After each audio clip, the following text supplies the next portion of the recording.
Title: The Trial. Author: Franz Kafka. Chapter 1.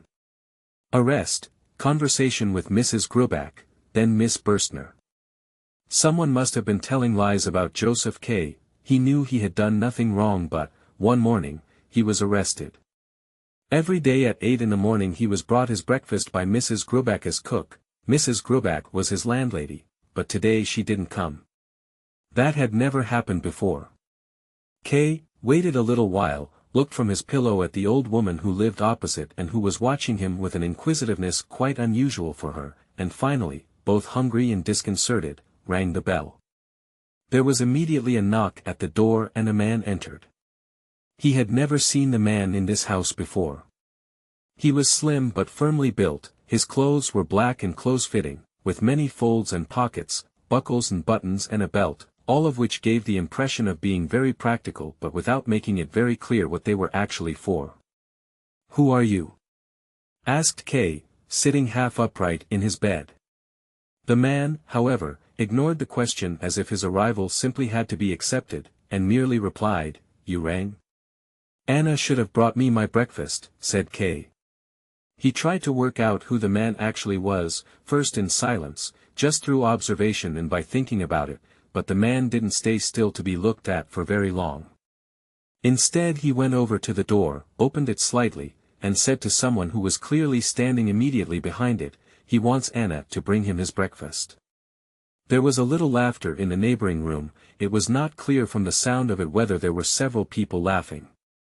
The strange man could not have learned anything from it that he hadn't known already, but now he said to K., as if making his report, "It is not possible." "It would be the first time that's happened," said K., as he jumped out of bed and quickly pulled on his trousers. "I want to see who that is in the next room, and why it is that Mrs. Grubach has let me be disturbed in this way." It immediately occurred to him that he needn't have said this out loud, and that he must to some extent have acknowledged their authority by doing so, but that didn't seem important to him at the time. "That, at least, is how the stranger took it," as he said, "Don't you think you'd better stay where you are?" "I want neither to stay here nor to be spoken to by you until you've introduced yourself." "I meant it for your own good," said the stranger, and opened the door, this time without being asked. The next room, which K. entered more slowly than he had intended, looked at first glance exactly the same as it had the previous evening. It was Mrs. Grubach's living room, overfilled with furniture, tablecloths, porcelain and photographs. Perhaps there was a little more space in there than usual today, but if so it was not immediately obvious, especially as the main difference was the presence of a man sitting by the open window with a book from which he now looked up. "You should have stayed in your room. Didn't Franz tell you?" "And what is it you want, then?" said K., looking back and forth between this new acquaintance and the one named Franz, who had remained in the doorway.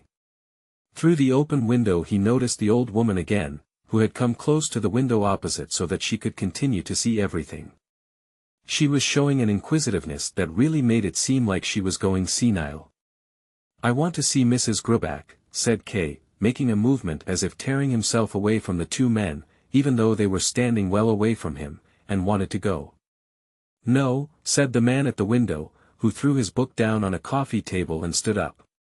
"You can't go away when you're under arrest." "That's how it seems," said K. "And why am I under arrest?" he then asked. "That's something we're not allowed to tell you. Go into your room and wait there. Proceedings are underway and you'll learn about everything all in good time. It's not really part of my job to be friendly towards you like this, but I hope no one, apart from Franz, will hear about it, and he's been more friendly towards you than he should have been, under the rules, himself. If you carry on having as much good luck as you have been with your arresting officers, then you can reckon on things going well with you." K. wanted to sit down, but then he saw that, apart from the chair by the window, there was nowhere anywhere in the room where he could sit. "You'll get the chance to see for yourself how true all this is," said Franz, and both men then walked up to K. They were significantly bigger than him, especially the second man, who frequently slapped him on the shoulder. The two of them felt K's nightshirt, and said he would now have to wear one that was of much lower quality, but that they would keep the nightshirt along with his other underclothes and return them to him if his case turned out well. "It's better for you if you give us the things than if you leave them in the storeroom," they said. Things have a tendency to go missing in the storeroom, and after a certain amount of time they sell things off, whether the case involved has come to an end or not. And cases like this can last a long time, especially the ones that have been coming up lately. They'd give you the money they got for them, but it wouldn't be very much, as it's not what they're offered for them when they sell them that counts, it's how much they get slipped on the side, and things like that lose their value anyway when they get passed on from hand to hand, year after year. K paid hardly any attention to what they were saying. He did not place much value on what he may have still possessed or on who decided what happened to them. It was much more important to him to get a clear understanding of his position, but he could not think clearly while these people were here. The second policeman's belly, and they could only be policemen, looked friendly enough, sticking out towards him, but when K looked up and saw his dry, bony face, it did not seem to fit with the body. His strong nose twisted to one side as if ignoring K and sharing an understanding with the other policeman. What sort of people were these? What were they talking about? What office did they belong to? K was living in a free country. After all, everywhere was at peace, all laws were decent and were upheld. Who was it who dared accost him in his own home? He was always inclined to take life as lightly as he could, to cross bridges when he came to them, pay no heed for the future, even when everything seemed under threat. But here that did not seem the right thing to do. He could have taken it all as a joke, a big joke set up by his colleagues at the bank for some unknown reason, or also perhaps because today was his 30th birthday. It was all possible, of course. Maybe all he had to do was laugh in the policeman's face in some way and they would laugh with him. Maybe they were tradesmen from the corner of the street, they looked like they might be, but he was nonetheless determined, ever since he first caught sight of the one called Franz, not to lose any slight advantage he might have had over these people. There was a very slight risk that people would later say he couldn't understand a joke, but, although he wasn't normally in the habit of learning from experience, he might also have had a few unimportant occasions in mind when, unlike his more cautious friends, he had acted with no thought at all for what might follow and had been made to suffer for it. He didn't want that to happen again, not this time at least. If they were play-acting he would act along with them. He still had time. "Allow me," he said, and hurried between the two policemen through into his room. He seemed sensible enough, he heard them say behind him. Once in his room, he quickly pulled open the drawer of his writing desk. Everything in it was very tidy, but in his agitation he was unable to find the identification documents he was looking for straight away. He finally found his bicycle permit and was about to go back to the policeman with it when it seemed to him too petty, so he carried on searching until he found his birth certificate. Just as he got back in the adjoining room the door on the other side opened and Mrs. Gruback was about to enter. He only saw her for an instant, for as soon as she recognized K, she was clearly embarrassed, asked for forgiveness and disappeared, closing the door behind her very carefully. "Do come in," K could have said just then. But now he stood in the middle of the room with his papers in his hand and still looking at the door which did not open again. He stayed like that until he was startled out of it by the shout of the policeman who sat at the little table at the open window and, as K now saw, was eating his breakfast. "Why didn't she come in?" he asked. "She's not allowed to," said the big policeman.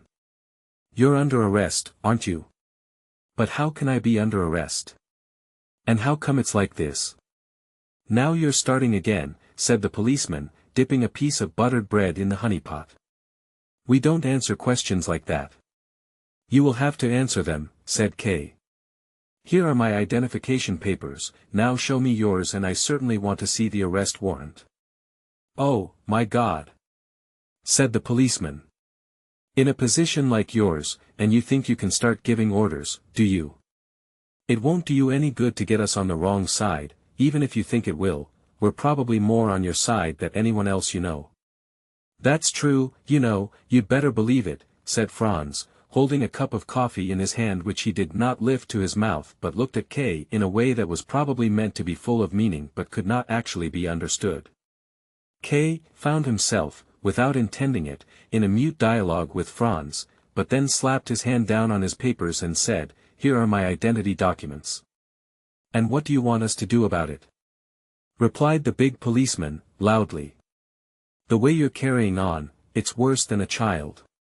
What is it you want? Do you want to get this great, bloody trial of yours over with quickly by talking about ID and arrest warrants with us?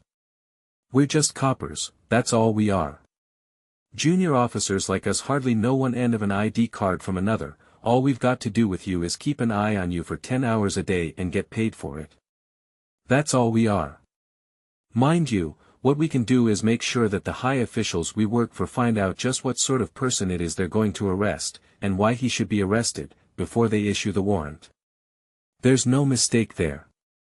Our authorities, as far as I know, and I only know the lowest grades, don't go out looking for guilt among the public. It's the guilt that draws them out, like it says in the law, and they have to send us police officers out.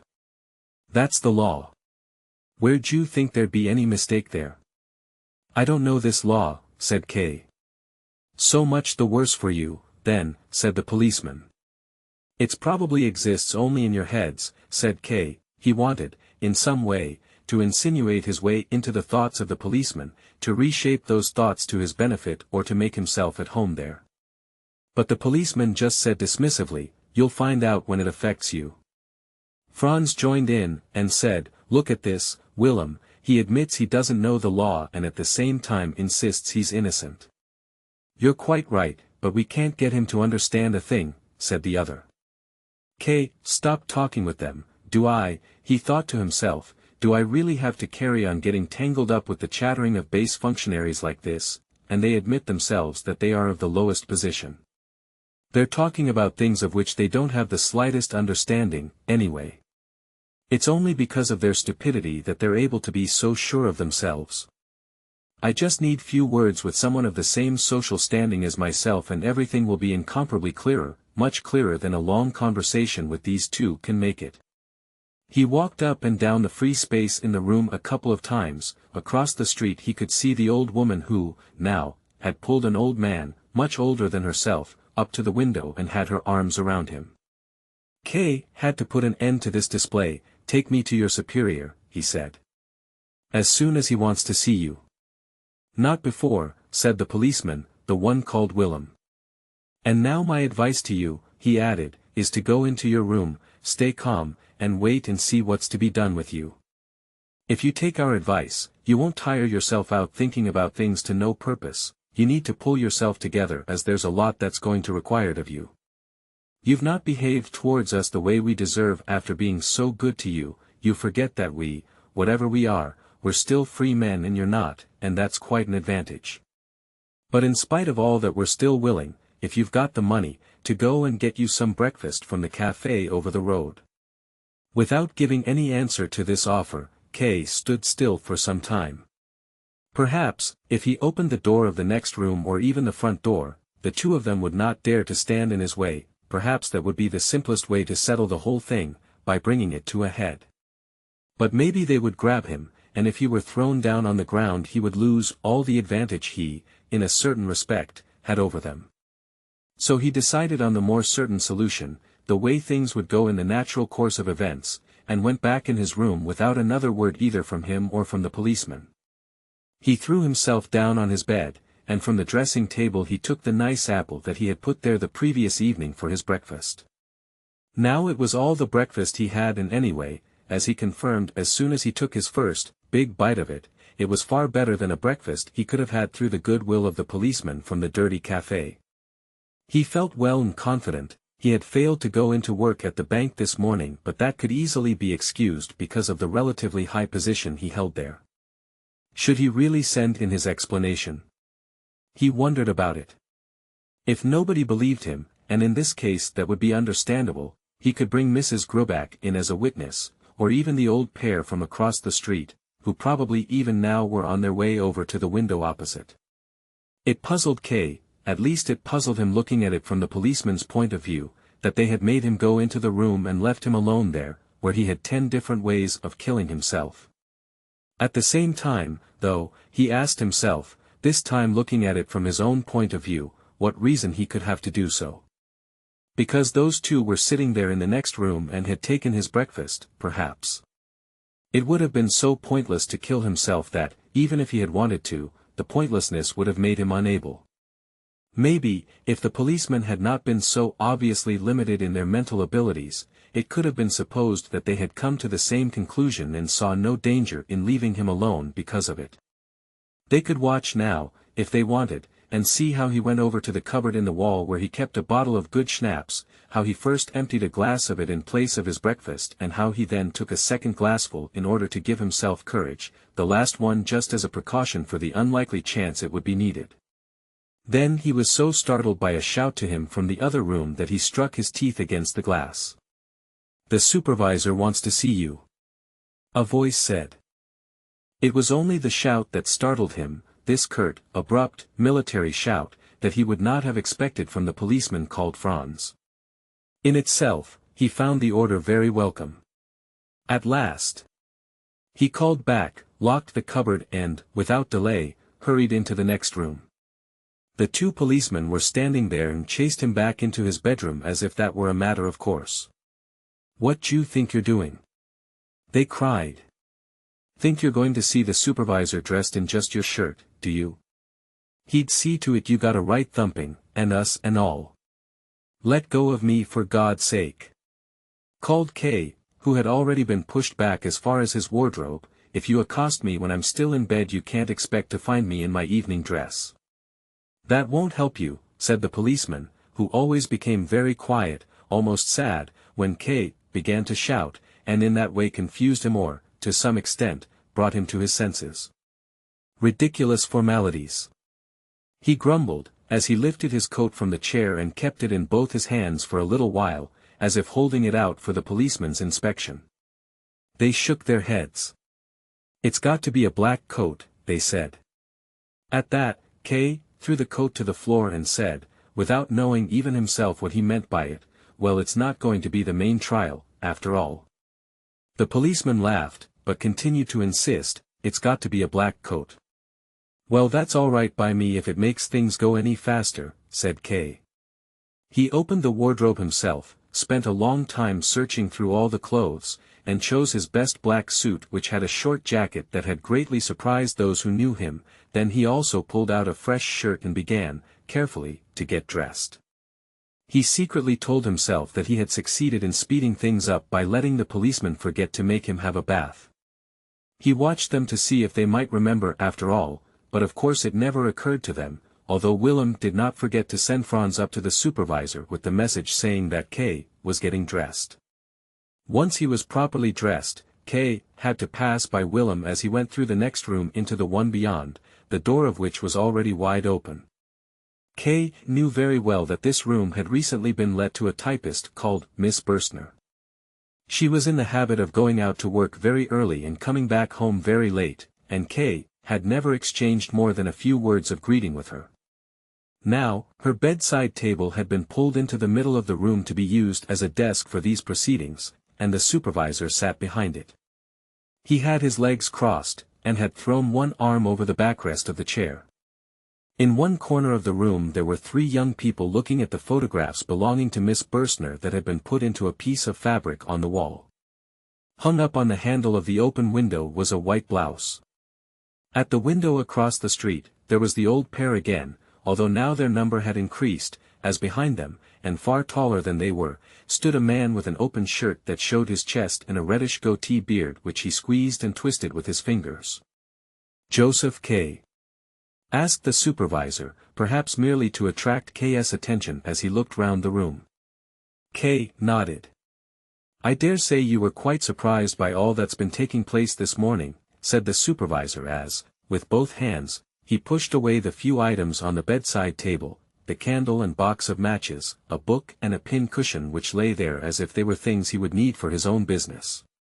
"Certainly," said K, and he began to feel relaxed now that, at last, he stood in front of someone with some sense, someone with whom he would be able to talk about his situation. "Certainly I'm surprised, but I'm not in any way very surprised." "You're not very surprised?" asked the supervisor, as he positioned the candle in the middle of the table and the other things in a group around it. Perhaps you don't quite understand me, K hurriedly pointed out. What I mean is, here K broke off what he was saying and looked round for somewhere to sit. I may sit down, mayn't I? He asked. That's not usual, the supervisor answered. What I mean is, said K without delaying a second time, that, yes, I am very surprised, but when you've been in the world for 30 years already and had to make your own way through everything yourself, which has been my lot, then you become hardened to surprises and don't take them too hard. Especially not what's happened today. Why especially not what's happened today? I wouldn't want to say that I see all of this as a joke, you seem to have gone to too much trouble making all these arrangements for that. Everyone in the house must be taking part in it as well as all of you, that would be going beyond what could be a joke. So I don't want to say that this is a joke. Quite right, said the supervisor, looking to see how many matches were left in the box. But on the other hand, K went on, looking round at everyone there and even wishing he could get the attention of the three who were looking at the photographs, on the other hand this really can't be all that important. That follows from the fact that I've been indicted, but can't think of the slightest offense for which I could be indicted. But even that is all beside the point, the main question is, who is issuing the indictment? What office is conducting this affair? Are you officials?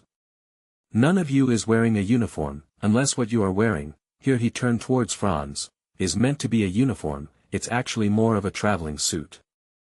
I require a clear answer to all these questions, and I'm quite sure that once things have been made clear we can take our leave of each other on the best of terms. The supervisor slammed the box of matches down on the table. You're making a big mistake, he said. These gentlemen and I have got nothing to do with your business, in fact we know almost nothing about you. We could be wearing uniforms as proper and exact as you like and your situation wouldn't be any the worse for it. As to whether you're on a charge, I can't give you any sort of clear answer to that, I don't even know whether you are or not. You're under arrest, you're quite right about that, but I don't know any more than that. Maybe these officers have been chit-chatting with you, well if they have that's all it is, chit-chat. I can't give you an answer to your questions, but I can give you a bit of advice. You'd better think less about us and what's going to happen to you, and think a bit more about yourself. And stop making all this fuss about your sense of innocence, you don't make such a bad impression, but with all this fuss you're damaging it. And you ought to do a bit less talking, too.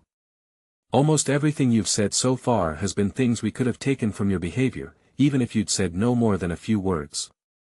And what you have said has not exactly been in your favor. K stared at the supervisor. Was this man, probably younger than he was, lecturing him like a schoolmaster? Was he being punished for his honesty with a telling off? And was he to learn nothing about the reasons for his arrest or those who were arresting him? He became somewhat cross and began to walk up and down. No one stopped him doing this and he pushed his sleeves back, felt his chest, straightened his hair, went over to the three men, said, "It makes no sense," at which these three turned round to face him and came towards him with serious expressions. He finally came again to a halt in front of the supervisor's desk. "State Attorney Hasterer is a good friend of mine," he said, "can I telephone him?" "Certainly," said the supervisor, "but I don't know what the point of that will be, I suppose you must have some private matter you want to discuss with him." "What the point is?" shouted K, more disconcerted than cross. "Who do you think you are? You want to see some point in it while you're carrying out something as pointless as it could be. It's enough to make you cry. These gentlemen first accost me, and now they sit or stand about in here and let me be hauled up in front of you. What point there would be, in telephoning a state attorney when I'm ostensibly under arrest? Very well, I won't make the telephone call." "You can call him if you want to," said the supervisor, stretching his hand out towards the outer room where the telephone was. "Please, go on, do make your phone call." "No, I don't want to any more," said K, and went over to the window. Across the street, the people were still there at the window, and it was only now that K had gone up to his window that they seemed to become uneasy about quietly watching what was going on. The old couple wanted to get up but the man behind them calmed them down. "We've got some kind of audience over there," called K to the supervisor, quite loudly, as he pointed out with his forefinger. "Go away," he then called across to them. And the three of them did immediately retreat a few steps. The old pair even found themselves behind the man, who then concealed them with the breadth of his body and seemed, going by the movements of his mouth, to be saying something incomprehensible into the distance. They did not disappear entirely, though, but seemed to be waiting for the moment when they could come back to the window without being noticed. "Intrusive, thoughtless people," said K, as he turned back into the room. The supervisor may have agreed with him, at least K thought that was what he saw from the corner of his eye. But it was just as possible that he had not even been listening, as he had his hand pressed firmly down on the table and seemed to be comparing the length of his fingers. The two policemen were sitting on a chest covered with a colored blanket, rubbing their knees. The three young people had put their hands on their hips and were looking round aimlessly. Everything was still, like in some office that has been forgotten about. "Now, gentlemen," called out K, and for a moment it seemed as if he was carrying all of them on his shoulders, "it looks like your business with me is over with. In my opinion, it's best now to stop wondering about whether you're proceeding correctly or incorrectly, and to bring the matter to a peaceful close with a mutual handshake.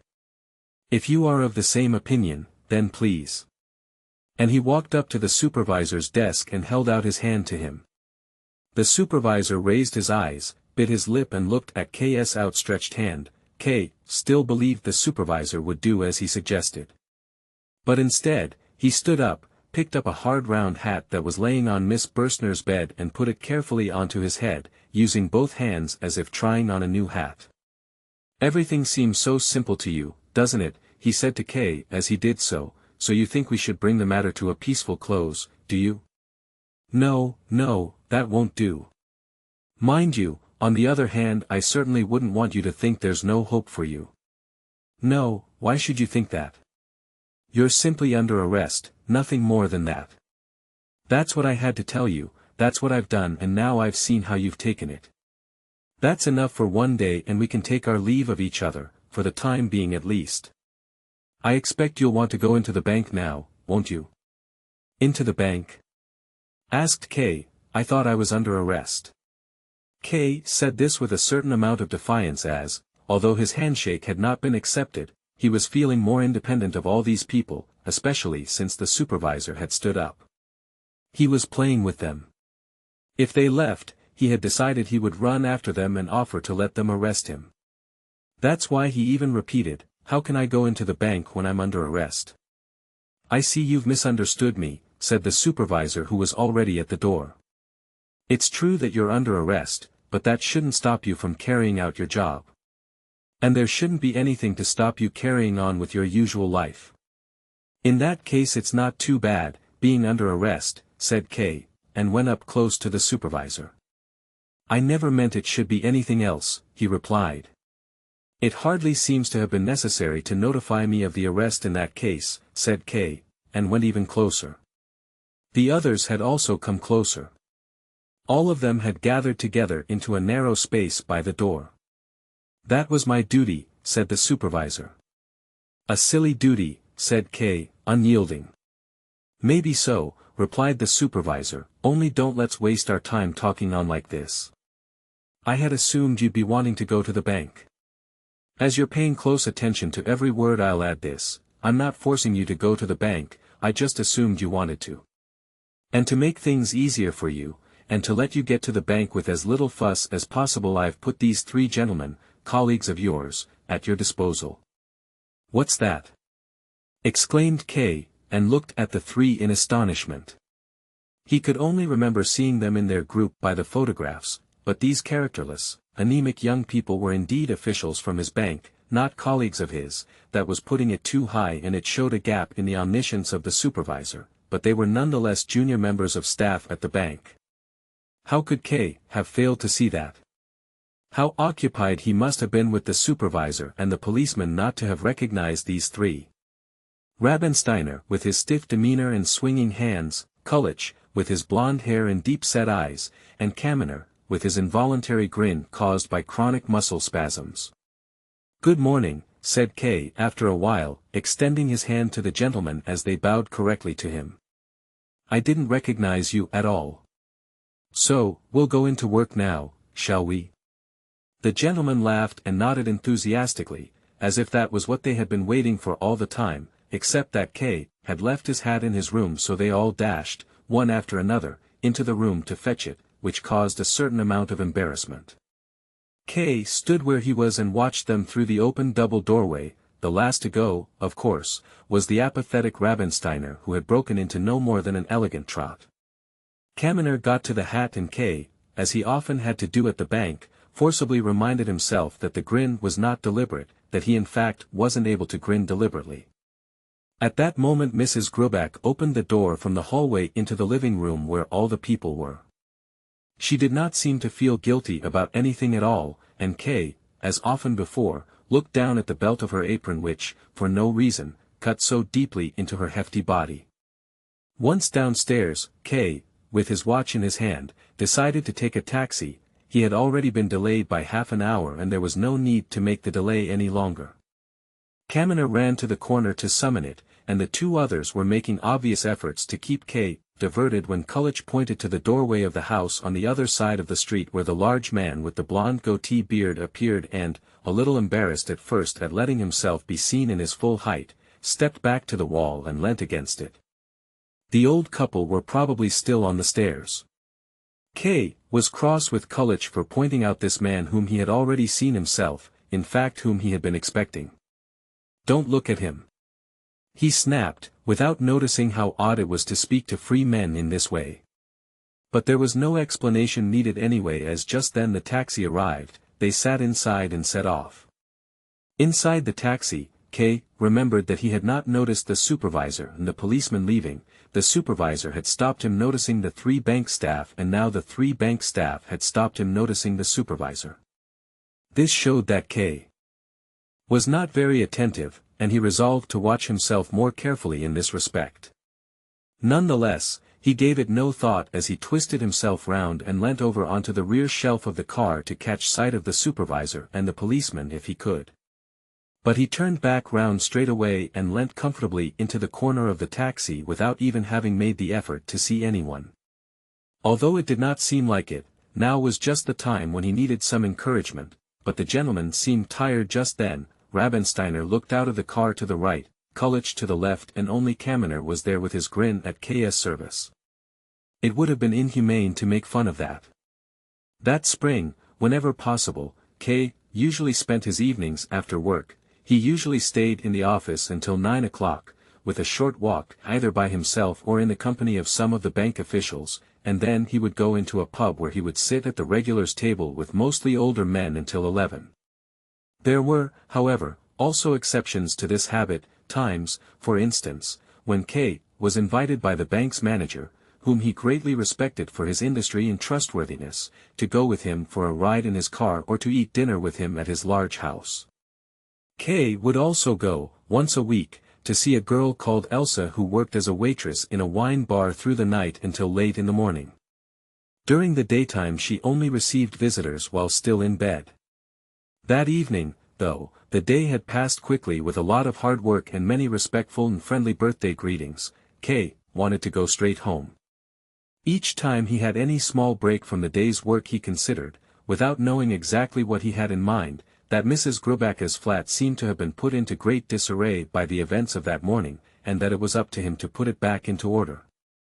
Once order had been restored, every trace of those events would have been erased and everything would take its previous course once more. In particular, there was nothing to fear from the three bank officials. They had immersed themselves back into their paperwork and there was no alteration to be seen in them. K had called each of them, separately or all together, into his office that day for no other reason than to observe them. He was always satisfied and had always been able to let them go again. At 9:30 that evening, when he arrived back in front of the building where he lived, he met a young lad in the doorway who was standing there, his legs apart and smoking a pipe. "Who are you?" immediately asked K, bringing his face close to the lad's, as it was hard to see in the half-light of the landing. "I'm the landlord's son, sir," answered the lad, taking the pipe from his mouth and stepping to one side. "The landlord's son?" asked K, and impatiently knocked on the ground with his stick. Did you want anything, sir? Would you like me to fetch my father? No, no, said K. There was something forgiving in his voice, as if the boy had harmed him in some way and he was excusing him. It's all right, he said then, and went on, but before going up the stairs he turned round once more. He could have gone directly to his room, but as he wanted to speak with Mrs. Gruback he went straight to her door and knocked. She was sat at the table with a knitted stocking and a pile of old stockings in front of her. Kay apologized, a little embarrassed at coming so late, but Mrs. Gruback was very friendly and did not want to hear any apology. She was always ready to speak to him. He knew very well that he was her best and her favorite tenant. Kay looked round the room. It looked exactly as it usually did. The breakfast dishes, which had been on the table by the window that morning, had already been cleared away. A woman's hands will do many things when no one's looking, he thought. He might himself have smashed all the dishes on the spot but certainly would not have been able to carry it all out. He looked at Mrs. Gruback with some gratitude. "Why are you working so late?" he asked. They were now both sitting at the table, and Kay now and then sank his hands into the pile of stockings. "There's a lot of work to do," she said. "During the day I belong to the tenants. If I'm to sort out my own things there are only the evenings left to me. I fear I may have caused you some exceptional work today." "How do you mean, Mr. K?" she asked, becoming more interested and leaving her work in her lap. "I mean the men who were here this morning." "Oh, I see," she said, and went peacefully back to what she was doing. That was no trouble, not especially. Kay looked on in silence as she took up the knitted stocking once more. "She seems surprised at my mentioning it," he thought. "She seems to think it's improper for me to mention it. All the more important for me to do so. An old woman is the only person I can speak about it with." "But it must have caused some work for you," he said then, "but it won't happen again." "No, it can't happen again," she agreed, and smiled at Kay in a way that was almost pained. "Do you mean that seriously?" asked Kay. "Yes," she said, more gently, "but the important thing is you mustn't take it too hard. There are so many awful things happening in the world. As you're being so honest with me, Mr. K, I can admit to you that I listened to a little of what was going on from behind the door, and that those two policemen told me one or two things as well. It's all to do with your happiness, and that's something that's quite close to my heart, perhaps more than it should be, as I am, after all, only your landlady. Anyway, so I heard one or two things, but I can't really say that it's about anything very serious." "No. You have been arrested, but it's not in the same way as when they arrest a thief. If you're arrested in the same way as a thief, then it's bad, but an arrest like this. It seems to me that it's something very complicated. Forgive me if I'm saying something stupid, something very complicated that I don't understand, but something that you don't really need to understand anyway. There's nothing stupid about what you've said, Mrs. Gruback, or at least I partly agree with you, only, the way I judge the whole thing is harsher than yours, and think it's not only not something complicated but simply a fuss about nothing. I was just caught unawares, that's what happened. If I had got up as soon as I was awake without letting myself get confused because Anna wasn't there, if I'd got up and paid no regard to anyone who might have been in my way and come straight to you, if I'd done something like having my breakfast in the kitchen as an exception, asked you to bring my clothes from my room, in short, if I had behaved sensibly, then nothing more would have happened. Everything that was waiting to happen would have been stifled. People are so often unprepared. In the bank, for example, I am well prepared. Nothing of this sort could possibly happen to me there. I have my own assistant there. There are telephones for internal and external calls in front of me on the desk. I continually receive visits from people, representatives, officials, but besides that, and most importantly, I'm always occupied with my work. That's to say, I'm always alert. It would even be a pleasure for me to find myself faced with something of that sort. But now it's over with, and I didn't really even want to talk about it any more, only I wanted to hear what you, as a sensible woman, thought about it all, and I'm very glad to hear that we're in agreement. But now you must give me your hand. An agreement of this sort needs to be confirmed with a handshake. Will she shake hands with me?" The supervisor didn't shake hands, he thought, and looked at the woman differently from before. examining her. She stood up, as he had also stood up, and was a little self-conscious. She hadn't been able to understand everything that K said. As a result of this self-consciousness she said something that she certainly did not intend and certainly was not appropriate. "Don't take it so hard, Mr. K," she said, with tears in her voice and also, of course, forgetting the handshake. "I didn't know I was taking it hard," said K, feeling suddenly tired and seeing that if this woman did agree with him it was of very little value. Before going out the door he asked, "Is Miss Burstner home?" "No," said Mrs. Gruback, smiling as she gave this simple piece of information, saying something sensible at last. "She's at the theater. Did you want to see her? Should I give her a message?" I just wanted to have a few words with her. I'm afraid I don't know when she's coming in. She usually gets back late when she's been to the theater." "It really doesn't matter," said K, his head hanging as he turned to the door to leave. "I just wanted to give her my apology for taking over her room today." "There's no need for that, Mr. K, you're too conscientious. The young lady doesn't know anything about it. She hasn't been home since early this morning and everything's been tidied up again, you can see for yourself." And she opened the door to Miss Burstner's room. "Thank you, I'll take your word for it," said K, but went nonetheless over to the open door. The moon shone quietly into the unlit room. As far as could be seen, everything was indeed in its place, not even the blouse was hanging on the window handle. The pillows on the bed looked remarkably plump as they lay half in the moonlight. "Miss Burstner often comes home late," said K, looking at Mrs. Gruback as if that were her responsibility. "That's how young people are," said Mrs. Gruback to excuse herself. Of course," said K, "but it can be taken too far." "Yes, it can be," said Mrs. Gruback, "you're so right, Mr. K. Perhaps it is in this case. I certainly wouldn't want to say anything nasty about Miss Burstner. She is a good, sweet girl, friendly, tidy, punctual, works hard. I appreciate all that very much, but one thing is true, she ought to have more pride, be a bit less forthcoming. Twice this month already, in the street over the way, I've seen her with a different gentleman.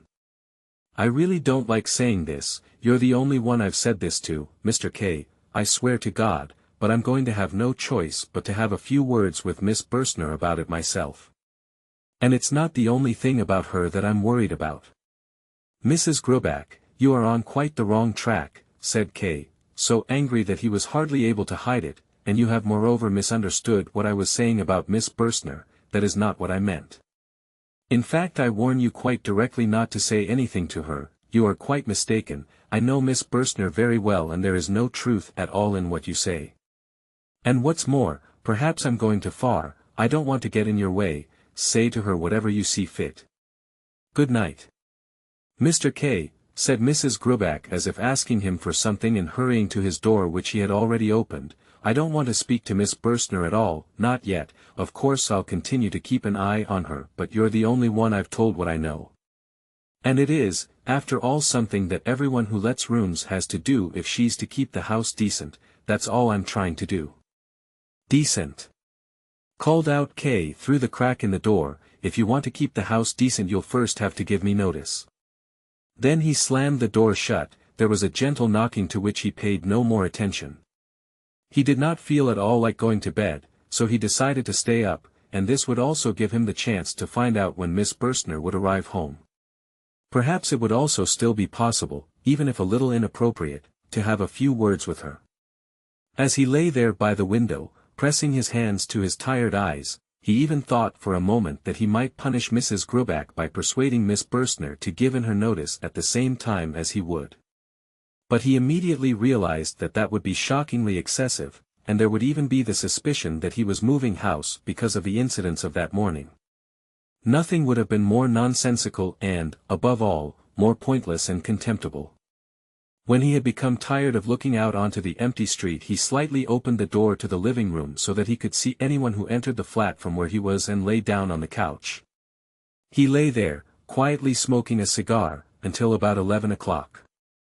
He wasn't able to hold out longer than that, and went a little way into the hallway as if in that way he could make Miss Burstner arrive sooner. He had no particular desire for her, he could not even remember what she looked like, but now he wanted to speak to her, and it irritated him that her late arrival home meant this day would be full of unease and disorder right to its very end. It was also her fault that he had not had any dinner that evening and that he had been unable to visit Elsa as he had intended.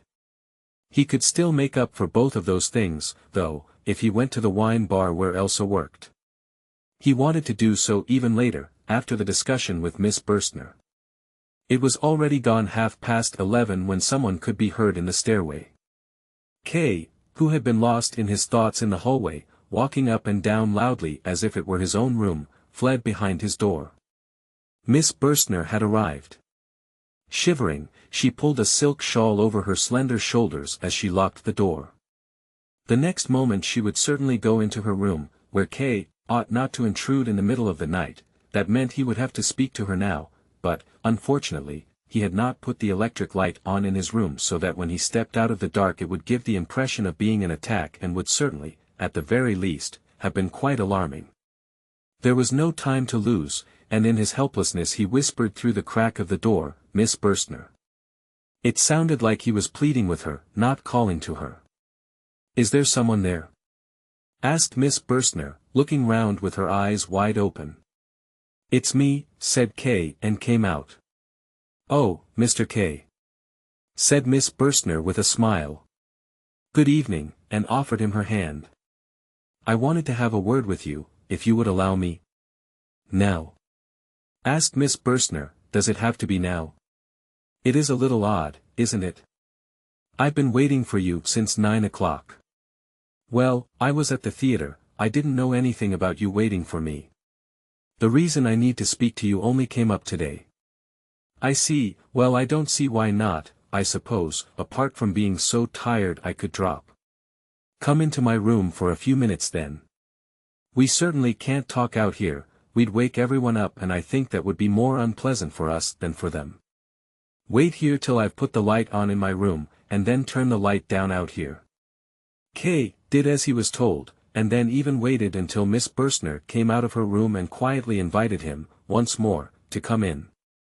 "Sit down," she said, indicating the ottoman, while she herself remained standing by the bedpost despite the tiredness she had spoken of. She did not even take off her hat, which was small but decorated with an abundance of flowers. "What is it you wanted, then? I'm really quite curious." She gently crossed her legs. "I expect you'll say," K began, "that the matter really isn't all that urgent and we don't need to talk about it right now, but—" "I never listen to introductions," said Miss Burstner. "That makes my job so much easier," said K. "This morning, to some extent through my fault, your room was made a little untidy. This happened because of people I did not know and against my will, but, as I said, because of my fault, I wanted to apologize for it." "My room?" asked Miss Burstner, and instead of looking round the room scrutinized K.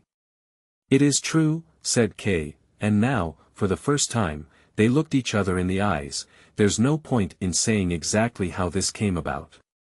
But that's the interesting thing about it," said Miss Burstner. "No," said K. "Well then," said Miss Burstner, "I don't want to force my way into any secrets. If you insist that it's of no interest I won't insist. I'm quite happy to forgive you for it, as you ask, especially as I can't see anything at all that's been left untidy." With her hand laid flat on her lower hip, she made a tour around the room. At the mat where the photographs were she stopped. "Look at this!" she cried. "My photographs really have been put in the wrong places. Oh, that's horrible. Someone really has been in my room without permission." K nodded, and quietly cursed Kaminer, who worked at his bank and who was always active doing things that had neither use nor purpose. "It is odd," said Miss Burstner, "that I'm forced to forbid you to do something that you ought to have forbidden yourself to do, namely to come into my room when I'm not here."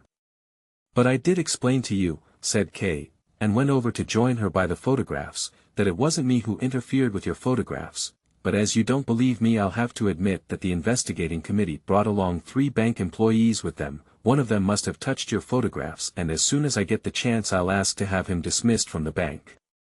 "Yes, there was an investigating committee here," added K, as the young lady was looking at him inquiringly. Because of you? She asked. Yes, answered K. No. The lady cried with a laugh. Yes, they were, said K. You believe that I'm innocent then, do you? Well now, innocent, said the lady, I don't want to start making any pronouncements that might have serious consequences. I don't really know you after all. It means they're dealing with a serious criminal if they send an investigating committee straight out to get him. But you're not in custody now, at least I take it you've not escaped from prison considering that you seem quite calm, so you can't have committed any crime of that sort. Yes, said K, but it might be that the investigating committee could see that I'm innocent, or not so guilty as had been supposed. Yes, that's certainly a possibility, said Miss Burstner, who seemed very interested. Listen, said K, you don't have much experience in legal matters. No, that's true, I don't, said Miss Burstner, and I've often regretted it, as I'd like to know everything and I'm very interested in legal matters. There's something peculiarly attractive about the law, isn't there? But I'll certainly be perfecting my knowledge in this area, as next month I start work in a legal office. That's very good, said K, that means you'll be able to give me some help with my trial. That could well be, said Miss Burstner, why not? I like to make use of what I know. I mean it quite seriously, said K, or at least, half seriously, as you do. This affair is too petty to call in a lawyer, but I could make good use of someone who could give me advice. Yes, but if I'm to give you advice I'll have to know what it's all about, said Miss Burstner. That's exactly the problem, said K, I don't know that myself. So you have been making fun of me, then, said Miss Burstner exceedingly disappointed, you really ought not to try something like that on at this time of night. And she stepped away from the photographs where they had stood so long together. Miss Burstner, no, said K, I'm not making fun of you. Please believe me. I've already told you everything I know. More than I know, in fact, as it actually wasn't even an investigating committee, that's just what I called them because I don't know what else to call them. There was no cross-questioning at all, I was merely arrested, but by a committee. Miss Burstner sat on the ottoman and laughed again. What was it like then? She asked. It was terrible, said K, although his mind was no longer on the subject, he had become totally absorbed by Miss Burstner's gaze who was supporting her chin on one hand, the elbow rested on the cushion of the ottoman, and slowly stroking her hip with the other. That's too vague, said Miss Burstner. What's too vague? Asked K. Then he remembered himself and asked, would you like me to show you what it was like? He wanted to move in some way but did not want to leave. I'm already tired, said Miss Burstner. You arrived back so late, said K. Now you've started telling me off. Well, I suppose I deserve it as I shouldn't have let you in here in the first place, and it turns out there wasn't even any point. Oh, there was a point, you'll see now how important a point it was, said K. May I move this table away from your bedside and put it here? What do you think you're doing? Said Miss Burstner. Of course you can't. In that case I can't show you, said K, quite upset, as if Miss Burstner had committed some incomprehensible offense against him.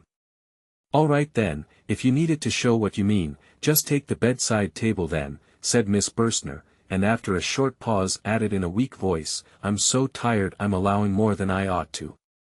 K put the little table in the middle of the room and sat down behind it. You have to get a proper idea of where the people were situated, it is very interesting. I'm the supervisor, sitting over there on the chest are two policemen, standing next to the photographs there are three young people. Hanging on the handle of the window is a white blouse, I just mentioned that by the way. And now it begins. Ah yes, I'm forgetting myself, the most important person of all, so I'm standing here in front of the table. The supervisor is sitting extremely comfortably with his legs crossed and his arm hanging over the backrest here like some layabout. And now it really does begin. The supervisor calls out as if he had to wake me up, in fact he shouts at me, I'm afraid, if I'm to make it clear to you, I'll have to shout as well, and it's nothing more than my name that he shouts out. Miss Burstner, laughing as she listened to him, laid her forefinger on her mouth so that K would not shout, but it was too late. K was too engrossed in his role and slowly called out, "Josef K." It was not as loud as he had threatened, but nonetheless, once he had suddenly called it out, the cry seemed gradually to spread itself all round the room. There was a series of loud, curt and regular knocks at the door of the adjoining room. Miss Burstner went pale and laid her hand on her heart. K was especially startled, as for a moment he had been quite unable to think of anything other than the events of that morning and the girl for whom he was performing them. He had hardly pulled himself together when he jumped over to Miss Burstner and took her hand. "Don't be afraid," he whispered, "I'll put everything right." "But who can it be?" "It's only the living room next door, nobody sleeps in there." "Yes they do," whispered Miss Burstner into K's ear, "a nephew of Mrs. Grubacke's, a captain in the army, has been sleeping there since yesterday. There's no other room free." "I'd forgotten about it too. Why did you have to shout like that? You've made me quite upset." "There is no reason for it," said K, and, now as she sank back onto the cushion, kissed her forehead. Go away, she said, hurriedly sitting back up, "get out of here, go, what is it you want? He's listening at the door, he can hear everything. You're causing me so much trouble." "I won't go," said K, "until you've calmed down a bit. Come over into the other corner of the room, he won't be able to hear us there." She let him lead her there. "Don't forget," he said, "although this might be unpleasant for you, you're not in any real danger. You know how much esteem Mrs. Grubach has for me, she's the one who will make all the decisions in this, especially as the captain is her nephew, but she believes everything I say without question. What's more, she has borrowed a large sum of money from me and that makes her dependent on me. I will confirm whatever you say to explain our being here together, however inappropriate it might be, and I guarantee to make sure that Mrs. Grubach will not only say she believes the explanation in public but will believe it truly and sincerely. You will have no need to consider me in any way. If you wish to let it be known that I have attacked you, then Mrs. Grubach will be informed of such and she will believe it without even losing her trust in me, that's how much respect she has for me." Miss Burstner looked at the floor in front of her, quiet and a little sunk in on herself. "Why would Mrs. Grubach not believe that I've attacked you?" added K. He looked at her hair in front of him, parted, bunched down, reddish and firmly held in place. He thought she would look up at him, but without changing her manner she said, "Forgive me, but it was the suddenness of the knocking that startled me so much, not so much what the consequences of the captain being here might be. It was all so quiet after you'd shouted, and then there was the knocking, that's what made me so shocked, and I was sitting right by the door, the knocking was right next to me. Thank you for your suggestions, but I won't accept them. I can bear the responsibility for anything that happens in my room myself, and I can do so with anyone.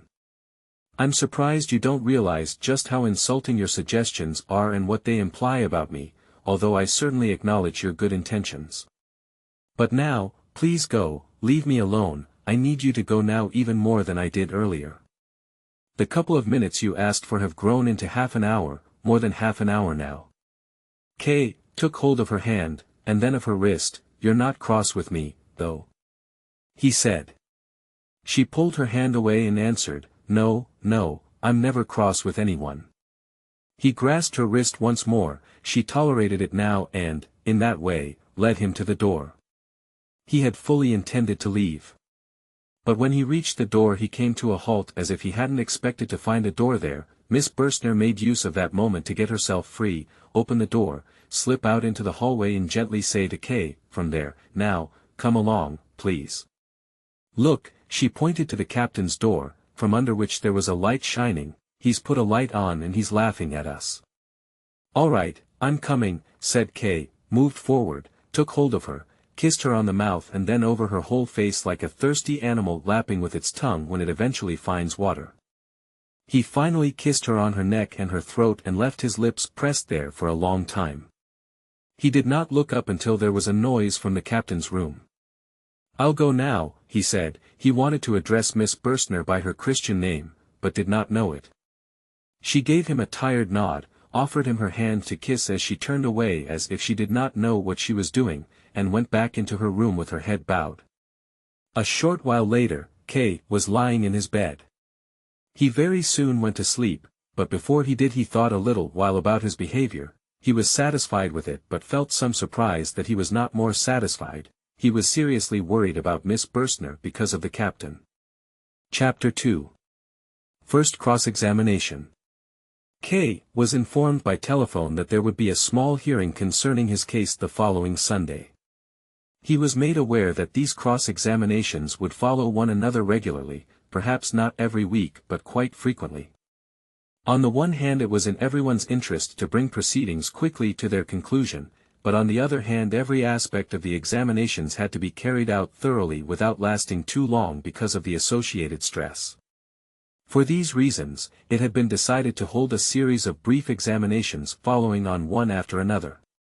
Sunday had been chosen as the day for the hearing so that K would not be disturbed in his professional work. It was assumed that he would be in agreement with this, but if he wished for another date then, as far as possible, he would be accommodated. Cross-examinations could even be held in the night, for instance, but K would probably not be fresh enough at that time.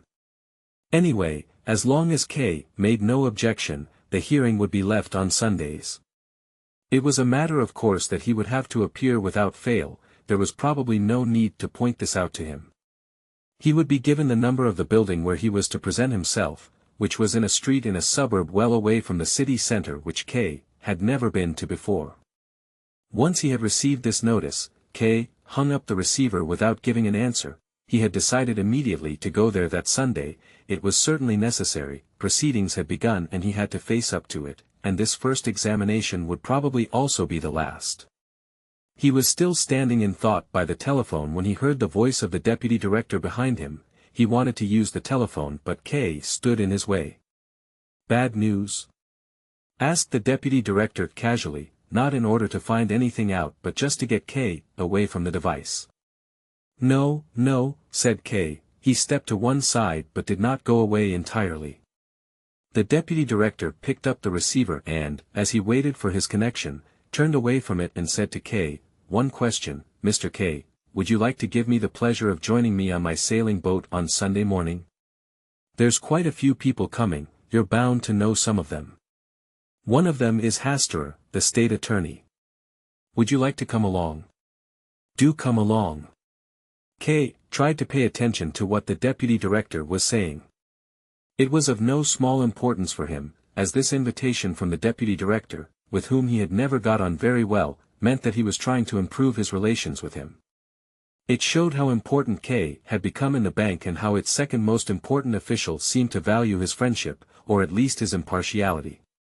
He was only speaking at the side of the telephone receiver while he waited for his connection, but in giving this invitation the deputy director was humbling himself. But K would have to humiliate him a second time as a result. He said, "Thank you very much, but I'm afraid I will have no time on Sunday, I have a previous obligation." "Pity," said the deputy director, and turned to the telephone conversation that had just been connected. It was not a short conversation, but K remained standing confused by the instrument all the time it was going on. It was only when the deputy director hung up that he was shocked into awareness and said, in order to partially excuse his standing there for no reason, "I've just received a telephone call, there's somewhere I need to go, but they forgot to tell me what time."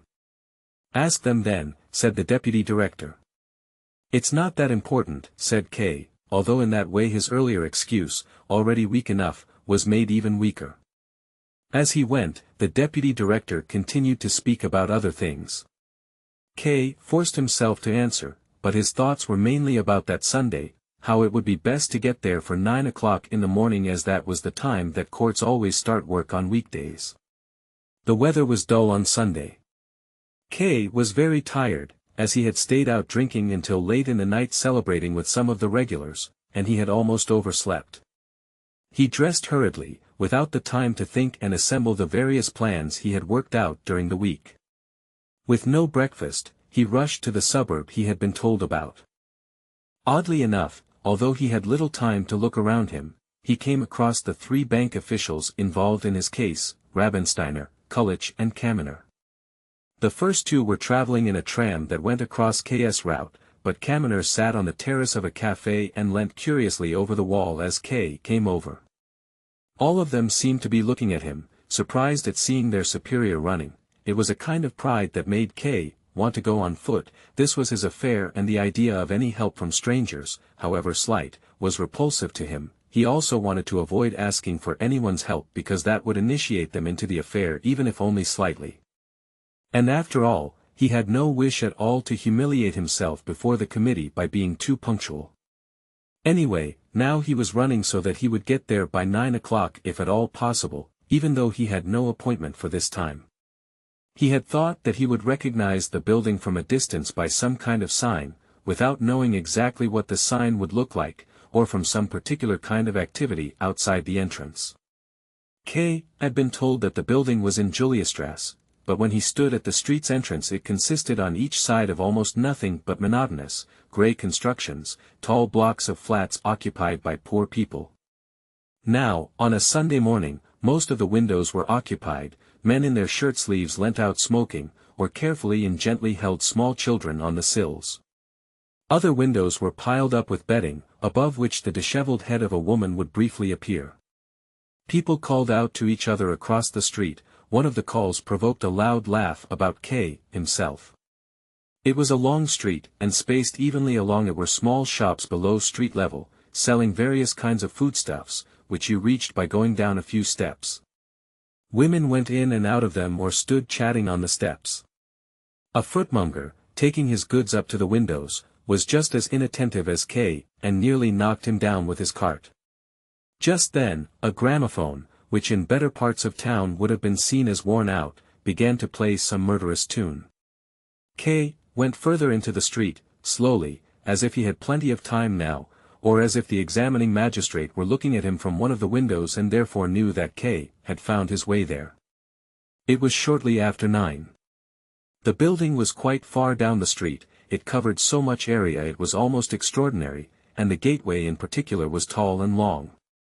It was clearly intended for delivery wagons belonging to the various warehouses all round the yard which were now locked up and carried the names of companies, some of which K knew from his work at the bank. In contrast with his usual habits, he remained standing a while at the entrance to the yard taking in all these external details. Near him, there was a barefooted man sitting on a crate and reading a newspaper. There were two lads swinging on a hand cart. In front of a pump stood a weak, young girl in a bed jacket who, as the water flowed into her can, looked at K. There was a piece of rope stretched between two windows in a corner of the yard, with some washing hanging on it to dry. A man stood below it calling out instructions to direct the work being done. K went over to the stairway to get to the room where the hearing was to take place, but then stood still again as besides these steps he could see 3 other stairway entrances, and there also seemed to be a small passageway at the end of the yard leading into a second yard. It irritated him that he had not been given more precise directions to the room. It meant they were either being especially neglectful with him or especially indifferent, and he decided to make that clear to them very loudly and very unambiguously. In the end he decided to climb up the stairs, his thoughts playing on something that he remembered the policeman, Willem, saying to him, that the court is attracted by the guilt, from which it followed that the courtroom must be on the stairway that K selected by chance. As he went up he disturbed a large group of children playing on the stairs who looked at him as he stepped through their rows. Next time I come here, he said to himself, I must either bring sweets with me to make them like me or a stick to hit them with. Just before he reached the first landing he even had to wait a little while until a ball had finished its movement. 2 small lads with sly faces like grown-up scoundrels held him by his trouser legs until it had. If he were to shake them off he would have to hurt them, and he was afraid of what noise they would make by shouting. On the first floor, his search began for real. He still felt unable to ask for the investigating committee, and so he invented a joiner called Lands. That name occurred to him because the captain, Mrs. Grubacke's nephew, was called Lands, so that he could ask at every flat whether Lands the joiner lived there and thus obtain a chance to look into the rooms. It turned out, though, that was mostly possible without further ado, as almost all the doors were left open and the children ran in and out. Most of them were small, one-windowed rooms where they also did the cooking. Many women held babies in one arm and worked at the stove with the other. Half-grown girls, who seemed to be dressed in just their pinafores, worked hardest running to and fro. In every room, the beds were still in use by people who were ill, or still asleep, or people stretched out on them in their clothes. K knocked at the flats where the doors were closed and asked whether Lanz the joiner lived there. It was usually a woman who opened the door, heard the inquiry and turned to somebody in the room who would raise himself from the bed. "The gentleman's asking if a joiner called Lanz lives here." "A joiner, called Lanz?" he would ask from the bed. "That's right," K would say, although it was clear that the investigating committee was not to be found there, and so his task was at an end. There were many who thought it must be very important for K to find Lanz the joiner and thought long about it, naming a joiner who was not called Lanz or giving a name that had some vague similarity with Lanz, or they asked neighbors or accompanied K to a door a long way away where they thought someone of that sort might live in the back part of the building or where someone would be who could advise K better than they could themselves. K eventually had to give up asking if he did not want to be led all round from floor to floor in this way. He regretted his initial plan, which had at first seemed so practical to him. As he reached the 5th floor, he decided to give up the search, took his leave of a friendly, young worker who wanted to lead him on still further and went down the stairs. But then the thought of how much time he was wasting made him cross. He went back again and knocked at the first door on the 5th floor. The first thing he saw in the small room was a large clock on the wall which already showed 10 o'clock. "Is there a joiner called Lanz who lives here?" he asked. "Pardon?"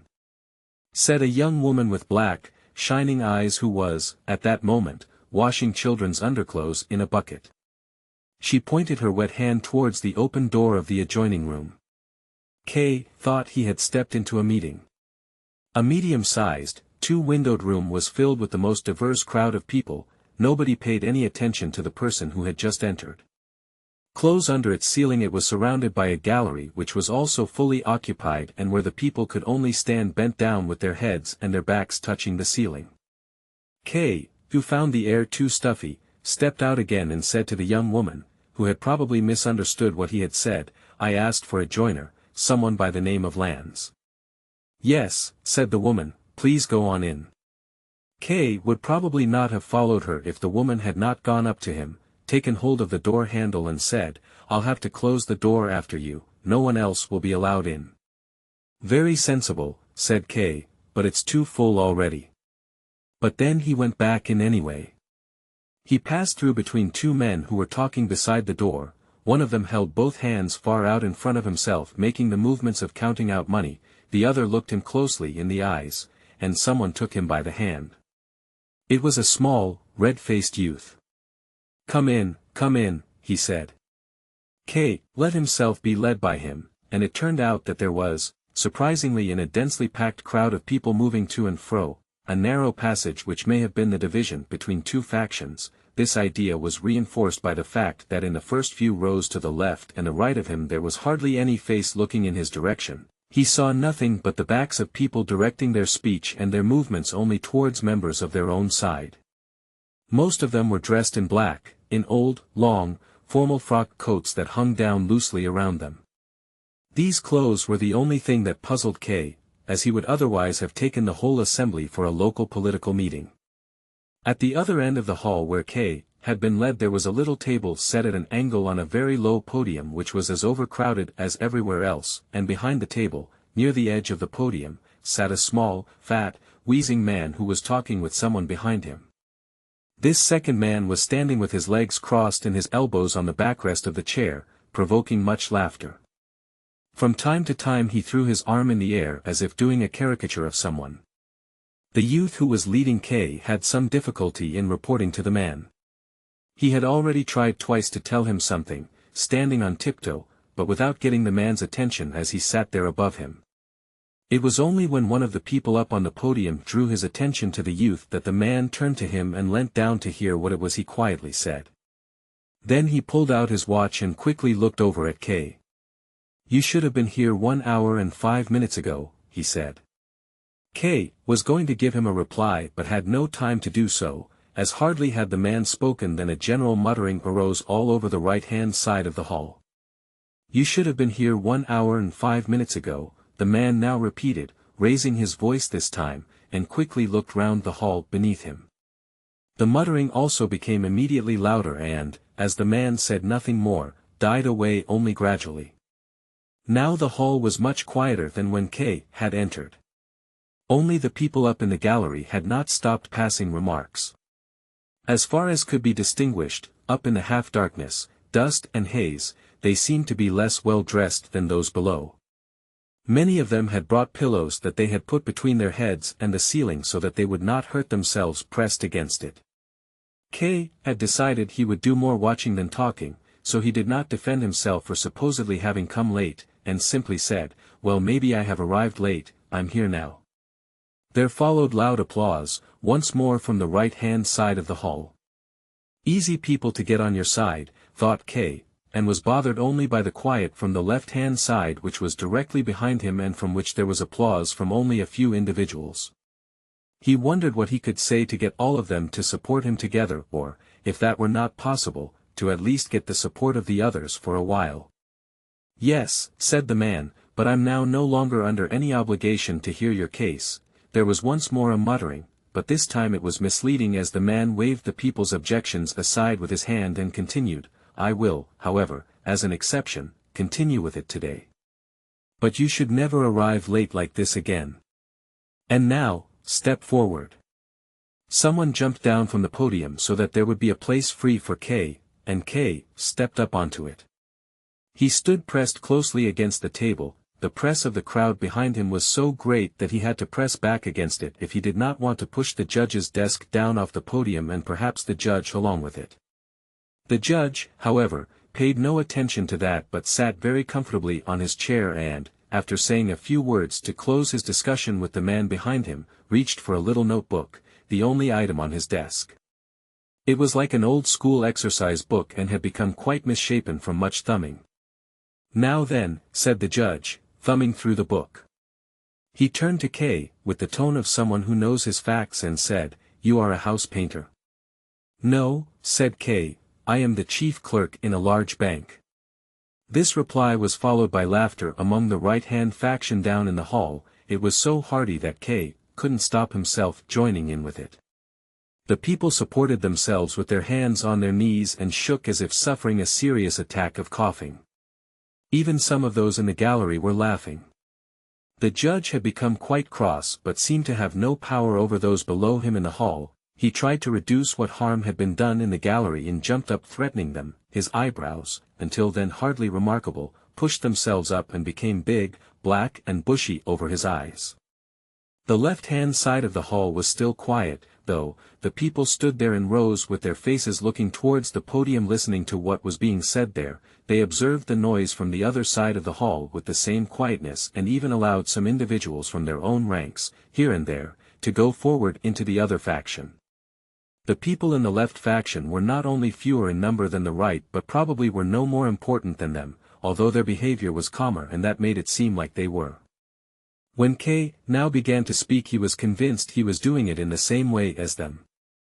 "Your question, my lord, as to whether I am a house painter, in fact even more than that, you did not ask at all but merely imposed it on me, is symptomatic of the whole way these proceedings against me are being carried out.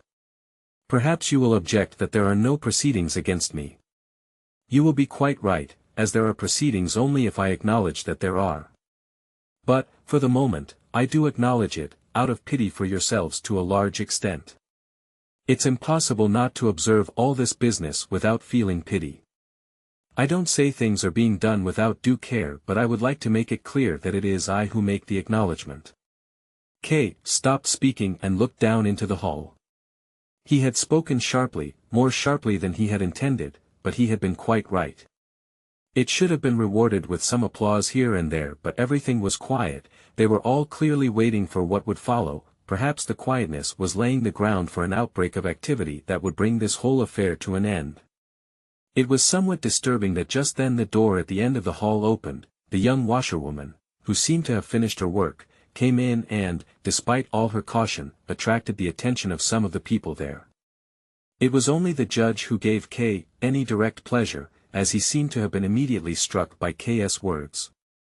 Until then, he had listened to him standing, as K's speech had taken him by surprise while he was directing his attention to the gallery. Now, in the pause, he sat down very slowly, as if he did not want anyone to notice. He took out the notebook again, probably so that he could give the impression of being calmer. "That won't help you, sir," continued K, "even your little book will only confirm what I say." K was satisfied to hear nothing but his own quiet words in this room full of strangers, and he even dared casually to pick up the examining judge's notebook and, touching it only with the tips of his fingers as if it were something revolting, lifted it in the air, holding it just by one of the middle pages so that the others on each side of it, closely written, blotted and yellowing, flapped down. "Those are the official notes of the examining judge," he said, and let the notebook fall down onto the desk. "You can read in your book as much as you like, sir. I really don't have anything in this charge book to be afraid of, even though I don't have access to it as I wouldn't want it in my hand. I can only touch it with 2 fingers. The judge grabbed the notebook from where it had fallen on the desk, which could only have been a sign of his deep humiliation, or at least that is how it must have been perceived, tried to tidy it up a little, and held it once more in front of himself in order to read from it. The people in the front row looked up at him, showing such tension on their faces that he looked back down at them for some time. Every one of them was an old man, some of them with white beards. Could they perhaps be the crucial group who could turn the whole assembly one way or the other? They had sunk into a state of motionlessness while K gave his oration, and it had not been possible to raise them from this passivity even when the judge was being humiliated.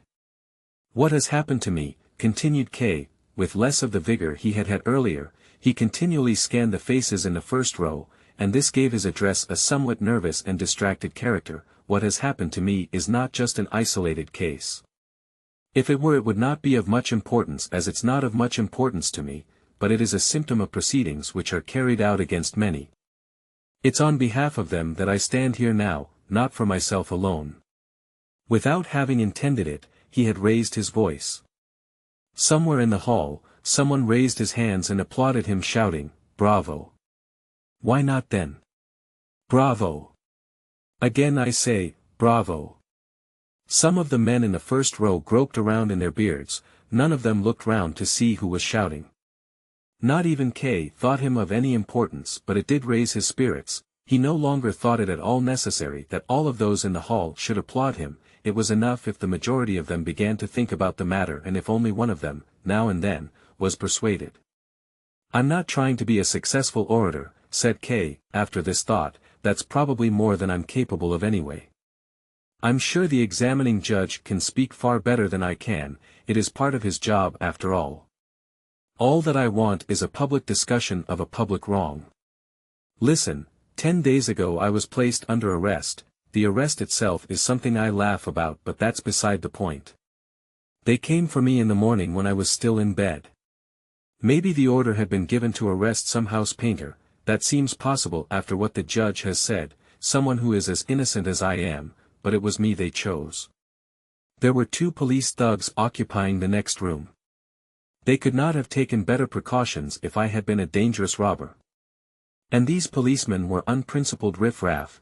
They talked at me till I was sick of it. They wanted bribes, they wanted to trick me into giving them my clothes, they wanted money, supposedly so that they could bring me my breakfast after they had blatantly eaten my own breakfast in front of my eyes. And even that was not enough. I was led in front of the supervisor in another room. This was the room of a lady who I have a lot of respect for, and I was forced to look on while the supervisor and the policeman made quite a mess of this room because of me, although not through any fault of mine. It was not easy to stay calm, but I managed to do so and was completely calm when I asked the supervisor why it was that I was under arrest. If he were here he would have to confirm what I say. I can see him now, sitting on the chair belonging to that lady I mentioned, a picture of dull-witted arrogance. What do you think he answered? What he told me, gentlemen, was basically nothing at all. Perhaps he really did know nothing. He had placed me under arrest and was satisfied. In fact, he had done more than that and brought 3 junior employees from the bank where I work into the ladies' room. they had made themselves busy interfering with some photographs that belonged to the lady and causing a mess. There was, of course, another reason for bringing these employees. They, just like my landlady and her maid, were expected to spread the news of my arrest and damage my public reputation, and in particular to remove me from my position at the bank.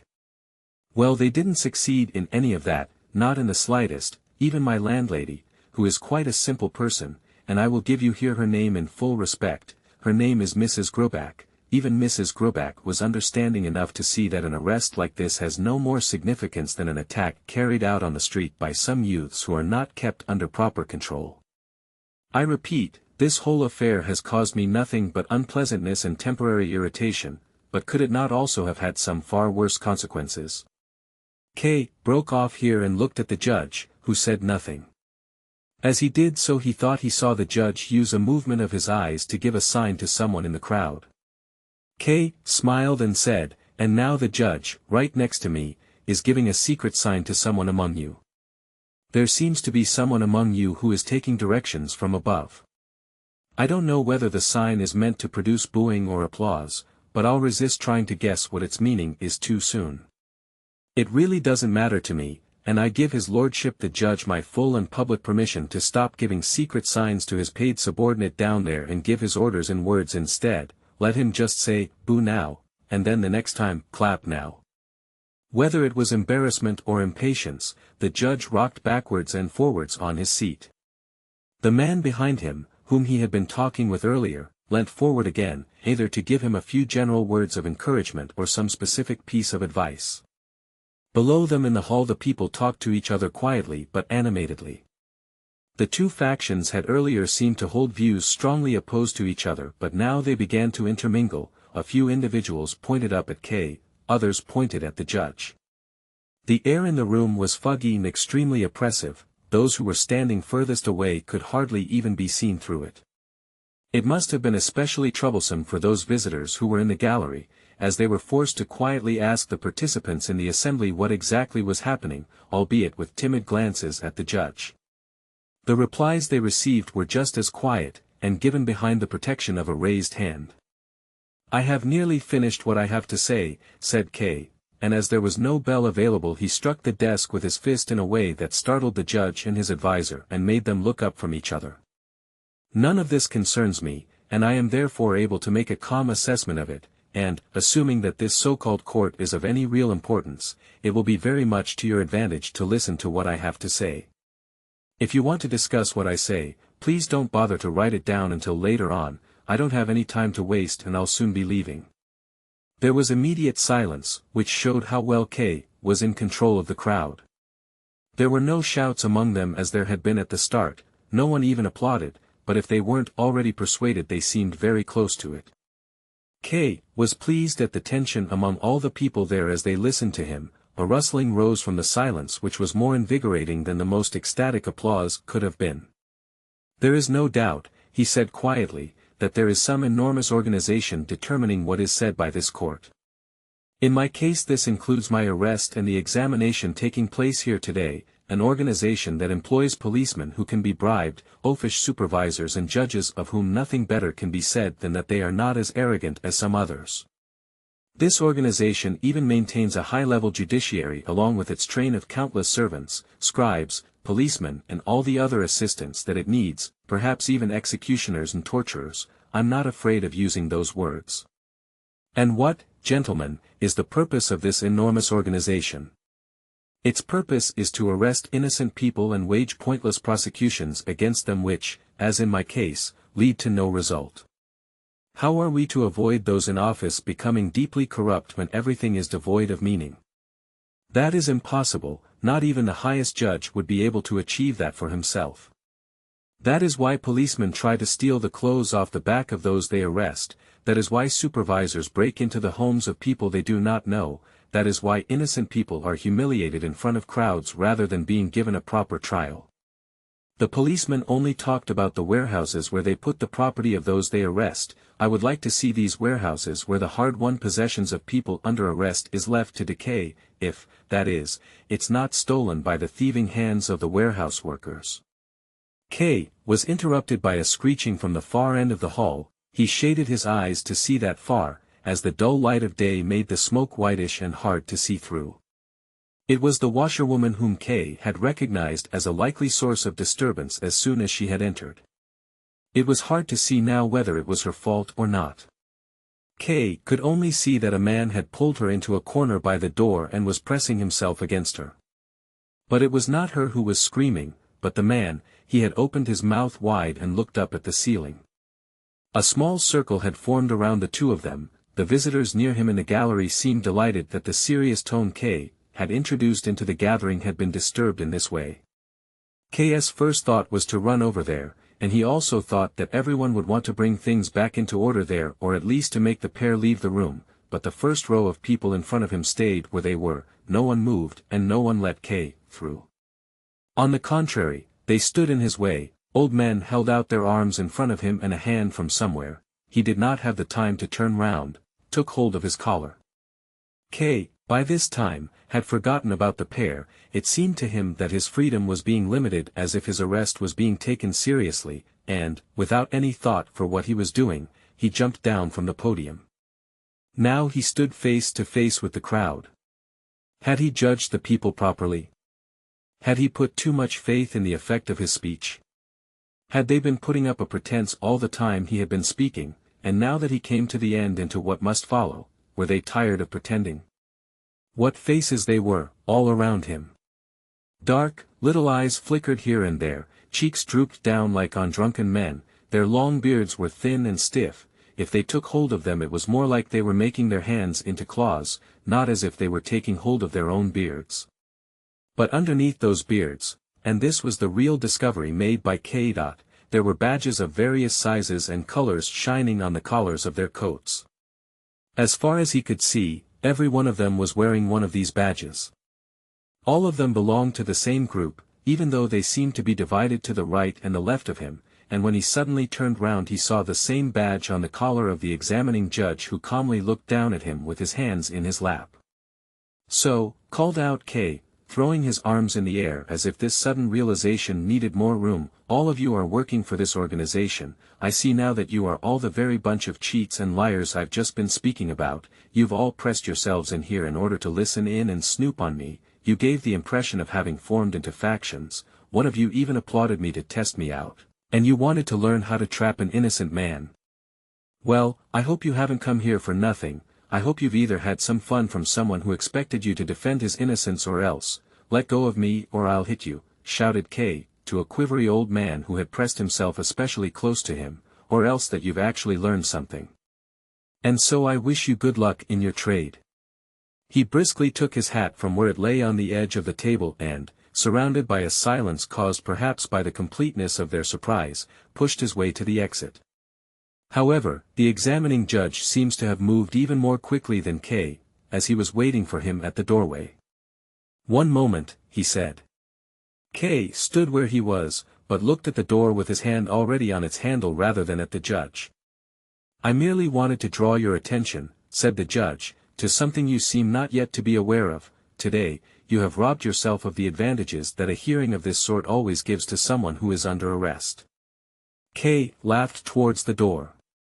"You bunch of louts," he called, "you can keep all your hearings as a present from me," then opened the door and hurried down the steps. Behind him, the noise of the assembly rose as it became lively once more and probably began to discuss these events as if making a scientific study of them. Chapter 3. In the empty courtroom, the student, the offices. Every day over the following week, K expected another summons to arrive. He could not believe that his rejection of any more hearings had been taken literally, and when the expected summons really had not come by Saturday evening he took it to mean that he was expected, without being told, to appear at the same place at the same time. So on Sunday, he set out once more in the same direction, going without hesitation up the steps and through the corridors. Some of the people remembered him and greeted him from their doorways, but he no longer needed to ask anyone the way and soon arrived at the right door. It was opened as soon as he knocked and, paying no attention to the woman he had seen last time who was standing at the doorway, he was about to go straight into the adjoining room when she said to him, "There's no session today." "What do you mean, no session?" he asked, unable to believe it. But the woman persuaded him by opening the door to the next room. It was indeed empty, and looked even more dismal empty than it had the previous Sunday. On the podium stood the table exactly as it had been before, with a few books laying on it. "Can I have a look at those books?" asked K, not because he was especially curious but so that he would not have come for nothing. "No," said the woman as she reclosed the door, "that's not allowed. Those books belong to the examining judge." "I see," said K, and nodded. "Those books must be law books, and that's how this court does things, not only to try people who are innocent but even to try them without letting them know what's going on." "I expect you're right," said the woman, who had not understood exactly what he meant. "I'd better go away again, then," said K. "Should I give a message to the examining judge?" asked the woman. "Do you know him, then?" asked K. "Of course I know him," said the woman, "my husband is the court usher." It was only now that K. noticed that the room, which before had held nothing but a wash-tub, had been fitted out as a living room. The woman saw how surprised he was and said, "Yes, we're allowed to live here as we like, only we have to clear the room out when the court's in session. There's lots of disadvantages to my husband's job." "It's not so much the room that surprises me," said Kay, looking at her crossly, "it's your being married that shocks me." "Are you thinking about what happened last time the court was in session, when I disturbed what you were saying?" asked the woman. "Of course," said Kay, "it's in the past now and I've nearly forgotten about it, but at the time it made me furious. And now you tell me yourself that you are a married woman. It wasn't any disadvantage for you to have your speech interrupted. The way they talked about you after you'd gone was really bad." "That could well be," said Kay, turning away, "but it does not excuse you." "There's no one I know who'd hold it against me," said the woman. "Him, who put his arms around me, he's been chasing after me for a long time. I might not be very attractive for most people, but I am for him. I've got no protection from him, even my husband has had to get used to it. If he wants to keep his job he's got to put up with it, as that man's a student and he'll almost certainly be very powerful later on. He's always after me, he'd only just left when you arrived." "That fits in with everything else," said Kay, "I'm not surprised. Do you want to make things a bit better here?" the woman asked slowly, watching him as if she were saying something that could be as dangerous for Kay as for herself. "That's what I thought when I heard you speak. I really liked what you said. Mind you, I only heard part of it, I missed the beginning of it, and at the end I was lying on the floor with the student. It's so horrible here," she said after a pause, and took hold of Kay's hand. "Do you believe you really will be able to make things better?" Kay smiled and twisted his hand round a little in her soft hands. "It's really not my job to make things better here, as you put it," he said, "and if you said that to the examining judge he would laugh at you or punish you for it.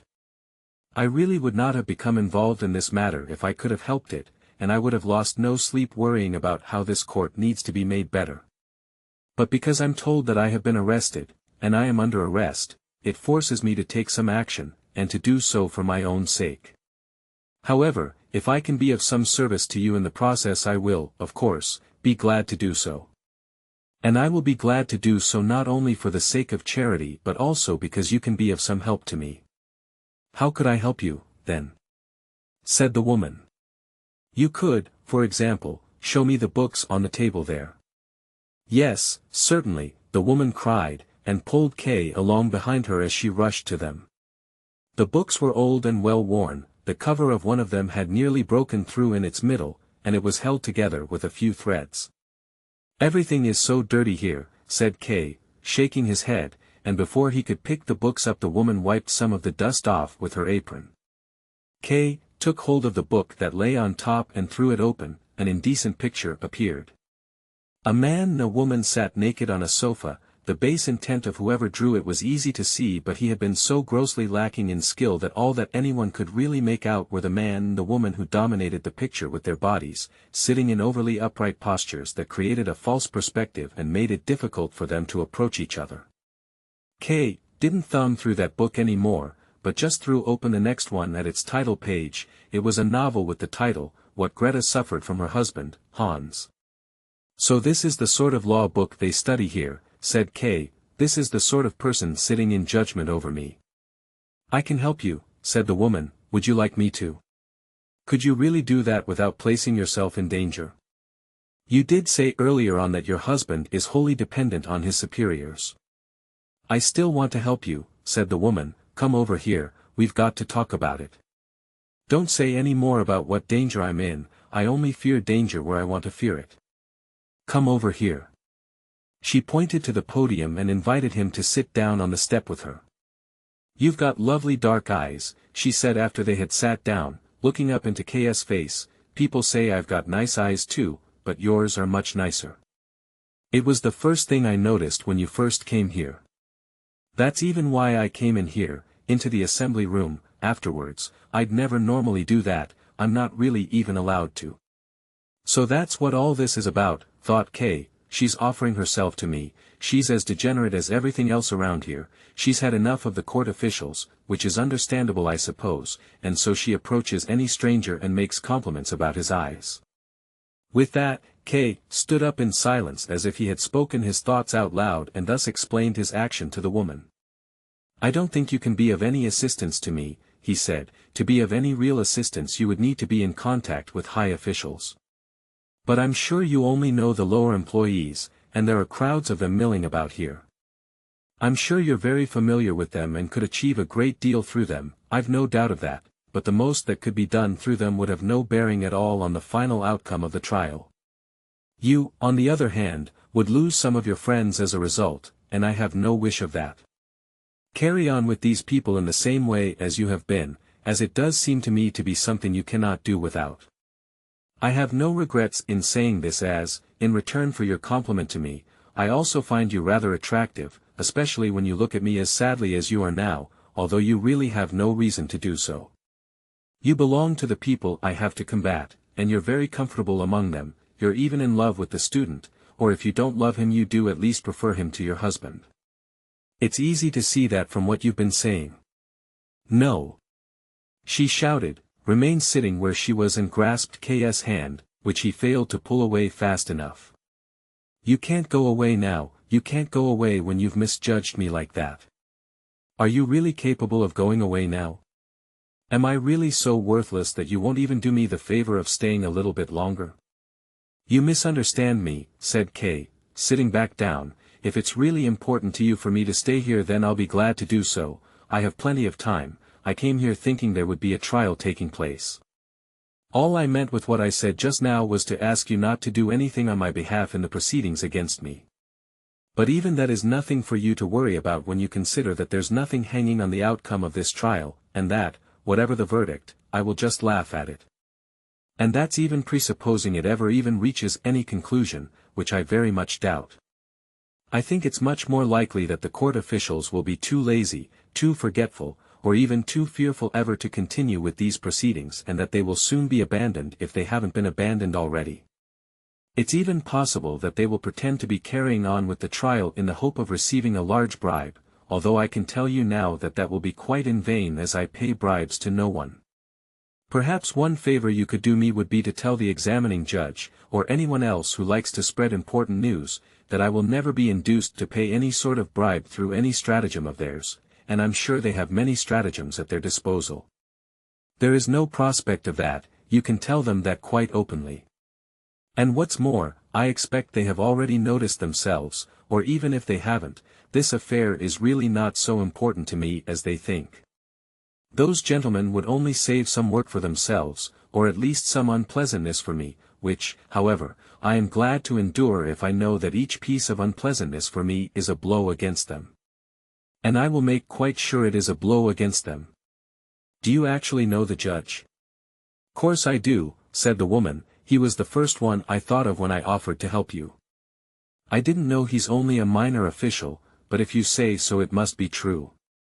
Mind you, I still think the report he gives to his superiors must have some influence. And he writes so many reports. You say these officials are lazy, but they're certainly not all lazy, especially this examining judge, he writes ever such a lot. Last Sunday, for instance, that session went on till the evening. Everyone had gone, but the examining judge, he stayed in the hall. I had to bring him a lamp in. All I had was a little kitchen lamp, but he was very satisfied with it and started to write straight away. Meantime my husband arrived. He always has the day off on Sundays. We got the furniture back in and got our rooms sorted out, and then a few of the neighbors came. We sat and talked for a bit by a candle. In short, we forgot all about the examining judge and went to bed. All of a sudden in the night, it must have been quite late in the night, I wakes up. Next to the bed, there's the examining judge shading the lamp with his hand so that there's no light from it falls on my husband. He didn't need to be as careful as that. The way my husband sleeps, the light wouldn't have woken him up anyway. I was quite shocked and nearly screamed, but the judge was very friendly, warned me I should be careful. He whispered to me he's been writing all this time, and now he's brought me the lamp back, and he'll never forget how I looked when he found me there asleep. What I mean, with all this, I just wanted to tell you how the examining judge really does write lots of reports, especially about you, as questioning you was definitely one of the main things on the agenda that Sunday. If he writes reports, as long as that they must be of some importance. And besides all that, you can see from what happened that the examining judge is after me, and it's right now, when he's first begun to notice me, that I can have a lot of influence on him. And I've got other proof I mean a lot to him, too. Yesterday, he sent that student to me, the one he really trusts and who he works with. He sent him with a present for me, silk stockings. He said it was because I clear up in the courtroom, but that's only a pretense. That job's no more than what I'm supposed to do. It's what my husband gets paid for. Nice stockings, they are. Look. She stretched out her leg, drew her skirt up to her knee and looked, herself, at the stocking. They are nice stockings, but they're too good for me, really. She suddenly interrupted herself and lay her hand on K.S. as if she wanted to calm him down, and whispered, "Be quiet, Berthold is watching us." K. slowly looked up.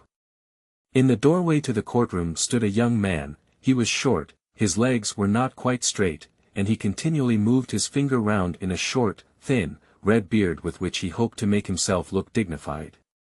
K. looked at him with some curiosity. He was the first student he had ever met of the unfamiliar discipline of jurisprudence, face to face at least, a man who would even most likely attain high office one day. The student, in contrast, seemed to take no notice of K. at all. He merely withdrew his finger from his beard long enough to beckon to the woman and went over to the window. The woman leant over to K. and whispered, "Don't be cross with me, please don't, and please don't think ill of me either. I've got to go to him now, to this horrible man. Just look at his bent legs. But I'll come straight back and then I'll go with you if you'll take me. I'll go wherever you want, you can do whatever you like with me. I'll be happy if I can be away from here for as long as possible. It'd be best if I could get away from here for good." She stroked K.'s hand once more, jumped up and ran over to the window. Before he realized it, K. grasped for her hand but failed to catch it. He really was attracted to the woman, and even after thinking hard about it could find no good reason why he should not give in to her allure. It briefly crossed his mind that the woman meant to entrap him on behalf of the court, but that was an objection he had no difficulty in fending off. In what way could she entrap him? Was he not still free, so free that he could crush the entire court whenever he wanted, at least where it concerned him? Could he not have that much confidence in himself? And her offer of help sounded sincere, and maybe it wasn't quite worthless. And maybe there was no better revenge against the examining judge and his cronies than to take this woman from him and have her for himself. Maybe then, after much hard work writing dishonest reports about K., the judge would go to the woman's bed late one night and find it empty. And it would be empty because she belonged to K., because this woman at the window, this lush, supple, warm body in its somber clothes of rough, heavy material belonged to him, totally to him and to him alone. Once he had settled his thoughts towards the woman in this way, he began to find the quiet conversation at the window was taking too long. He rapped on the podium with his knuckles, and then even with his fist. The student briefly looked away from the woman to glance at K. over his shoulder but did allow himself to be disturbed. In fact, he even pressed himself close to the woman and put his arms around her. She dropped her head down low as if listening to him carefully. As she did so he kissed her right on the neck, hardly even interrupting what he was saying. K saw this as confirmation of the tyranny the student held over the woman and which she had already complained about. He stood up and walked up and down the room. Glancing sideways at the student, he wondered what would be the quickest possible way to get rid of him, and so it was not unwelcome to him when the student, clearly disturbed by Ks to ing and froing which K had now developed into a stamping up and down, said to him, "You don't have to stay here, you know, if you're getting impatient. You could have gone earlier, no one would have missed you. In fact, you should have gone, you should have left as quickly as possible as soon as I got here." This comment could have caused all possible rage to break out between them, but K also bore in mind that this was a prospective court official speaking to a disfavored defendant, and he might well have been taking pride in speaking in this way. K remained standing quite close to him and said with a smile, "You're quite right, I am impatient, but the easiest way to settle this impatience would be if you left us.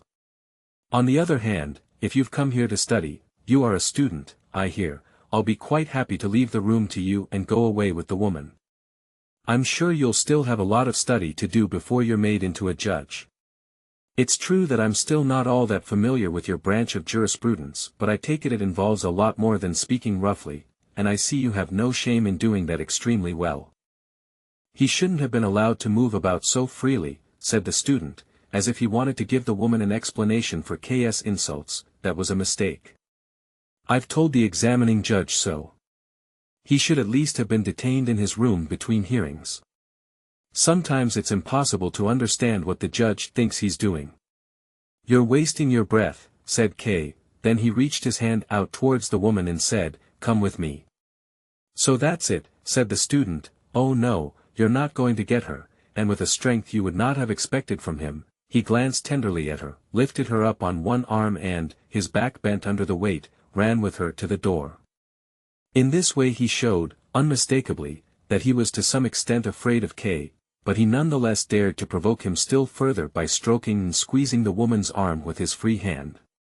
K ran the few steps up to him, but when he had reached him and was about to take hold of him and, if necessary, throttle him, the woman said, "It's no good, it's the examining judge who sent for me, I daren't go with you, this little bastard," and here she ran her hand over the student's face, "this little bastard won't let me. And you don't want to be set free," shouted K, laying his hand on the student's shoulder, who then snapped at it with his teeth. "No!" shouted the woman, pushing K away with both hands. No, don't do that, what do you think you're doing? That'd be the end of me. Let go of him, please just let go of him. He's only carrying out the judge's orders, he's carrying me to him. Let him take you then, and I want to see nothing more of you," said K, enraged by his disappointment and giving the student a thump in the back so that he briefly stumbled and then, glad that he had not fallen, immediately jumped up all the higher with his burden. K followed them slowly. He realized that this was the first unambiguous setback he had suffered from these people. It was of course nothing to worry about, he accepted the setback only because he was looking for a fight.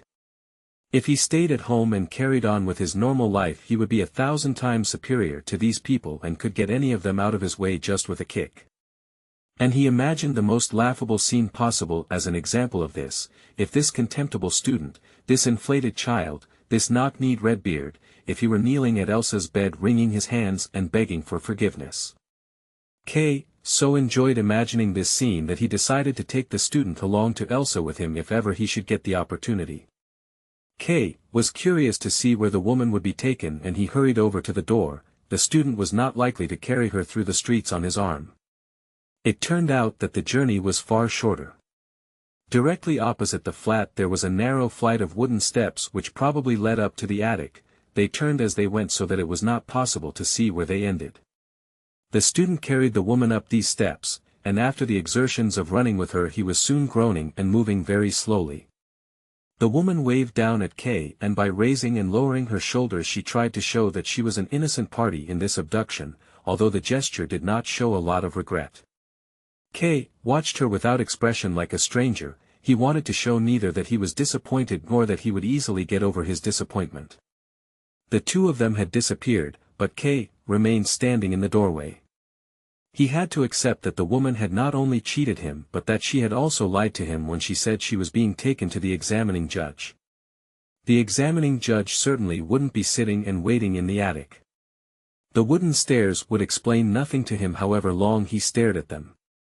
Then K noticed a small piece of paper next to them, went across to it and read, in a childish and unpracticed hand, "Entrance to the court offices."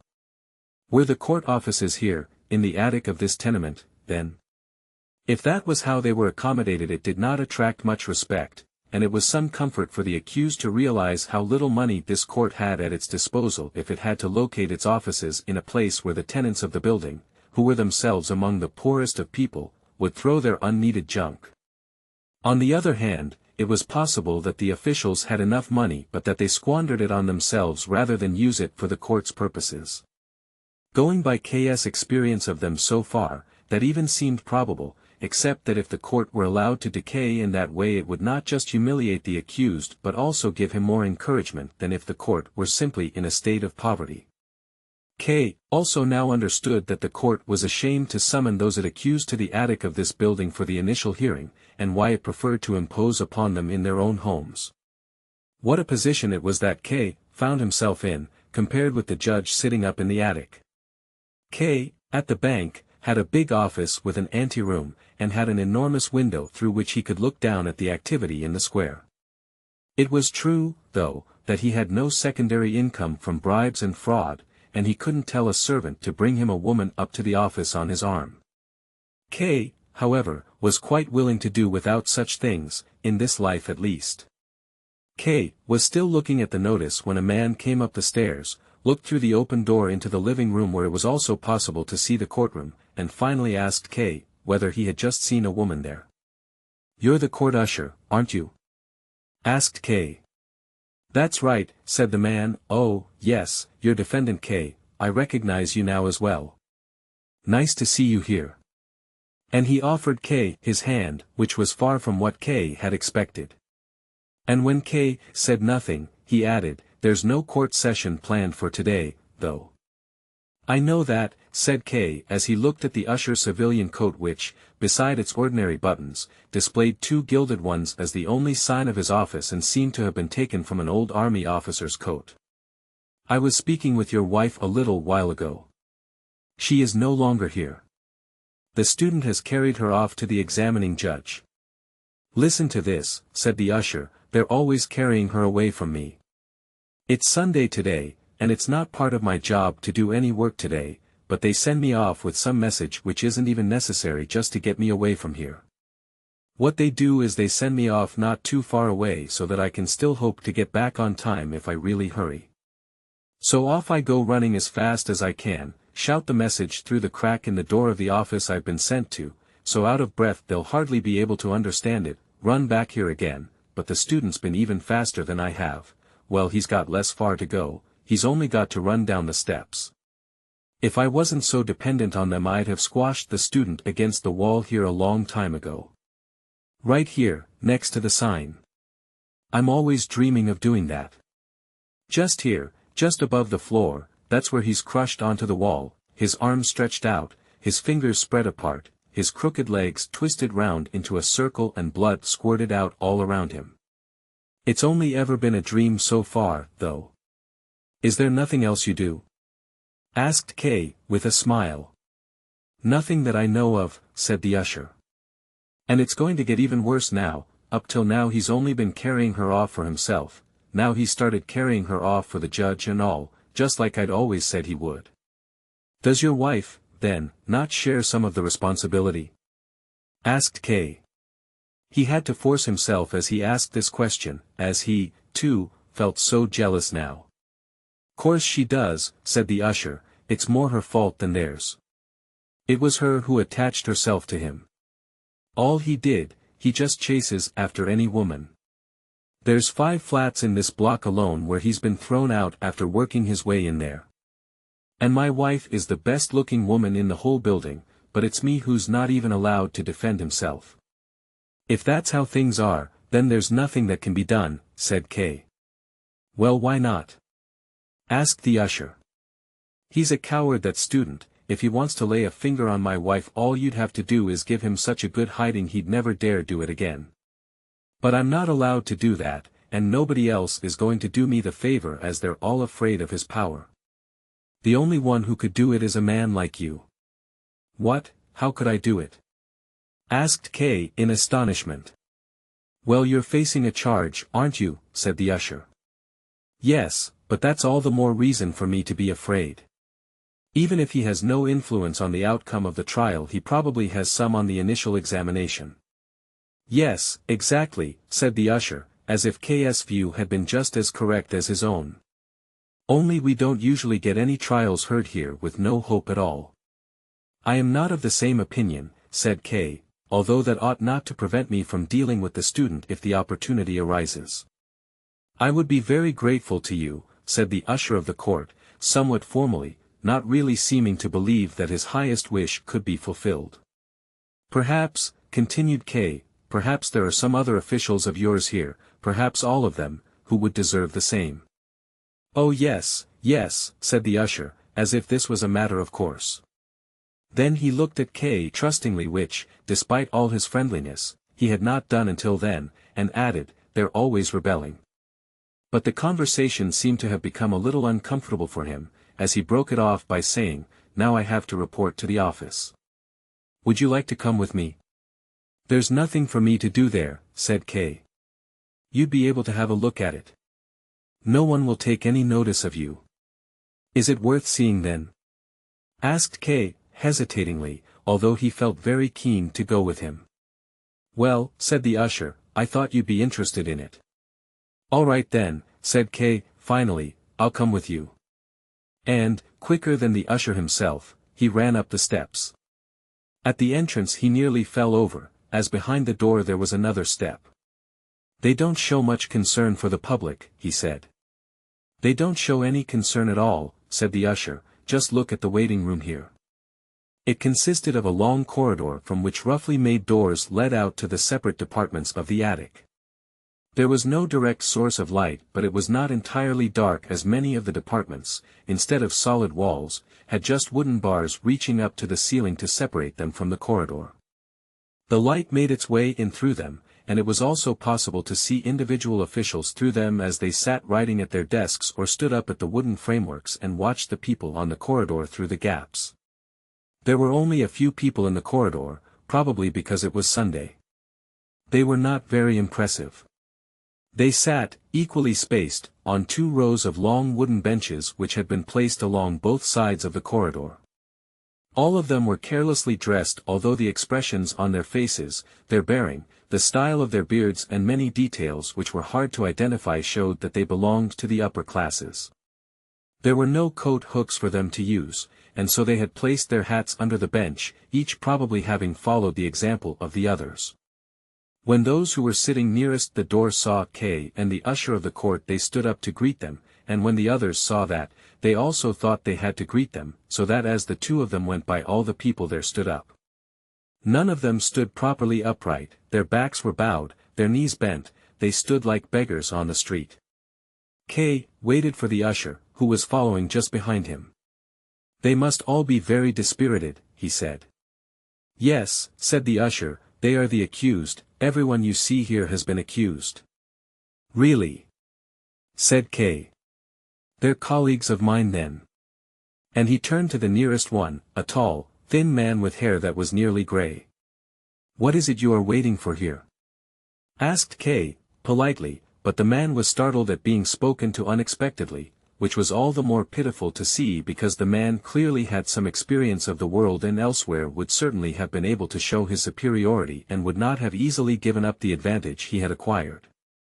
Here, though, he did not know what answer to give to such a simple question and looked round at the others as if they were under some obligation to help him, and as if no one could expect any answer from him without this help. Then the usher of the court stepped forward to him and, in order to calm him down and raise his spirits, said, "The gentleman here's only asking what it is you're waiting for. You can give him an answer." The voice of the usher was probably familiar to him, and had a better effect than K's. I'm waiting," he began, and then came to a halt. He had clearly chosen this beginning so that he could give a precise answer to the question, but now he didn't know how to continue. Some of the others waiting had come closer and stood round the group. The usher of the court said to them, "Get out the way, keep the gangway free." They moved back slightly, but not as far as where they had been sitting before. In the meantime, the man whom K had first approached had pulled himself together and even answered him with a smile. "A month ago I made some applications for evidence to be heard in my case, and I'm waiting for it to be settled." "You certainly seem to be going to a lot of effort," said K. "Yes," said the man, "it is my affair after all." "Not everyone thinks the same way as you do," said K. "I've been indicted as well, but I swear on my soul that I've neither submitted evidence nor done anything else of the sort." "Do you really think that's necessary?" "I don't really know, exactly," said the man, once more totally unsure of himself. He clearly thought K was joking with him and therefore probably thought it best to repeat his earlier answer in order to avoid making any new mistakes. With K looking at him impatiently, he just said, "As far as I'm concerned, I've applied to have this evidence heard." "Perhaps you don't believe I've been indicted?" asked K. "Oh, please, I certainly do," said the man, stepping slightly to one side, but there was more anxiety in his answer than belief. "You don't believe me then?" asked K, and took hold of his arm, unconsciously prompted by the man's humble demeanor, and as if he wanted to force him to believe him. But he did not want to hurt the man and had only taken hold of him very lightly. Nonetheless, the man cried out as if K had grasped him not with 2 fingers but with red-hot tongs. Shouting in this ridiculous way finally made K tired of him. If he didn't believe he was indicted, then so much the better. Maybe he even thought K was a judge. And before leaving, he held him a lot harder, shoved him back onto the bench and walked on. "These defendants are so sensitive, most of them," said the usher of the court. Almost all of those who had been waiting had now assembled around the man who, by now, had stopped shouting, and they seemed to be asking him lots of precise questions about the incident. K was approached by a security guard, identifiable mainly by his sword, of which the scabbard seemed to be made of aluminium. This greatly surprised K, and he reached out for it with his hand. The guard had come because of the shouting and asked what had been happening. The usher of the court said a few words to try and calm him down, but the guard explained that he had to look into it himself, saluted, and hurried on, walking with very short steps, probably because of gout. K didn't concern himself long with the guard or these people, especially as he saw it turning off the corridor, about halfway along it on the right-hand side, where there was no door to stop him going that way. He asked the usher whether that was the right way to go. The usher nodded, and that is the way that K went. The usher remained always 1 or 2 steps behind K, which he found irritating, as in a place like this it could give the impression that he was being driven along by someone who had arrested him, so he frequently waited for the usher to catch up, but the usher always remained behind him. In order to put an end to his discomfort, K finally said, "Now that I've seen what it looks like here, I'd like to go." "You haven't seen everything yet," said the usher ingenuously. "I don't want to see everything," said K, who was also feeling very tired. "I want to go. What is the way to the exit?" "You haven't got lost, have you?" asked the usher in amazement. "You go down this way to the corner, then right down the corridor straight ahead as far as the door." "Come with me," said K, "show me the way. I'll miss it, there are so many different ways here." "It's the only way there is," said the usher, who had now started to sound quite reproachful. "I can't go back with you again. I've got to hand in my report, and I've already lost a lot of time because of you as it is." "Come with me," K repeated, now somewhat sharper, as if he had finally caught the usher out in a lie. "Don't shout like that," whispered the usher, "there's offices all round us here. If you don't want to go back by yourself, come on a bit further with me, or else wait here till I've sorted out my report, then I'll be glad to go back with you again." "No, no," said K, "I will not wait, and you must come with me now." K had still not looked round at anything at all in the room where he found himself, and it was only when one of the many wooden doors all around him opened that he noticed it. A young woman, probably summoned by the loudness of K's voice, entered and asked, "What is it the gentleman wants?" In the darkness behind her there was also a man approaching. K looked at the usher. He had, after all, said that no one would take any notice of K, and now there were two people coming. It only needed a few and everyone in the office would become aware of him and asking for explanations as to why he was there. The only understandable and acceptable thing to say was that he was accused of something and wanted to know the date of his next hearing, but this was an explanation he did not want to give, especially as it was not true, he had only come out of curiosity. Or else, an explanation even less usable, he could say that he wanted to ascertain that the court was as revolting on the inside as it was on the outside. And it did seem that he had been quite right in this supposition. He had no wish to intrude any deeper, he was disturbed enough by what he had seen already, he was not in the right frame of mind just then to face a high official such as might appear from behind any door, and he wanted to go, either with the usher of the court or, if needs be, alone. But he must have seemed very odd standing there in silence, and the young woman and the usher were indeed looking at him as if they thought he would go through some major metamorphosis any second which they didn't want to miss seeing. And in the doorway stood the man whom K had noticed in the background earlier. He held firmly on to the beam above the low door, swinging a little on the tips of his feet as if becoming impatient as he watched. But the young woman was the first to recognize that K's behavior was caused by his feeling slightly unwell. She brought a chair and asked, "Would you not like to sit down?" K sat down immediately and, in order to keep his place better, put his elbows on the armrests. "You're a little bit dizzy, aren't you?" she asked him. Her face was now close in front of him, it bore the severe expression that many young women have just when they're in the bloom of their youth. "It's nothing for you to worry about," she said, "that's nothing unusual here, almost everyone gets an attack like that the first time they come here." "This is your first time, is it?" "Yes, it's nothing unusual then. The sun burns down on the roof and the hot wood makes the air so thick and heavy. It makes this place rather unsuitable for offices, whatever other advantages it might offer. But the air is almost impossible to breathe on days when there's a lot of business, and that's almost every day. And when you think that there's a lot of washing put out to dry here as well, and we can't stop the tenants doing that, it's not surprising you started to feel unwell. But you get used to the air all right in the end. When you're here for the second or third time you'll hardly notice how oppressive the air is. Are you feeling any better now?"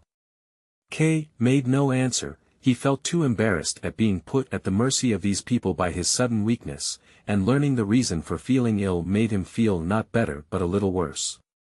The girl noticed it straight away, and to make the air fresher for K, she took a window pole that was leaning against the wall and pushed open a small hatch directly above K's head that led to the outside. But so much soot fell in that the girl had to immediately close the hatch again and clean the soot off K's hands with her handkerchief, as K was too tired to do that for himself. He would have liked just to sit quietly where he was until he had enough strength to leave, and the less fuss people made about him the sooner that would be. But then the girl said, "You can't stay here, we're in people's way here." K looked at her as if to ask whose way they were impeding. "If you like, I can take you to the sick room," and turning to the man in the doorway said, "Please help me." The man immediately came over to them, but K did not want to go to the sick room. That was just what he wanted to avoid, being led further from place to place. The further he went the more difficult it must become. So he said, "I am able to walk now," and stood up, shaking after becoming used to sitting so comfortably. But then he was unable to stay upright. "I can't manage it," he said, shaking his head, and sat down again with a sigh. He remembered the usher who, despite everything, would have been able to lead him out of there but who seemed to have gone long before. K looked out between the man and the young woman who were standing in front of him but was unable to find the usher. "I think," said the man, who was elegantly dressed and whose appearance was made especially impressive with a grey waistcoat that had two long, sharply tailored points, "the gentleman is feeling unwell because of the atmosphere here, so the best thing, and what he would most prefer, would be not to take him to the sick room but get him out of the offices altogether." "That's right," exclaimed K, with such joy that he nearly interrupted what the man was saying. "I'm sure that'll make me feel better straight away. I'm really not that weak, all I need is a little support under my arms. I won't cause you much trouble, it's not such a long way anyway, lead me to the door and then I'll sit on the stairs for a while and soon recover, as I don't suffer from attacks like this at all. I'm surprised at it myself. I also work in an office and I'm quite used to office air, but here it seems to be too strong. You've said so yourselves. So please, be so kind as to help me on my way a little. I'm feeling dizzy, you see, and it'll make me ill if I stand up by myself. And with that he raised his shoulders to make it easier for the two of them to take him by the arms. The man, however, didn't follow this suggestion but just stood there with his hands in his trouser pockets and laughed out loud. There, you see, he said to the girl, I was quite right. The gentleman is only unwell here, and not in general. The young woman smiled too, but lightly tapped the man's arm with the tips of her fingers as if he had allowed himself too much fun with K. So what do you think, then?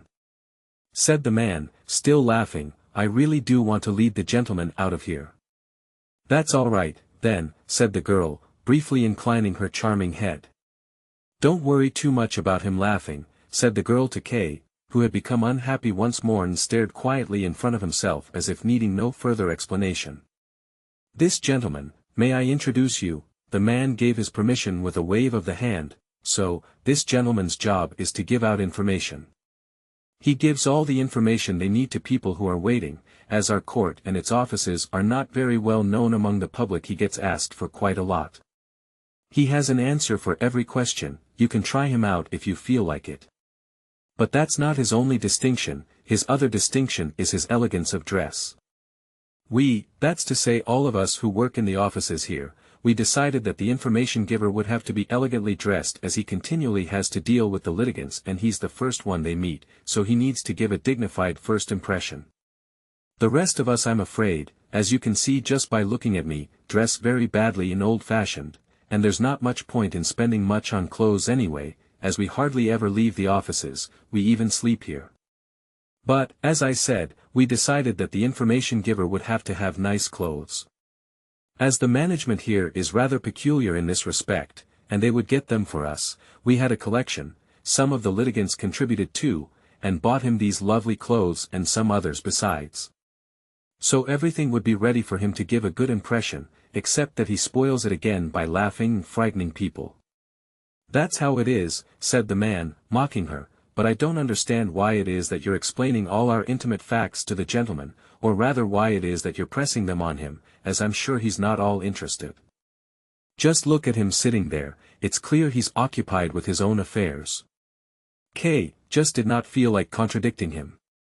The girl's intention may have been good, perhaps she was under instructions to distract him or to give him the chance to collect himself, but the attempt had not worked. I had to explain to him why you were laughing, said the girl. I suppose it was insulting. I think he would forgive even worse insults if I finally took him outside. K said nothing, did not even look up. He tolerated the two of them negotiating over him like an object. That was even what suited him best. But suddenly he felt the information giver's hand on one arm and the young woman's hand on the other. Up you get then, weakling, said the information giver. Thank you both very much, said K, pleasantly surprised, as he slowly rose and personally guided these unfamiliar hands to the places where he most needed support. As they approached the corridor, the girl said quietly into K's ear, I must seem to think it's very important to show the information giver in a good light, but you shouldn't doubt what I say, I just want to say the truth. He isn't hard-hearted. It's not really his job to help litigants outside if they're unwell, but he's doing it anyway, as you can see. I don't suppose any of us is hard-hearted. Perhaps we'd all like to be helpful, but working for the court offices it's easy for us to give the impression we are hard-hearted and don't want to help anyone. It makes me quite sad. Would you not like to sit down here a while? Asked the information giver. They were already in the corridor and just in front of the defendant whom K had spoken to earlier. K felt almost ashamed to be seen by him. Earlier he had stood so upright in front of him and now he had to be supported by two others. His hat was held up by the information giver balanced on outstretched fingers, his hair was disheveled and hung down onto the sweat on his forehead. But the defendant seemed to notice nothing of what was going on and just stood there humbly, as if wanting to apologize to the information giver for being there. The information giver looked past him.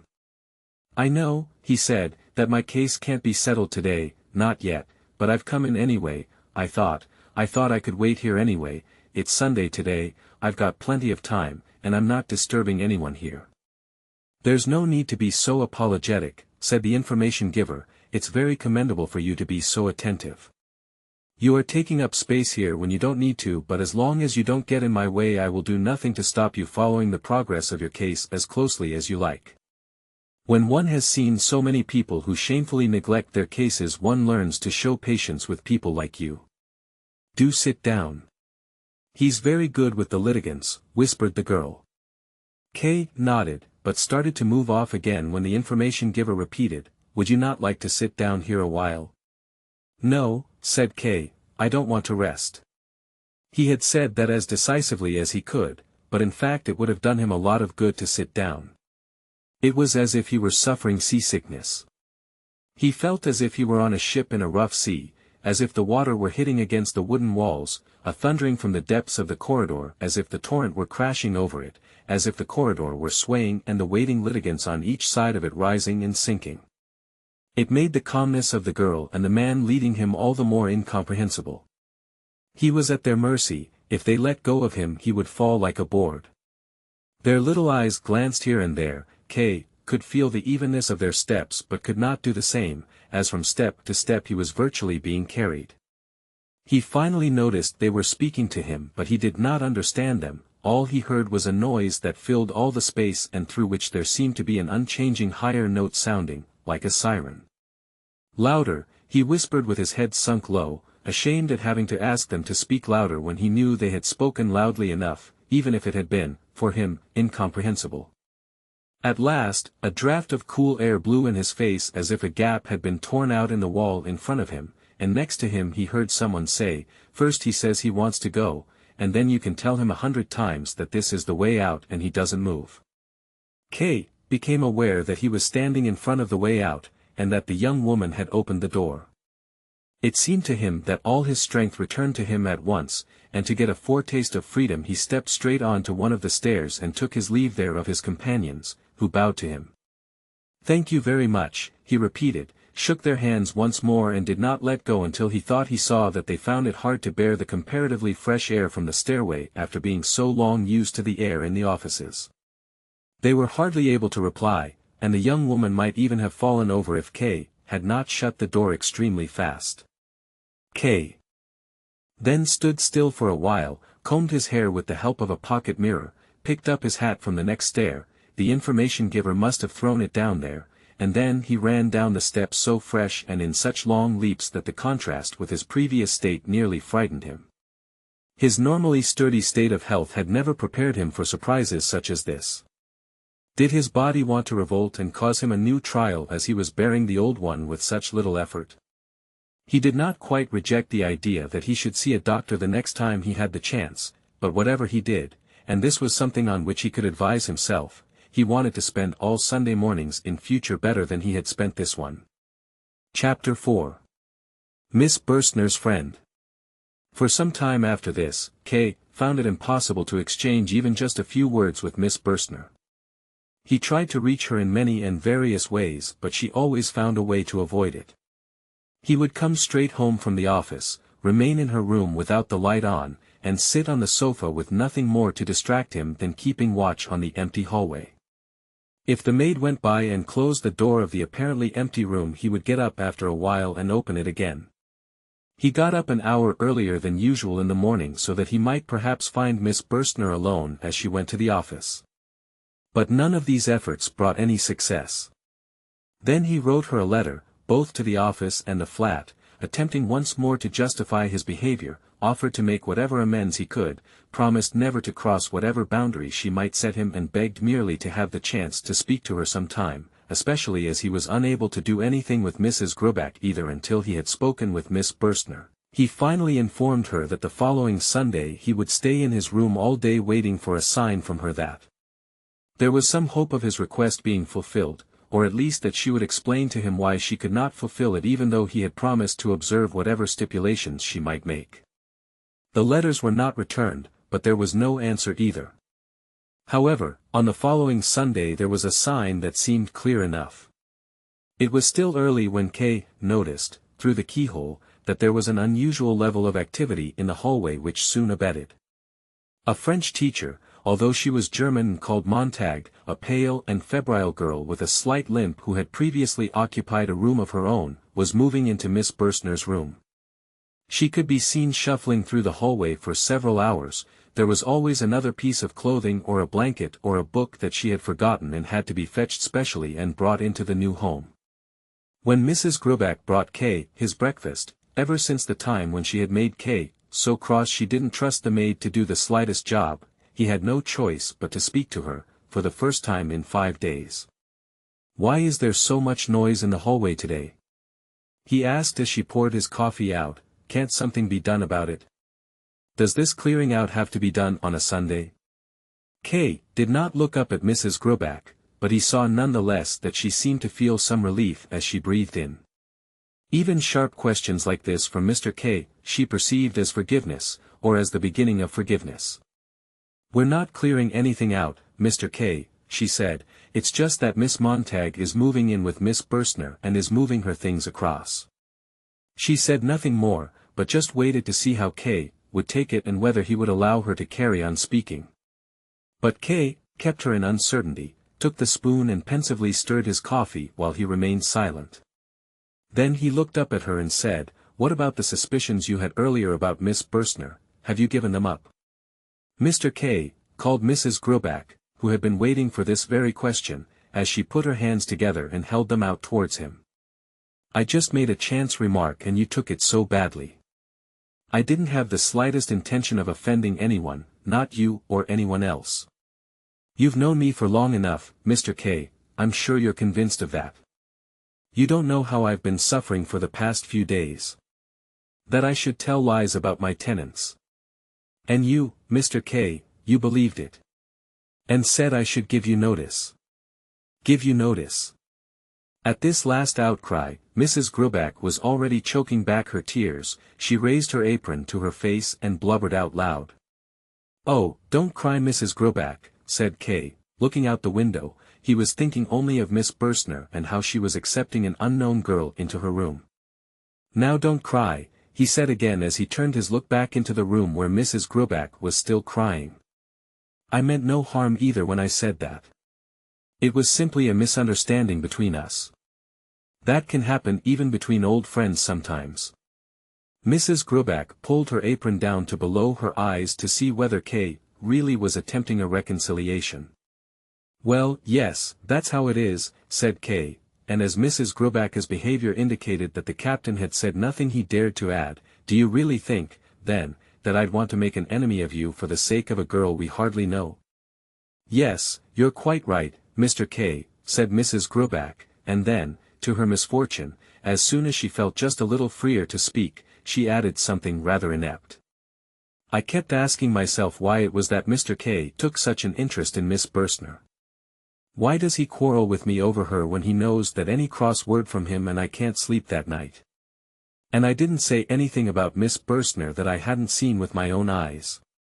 K said nothing in reply. He should have chased her from the room as soon as she had opened her mouth, and he didn't want to do that. He contented himself with merely drinking his coffee and letting Mrs. Gruback feel that she was superfluous. Outside, the dragging steps of Miss Montag could still be heard as she went from one side of the hallway to the other. "Do you hear that?" asked K, pointing his hand at the door. "Yes," said Mrs. Gruback with a sigh. "I wanted to give her some help and I wanted the maid to help her too, but she's stubborn, she wants to move everything in herself. I wonder at Miss Berstner. I often feel it's a burden for me to have Miss Montag as a tenant, but Miss Berstner accepts her into her room with herself." "There's nothing there for you to worry about," said K, crushing the remains of a sugar lump in his cup. "Does she cause you any trouble?" "No," said Mrs. Gruback, "in itself it's very good to have her there, it makes another room free for me and I can let my nephew, the captain, occupy it. I began to worry he might be disturbing you when I had to let him live in the living room next to you over the last few days. He's not very considerate." "What an idea," said Kay, standing up. "There's no question of that. You seem to think that because I can't stand this to ing and fro-ing of Miss Montag that I'm oversensitive, and there she goes back again. Mrs. Gruback appeared quite powerless. Should I tell her to leave moving the rest of her things over till later, then, Mr. K? If that's what you want, I'll do it immediately. But she has to move in with Miss Burstner, said K. Yes, said Mrs. Gruback, without quite understanding what Kate meant. So she has to take her things over there. Mrs. Gruback just nodded. K. was irritated all the more by this dumb helplessness which, seen from the outside, could have seemed like a kind of defiance on her part. He began to walk up and down the room between the window and the door, thus depriving Mrs. Gruback of the chance to leave, which she otherwise probably would have done. Just as K. once more reached the door, someone knocked at it. It was the maid, to say that Miss Montag would like to have a few words with Mr. K, and therefore requested that he come to the dining room where she was waiting for him. K. heard the maid out thoughtfully, and then looked back at the shocked Mrs. Gruback in a way that was almost contemptuous. His look seemed to be saying that K. had been expecting this invitation from Miss Montag for a long time, and that it was confirmation of the suffering he had been made to endure that Sunday morning from Mrs. Gruback's tenants. He sent the maid back with the reply that he was on his way, then he went to the wardrobe to change his coat, and in answer to Mrs. Gruback's gentle whining about the nuisance Miss Montag was causing merely asked her to clear away the breakfast things. But you've hardly touched it, said Mrs. Gruback. Oh, just take it away, shouted K. It seemed to him that Miss Montag was mixed up in everything and made it repulsive to him. As he went through the hallway he looked at the closed door of Miss Burstner's room.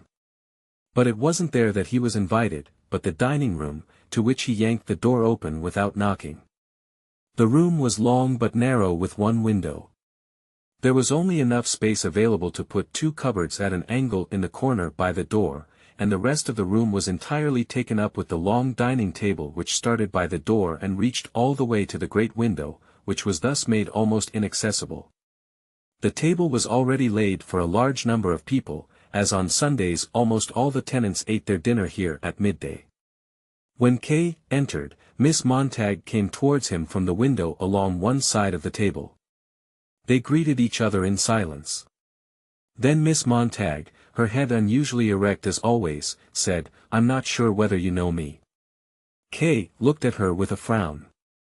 "Of course I do," he said, "you've been living here with Mrs. Gruback for quite some time now.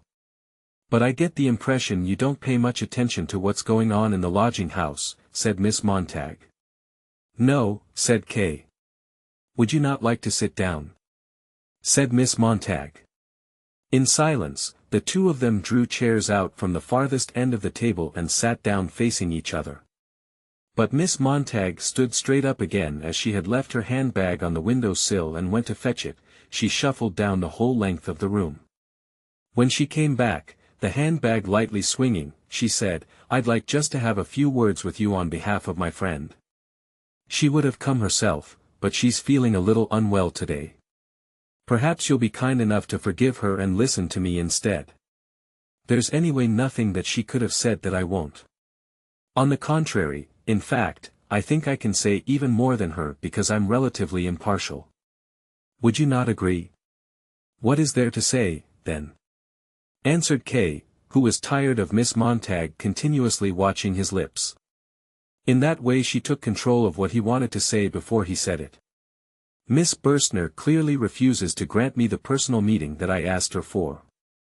"That's how it is," said Miss Montag, "or rather, that's not at all how it is, the way you put it is remarkably severe. Generally speaking, meetings are neither granted nor the opposite. But it can be that meetings are considered unnecessary, and that's how it is here. Now, after your comment, I can speak openly. You asked my friend, verbally or in writing, for the chance to speak with her. Now my friend is aware of your reasons for asking for this meeting, or at least I suppose she is, and so, for reasons I know nothing about, she is quite sure that it would be of no benefit to anyone if this meeting actually took place. Moreover, it was only yesterday, and only very briefly, that she made it clear to me that such a meeting could be of no benefit for yourself either. She feels that it can only have been a matter of chance that such an idea came to you, and that even without any explanations from her, you will very soon come to realize yourself, if you have not done so already, the futility of your idea. My answer to that is that although it may be quite right, I consider it advantageous, if the matter is to be made perfectly clear, to give you an explicit answer. I offered my services in taking on the task, and after some hesitation my friend conceded. I hope, however, also to have acted in your interests, as even the slightest uncertainty in the least significant of matters will always remain a cause of suffering, and if, as in this case, it can be removed without substantial effort, then it is better if that is done without delay. I thank you, said K, as soon as Miss Montag had finished. He stood slowly up, looked at her, then across the table, then out the window. The house opposite stood there in the sun, and went to the door. Miss Montag followed him a few paces, as if she did not quite trust him. At the door, however, both of them had to step back as it opened and Captain Lands entered. This was the first time that K had seen him close up. He was a large man of about 40 with a tanned, fleshy face. He bowed slightly, intending it also for K, and then went over to Miss Montag and deferentially kissed her hand. He was very elegant in the way he moved. The courtesy he showed towards Miss Montag made a striking contrast with the way she had been treated by K. Nonetheless, Miss Montag did not seem to be cross with K, as it even seemed to him that she wanted to introduce the captain. K, however, did not want to be introduced. He would not have been able to show any sort of friendliness either to Miss Montag or to the captain. The kiss on the hand had, for K, bound them into a group which would keep him at a distance from Miss Berstner whilst at the same time seeming to be totally harmless and unselfish. K thought, however, that he saw more than that. He thought he also saw that Miss Montag had chosen a means of doing it that was good, but two-edged. She exaggerated the importance of the relationship between K and Miss Berstner, and above all she exaggerated the importance of asking to speak with her, and she tried at the same time to make out that K was exaggerating everything. She would be disappointed. K did not want to exaggerate anything. He was aware that Miss Berstner was a little typist who would not offer him much resistance for long. In doing so he deliberately took no account of what Mrs. Grubach had told him about Miss Berstner. All these things were going through his mind as he left the room with hardly a polite word. He wanted to go straight to his room, but a little laugh from Miss Montag that he heard from the dining room behind him brought him to the idea that he might prepare a surprise for the two of them, the captain and Miss Montag. He looked round and listened to find out if there might be any disturbance from any of the surrounding rooms. Everywhere was quiet. The only thing to be heard was the conversation from the dining room and Mrs. Grubach's voice from the passage leading to the kitchen. This seemed an opportune time. K went to Miss Berstner's room and knocked gently. There was no sound, so he knocked again, but there was still no answer in reply. Was she asleep? Or was she really unwell? Or was she just pretending, as she realized it could only be K knocking so gently? K assumed she was pretending and knocked harder. Eventually, when the knocking brought no result, he carefully opened the door with the sense of doing something that was not only improper but also pointless. In the room there was no one. What's more, it looked hardly at all like the room K had known before. Against the wall there were now two beds behind one another. There were clothes piled up on 3 chairs near the door. A wardrobe stood open. Miss Berstner must have gone out while Miss Montag was speaking to him in the dining room. K was not greatly bothered by this. He had hardly expected to be able to find Miss Berstner so easily, and had made this attempt for little more reason than to spite Miss Montag. But that made it all the more embarrassing for him when, as he was closing the door again, he saw Miss Montag and the captain talking in the open doorway of the dining room. They had probably been standing there ever since K had opened the door. They avoided seeming to observe K, but chatted lightly and followed his movements with glances, the absent-minded glances to the side such as you make during a conversation. But these glances were heavy for K, and he rushed alongside the wall back into his own room. Chapter 5. The Whip Man. One evening, a few days later, K was walking along one of the corridors that separated his office from the main stairway. he was nearly the last one to leave for home that evening. There remained only a couple of workers in the light of a single bulb in the dispatch department, when he heard a sigh from behind a door which he had himself never opened but which he had always thought just led into a junk room. He stood in amazement and listened again to establish whether he might not be mistaken. For a while there was silence, but then came some more sighs. His first thought was to fetch one of the servitors. It might well have been worth having a witness present, but then he was taken by an uncontrollable curiosity that made him simply yank the door open. It was, as he had thought, a junk room. Old, unusable forms, empty stone ink bottles lay scattered behind the entrance. But in the cupboard-like room itself stood 3 men, crouching under the low ceiling. A candle fixed on a shelf gave them light. "What are you doing here?" asked K, quietly, but crossly and without thinking. One of the men was clearly in charge, and attracted attention by being dressed in a kind of dark leather costume which left his neck and chest and his arms exposed. He did not answer. But the other 2 called out, "Mr. K. We're to be beaten because you made a complaint about us to the examining judge." And now, K finally realized that it was actually the 2 policemen, Franz and Willem, and that the 3rd man held a cane in his hand with which to beat them. "Well," said K, staring at them, "I didn't make any complaint, I only said what took place in my home. And your behavior was not entirely unobjectionable, after all." "Mr. K," said Willem, while Franz clearly tried to shelter behind him as protection from the 3rd man, "if you knew how badly we get paid you wouldn't think so badly of us. I've got a family to feed, and Franz here wanted to get married. You just have to get more money where you can't do it just by working hard, not however hard you try. I was sorely tempted by your fine clothes. Policemen aren't allowed to do that sort of thing, course they aren't, and it wasn't right of us, but it's tradition that the clothes go to the officers, that's how it's always been, believe me, and it's understandable too, isn't it? What can things like that mean for anyone unlucky enough to be arrested? But if he starts talking about it openly then the punishment has to follow. I didn't know about any of this that you've been telling me, and I made no sort of request that you be punished, I was simply acting on principle." "Franz," said Willem, turning to the other policeman, "didn't I tell you that the gentleman didn't say he wanted us to be punished? Now you can hear for yourself, he didn't even know we'd have to be punished." "Don't you let them persuade you, talking like that," said the 3rd man to K, "this punishment is both just and unavoidable." "Don't listen to him," said Willem, interrupting himself only to quickly bring his hand to his mouth when it had received a stroke of the cane, "we're only being punished because you made a complaint against us.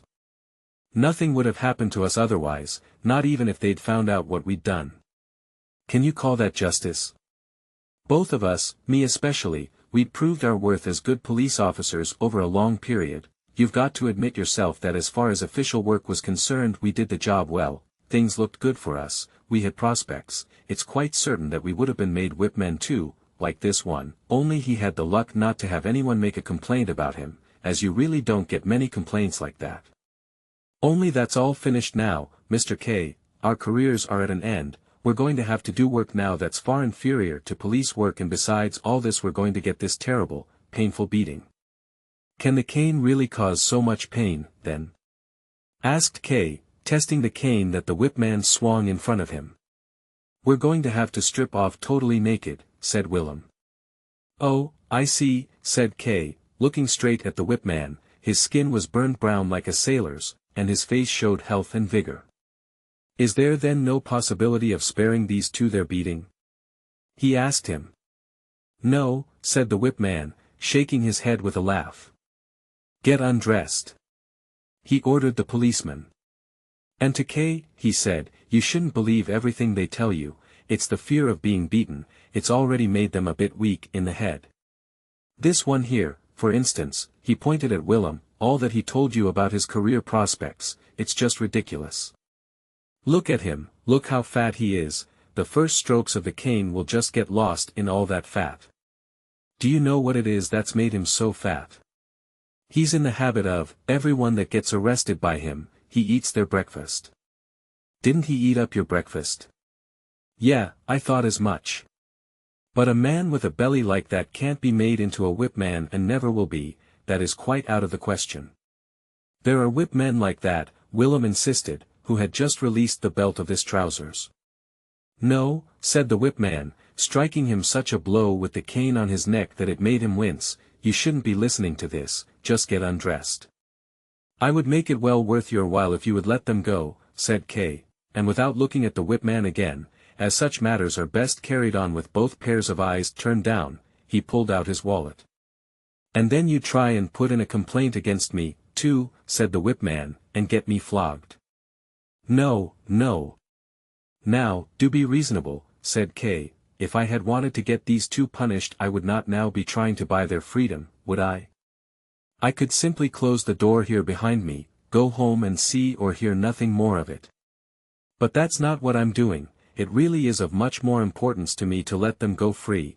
If I had realized they would be punished, or even that they might be punished, I would never have named them in the first place as they are not the ones I hold responsible. It's the organization that's to blame, the high officials are the ones to blame. That's how it is. Shouted the policeman, who then immediately received another blow on their backs, which were by now exposed. If you had a senior judge here beneath your stick, said K, pressing down the cane as he spoke to stop it being raised once more, I really would do nothing to stop you, on the contrary, I would even pay you money to give you all the more strength. Yeah, that's all very plausible, what you're saying there, said the whip man, only I'm not the sort of person you can bribe. It's my job to flog people, so I flog them.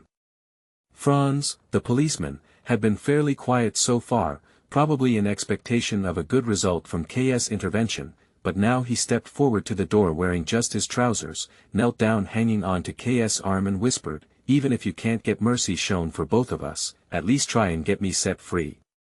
Willem is older than me, he's less sensitive than me in every way, he even got a light beating a couple of years ago, but my record's still clean, I only did things the way I did because Willem led me on to it, he's been my teacher both for good and bad. Down in front of the bank my poor bride is waiting for me at the entrance, I'm so ashamed of myself, it's pitiful. His face was flowing over with tears, and he wiped it dry on K's coat. I'm not going to wait any longer, said the whip man, taking hold of the cane in both hands and laying into Franz while Willem cowered back in a corner and looked on secretly, not even daring to turn his head. Then, the sudden scream that shot out from Franz was long and irrevocable, it seemed to come not from a human being but from an instrument that was being tortured, the whole corridor rang with it, it must have been heard by everyone in the building. Don't shout like that, called out K, unable to prevent himself, and, as he looked anxiously in the direction from which the servitor would come, he gave Franz a shove, not hard, but hard enough for him to fall down unconscious, clawing at the ground with his hands by reflex. He still did not avoid being hit, the rod still found him on the floor, the tip of the rod swung regularly up and down while he rolled to and fro under its blows. And now one of the servitors appeared in the distance, with another a few steps behind him. K had quickly thrown the door shut, gone over to one of the windows overlooking the yard and opened it. The screams had completely stopped. So that the servitor wouldn't come in, he called out, "It's only me." "Good evening, Chief Clerk," somebody called back. "Is there anything wrong?" "No, no," answered K, "it's only a dog yelping in the yard." There was no sound from the servitors, so he added, "You can go back to what you were doing." He did not want to become involved with a conversation with them, and so he leant out of the window. A little while later, when he looked out in the corridor, they had already gone. Now, K remained at the window, he did not dare go back into the junk room, and he did not want to go home either. The yard he looked down into was small and rectangular, all around it were offices, all the windows were now dark and only those at the very top caught a reflection of the moon. K tried hard to see into the darkness of one corner of the yard, where a few handcarts had been left behind one another. He felt anguish at not having been able to prevent the flogging, but that was not his fault. If Franz had not screamed like that, clearly it must have caused a great deal of pain, but it's important to maintain control of oneself at important moments. If Franz had not screamed, then it was at least highly probable that K would have been able to dissuade the whipman. If all the junior officers were contemptible, why would the whipman, whose position was the most inhumane of all, be any exception? And K had noticed very clearly how his eyes had lit up when he saw the banknotes. He had obviously only seemed serious about the flogging to raise the level of the bribe a little. And K had not been ungenerous. He really had wanted to get the policeman freed. If he really had now begun to do something against the degeneracy of the court, then it was a matter of course that he would have to do something here as well. But of course, it became impossible for him to do anything as soon as Franz started screaming. K could not possibly have let the junior bank staff, and perhaps even all sorts of other people, come along and catch him by surprise as he haggled with those people in the junk room. Nobody could really expect that sort of sacrifice of him. If that had been his intention, then it would almost have been easier. K would have taken his own clothes off and offered himself to the whipman in the policeman's place. The whipman would certainly not have accepted this substitution anyway, as in that way he would have seriously violated his duty without gaining any benefit. He would most likely have violated his duty twice over, as court employees were probably under orders not to cause any harm to K while he was facing charges, although there may have been special conditions in force here. However things stood, K was able to do no more than throw the door shut, even though that would still do nothing to remove all the dangers he faced. It was regrettable that he had given Franz a shove, and it could only be excused by the heat of the moment. In the distance, he heard the steps of the servitors. He did not want them to be too aware of his presence, so he closed the window and walked towards the main staircase. At the door of the junk room he stopped and listened for a little while. All was silent. The two policemen were entirely at the whipman's mercy. He could have beaten them to death. K reached his hand out for the door handle but drew it suddenly back. He was no longer in any position to help anyone, and the servitors would soon be back. He did, though, promise himself that he would raise the matter again with somebody and see that, as far as it was in his power, those who really were guilty, the high officials whom nobody had so far dared point out to him, received their due punishment. As he went down the main stairway at the front of the bank, he looked carefully round at everyone who was passing, but there was no girl to be seen who might have been waiting for somebody, not even within some distance from the bank. Franz's claim that his bride was waiting for him was thus shown to be a lie, albeit one that was forgivable and intended only to elicit more sympathy. The policemen were still on K's mind all through the following day. He was unable to concentrate on his work and had to stay in his office a little longer than the previous day so that he could finish it. On the way home, as he passed by the junk room again, he opened its door as if that had been his habit. Instead of the darkness he expected, he saw everything unchanged from the previous evening, and did not know how he should respond. Everything was exactly the same as he had seen it when he had opened the door the previous evening. The forms and bottles of ink just inside the doorway, the whipman with his cane, the two policemen, still undressed, the candle on the shelf, and the two policemen began to wail and call out Mr. K. K slammed the door immediately shut, and even thumped on it with his fists as if that would shut it all the firmer. Almost in tears, he ran to the servitors working quietly at the copying machine. "Go and get that junk room cleared out," he shouted, and, in amazement, they stopped what they were doing. "It should have been done long ago, we're sinking in dirt." They would be able to do the job the next day. K nodded. It was too late in the evening to make them do it there and then as he had originally intended. He sat down briefly in order to keep them near him for a little longer, looked through a few of the copies to give the impression that he was checking them, and then, as he saw that they would not dare to leave at the same time as himself, went home tired and with his mind numb. Chapter 6. K's uncle, Lenny. One afternoon, K was very busy at the time, getting the post ready. K's uncle Carl, a small country land owner, came into the room, pushing his way between two of the staff who were bringing in some papers. K had long expected his uncle to appear, but the sight of him now shocked K far less than the prospect of it had done a long time before. His uncle was bound to come. K had been sure of that for about a month. He already thought at the time he could see how his uncle would arrive, slightly bowed, his battered Panama hat in his left hand, his right hand already stretched out over the desk long before he was close enough as he rushed carelessly towards K, knocking over everything that was in his way. K's uncle was always in a hurry, as he suffered from the unfortunate belief that he had a number of things to do while he was in the big city and had to settle all of them in one day. His visits were only ever for one day, and at the same time thought he could not forego any conversation or piece of business or pleasure that might arise by chance. Uncle Karl was K's former guardian, and so K was duty-bound to help him in all of this as well as to offer him a bed for the night. "I'm haunted by a ghost from the country," he would say. As soon as they had greeted each other, K had invited him to sit in the armchair, but Uncle Karl had no time for that. He said he wanted to speak briefly with K in private. "It is necessary," he said with a tired gulp, "it is necessary for my peace of mind." K immediately sent the junior staff from the room and told them to let no one in. "What's this that I've been hearing, Joseph?" cried K's uncle when they were alone, as he sat on the table shoving various papers under himself without looking at them to make himself more comfortable. K said nothing. He knew what was coming, but, suddenly relieved from the effort of the work he had been doing, he gave way to a pleasant lassitude and looked out the window at the other side of the street. From where he sat, he could see just a small, triangular section of it, part of the empty walls of houses between two shop windows. "You're staring out the window," called out his uncle, raising his arms. "For God's sake, Joseph, give me an answer. Is it true? Can it really be true?" "Uncle Karl," said K, wrenching himself back from his daydreaming, "I really don't know what it is you want of me."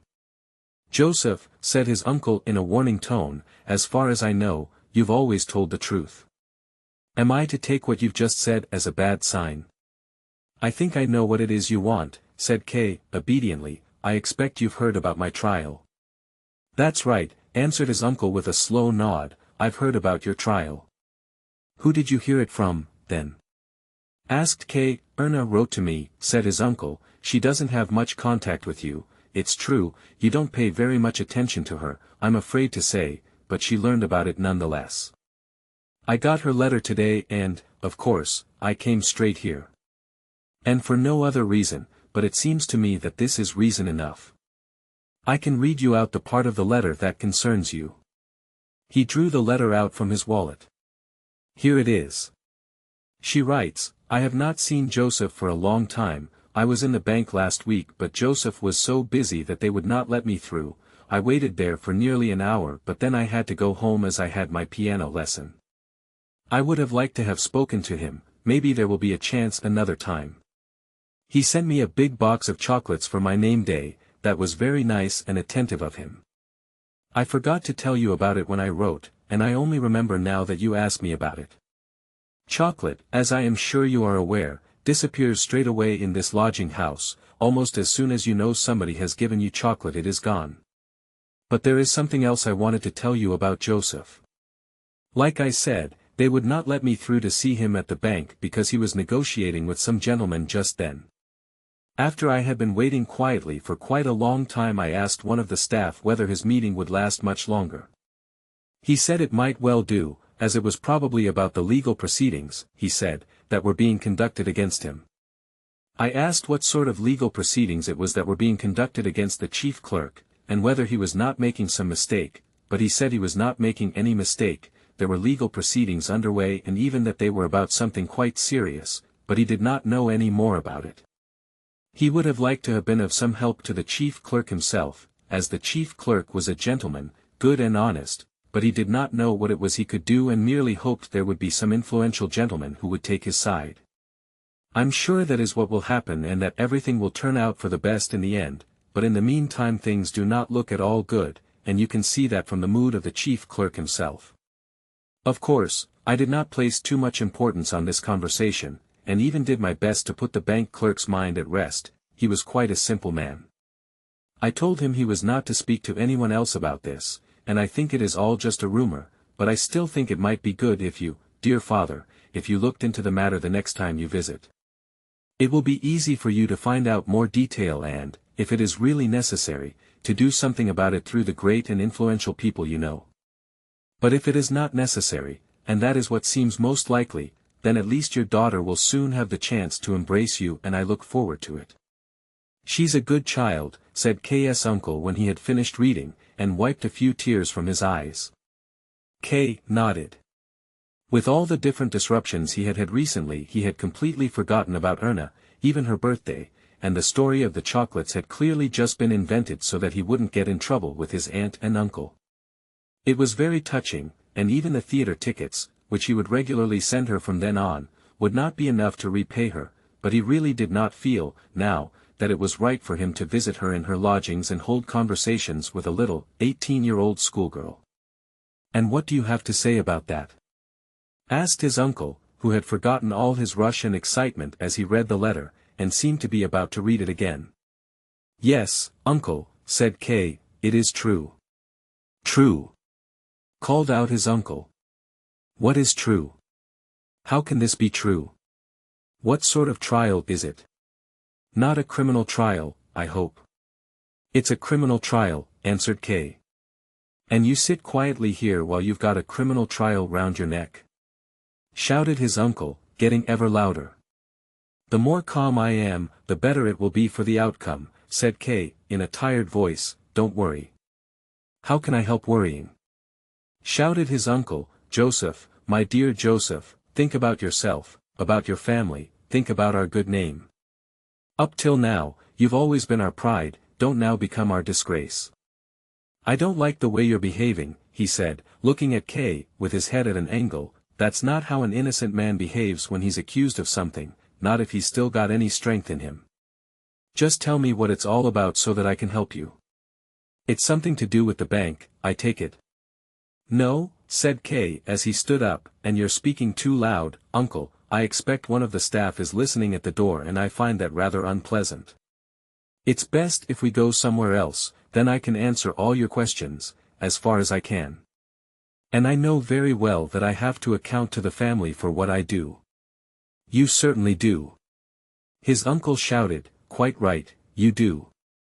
Now just get a move on, Joseph, hurry up now."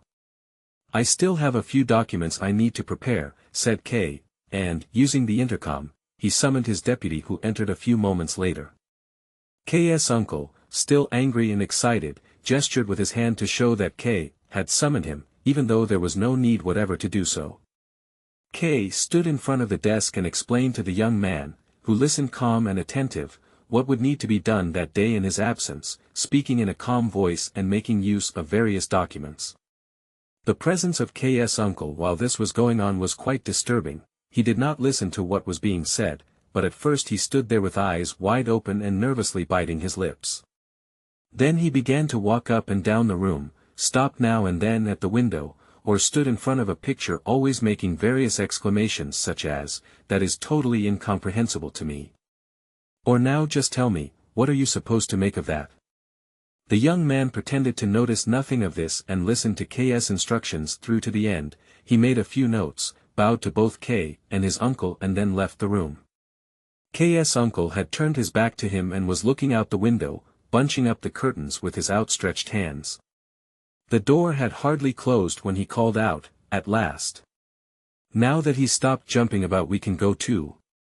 Once they were in the front hall of the bank, where several members of staff were standing about and where, just then, the deputy director was walking across. There was unfortunately no way of stopping Kay's uncle from continually asking questions about the trial. "Now then, Joseph," he began, lightly acknowledging the bows from those around them as they passed, "tell me everything about this trial. What sort of trial is it?" Kay made a few comments which conveyed little information, even laughed a little, and it was only when they reached the front steps that he explained to his uncle that he had not wanted to talk openly in front of those people. "Quite right," said his uncle, "but now start talking."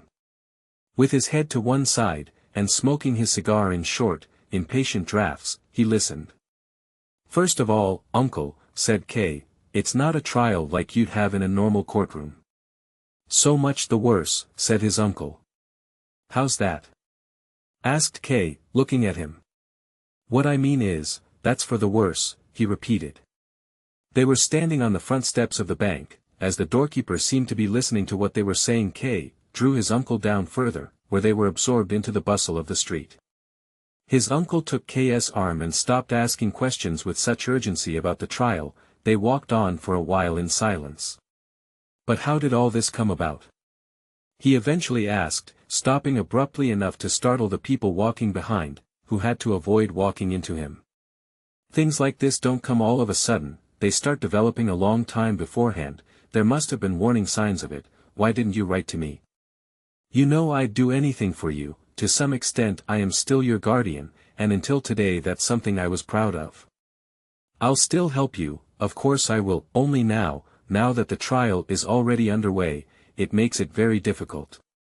But whatever, the best thing now is for you to take a short holiday staying with us in the country.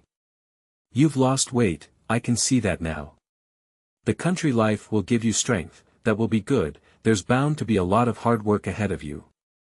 But besides that it'll be a way of getting you away from the court, to some extent. Here they've got every means of showing the powers at their disposal and they're automatically bound to use them against you. In the country they'll either have to delegate authority to different bodies or just have to try and bother you by letter, telegram or telephone. And that's bound to weaken the effect. It won't release you from them but it'll give you room to breathe. You could forbid me to leave, said K, who had been drawn slightly into his uncle's way of thinking by what he had been saying. I didn't think you would do it, said his uncle thoughtfully, you won't suffer too much loss of power by moving away. K grasped his uncle under the arm to prevent him stopping still and said, I thought you'd think all this is less important than I do, and now you're taking it so hard. Joseph, called his uncle trying to disentangle himself from him so that he could stop walking, but K did not let go. You've completely changed, you used to be so astute, are you losing it now? Do you want to lose the trial? Do you realize what that would mean? That would mean you would be simply destroyed. And that everyone you know would be pulled down with you or at the very least humiliated, disgraced right down to the ground. Joseph, pull yourself together. The way you're so indifferent about it, it's driving me mad. Looking at you I can almost believe that old saying, having a trial like that means losing a trial like that. My dear uncle, said K, it won't do any good to get excited, it's no good for you to do it and it'd be no good for me to do it. The case won't be won by getting excited, and please admit that my practical experience counts for something, just as I have always and still do respect your experience, even when it surprises me. You say that the family will also be affected by this trial, I really can't see how, but that's beside the point and I'm quite willing to follow your instructions in all of this.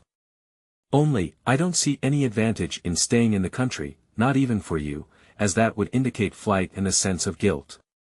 And besides, although I am more subject to persecution if I stay in the city I can also press the matter forward better here.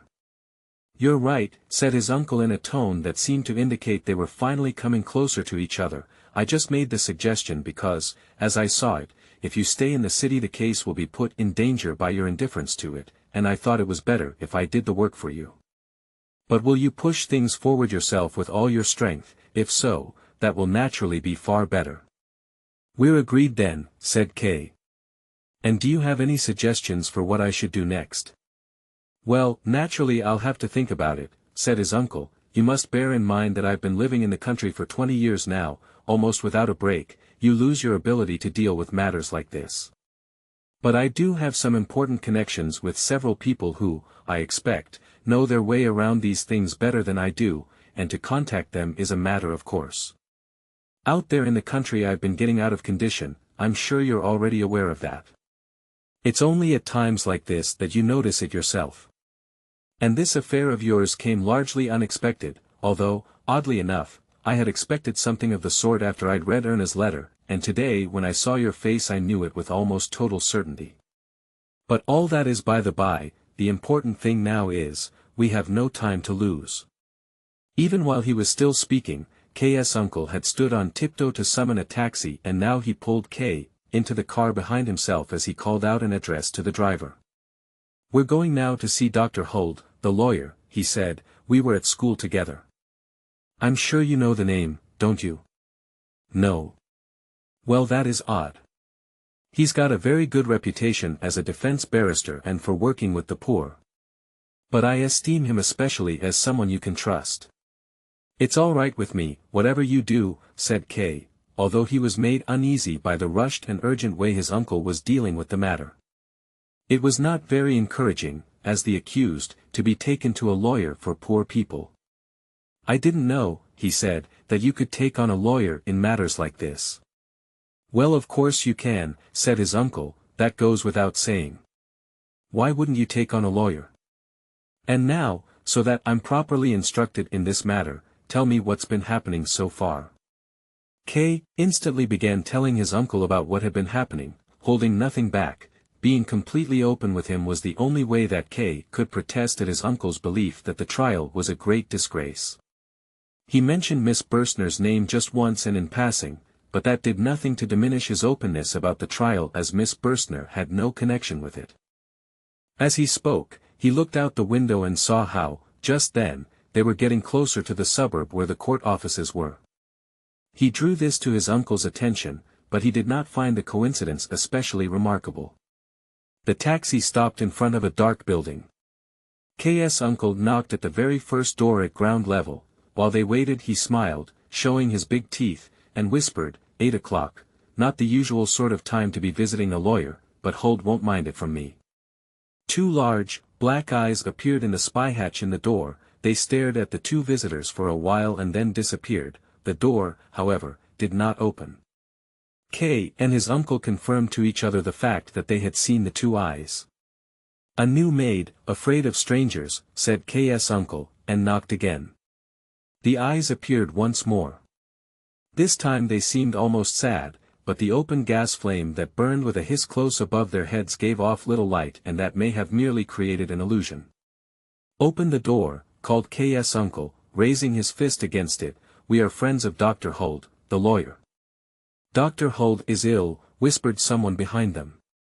In a doorway at the far end of a narrow passage stood a man in his dressing gown, giving them this information in an extremely quiet voice. K's uncle, who had already been made very angry by the long wait, turned abruptly round and retorted, Illinois. You say he's ill?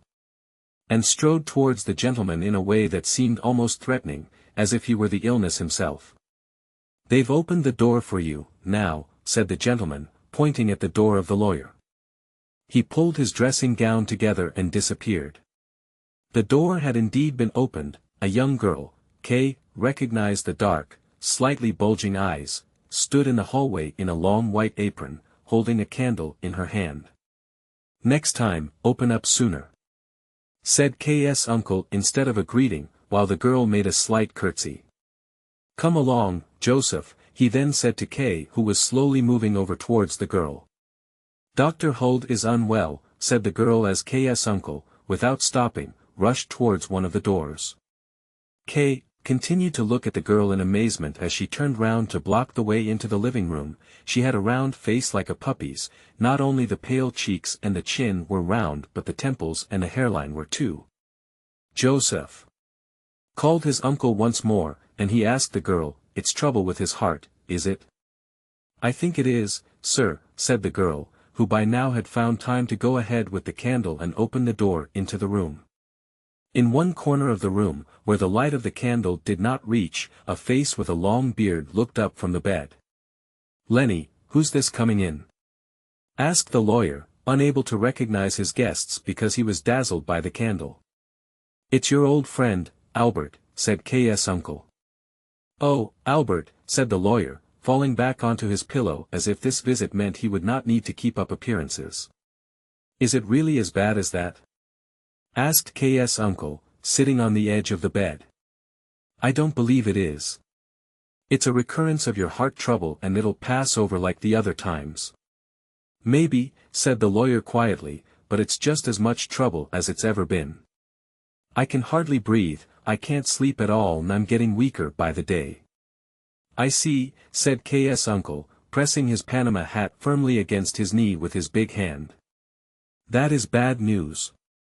But are you getting the right sort of care? And it's so depressing in here, it's so dark. It's a long time since I was last here, but it seemed to me friendlier then. Even your young lady here doesn't seem to have much life in her, unless she's just pretending. The maid was still standing by the door with the candle. As far as could be made out, she was watching K, more than she was watching his uncle even while the latter was still speaking about her.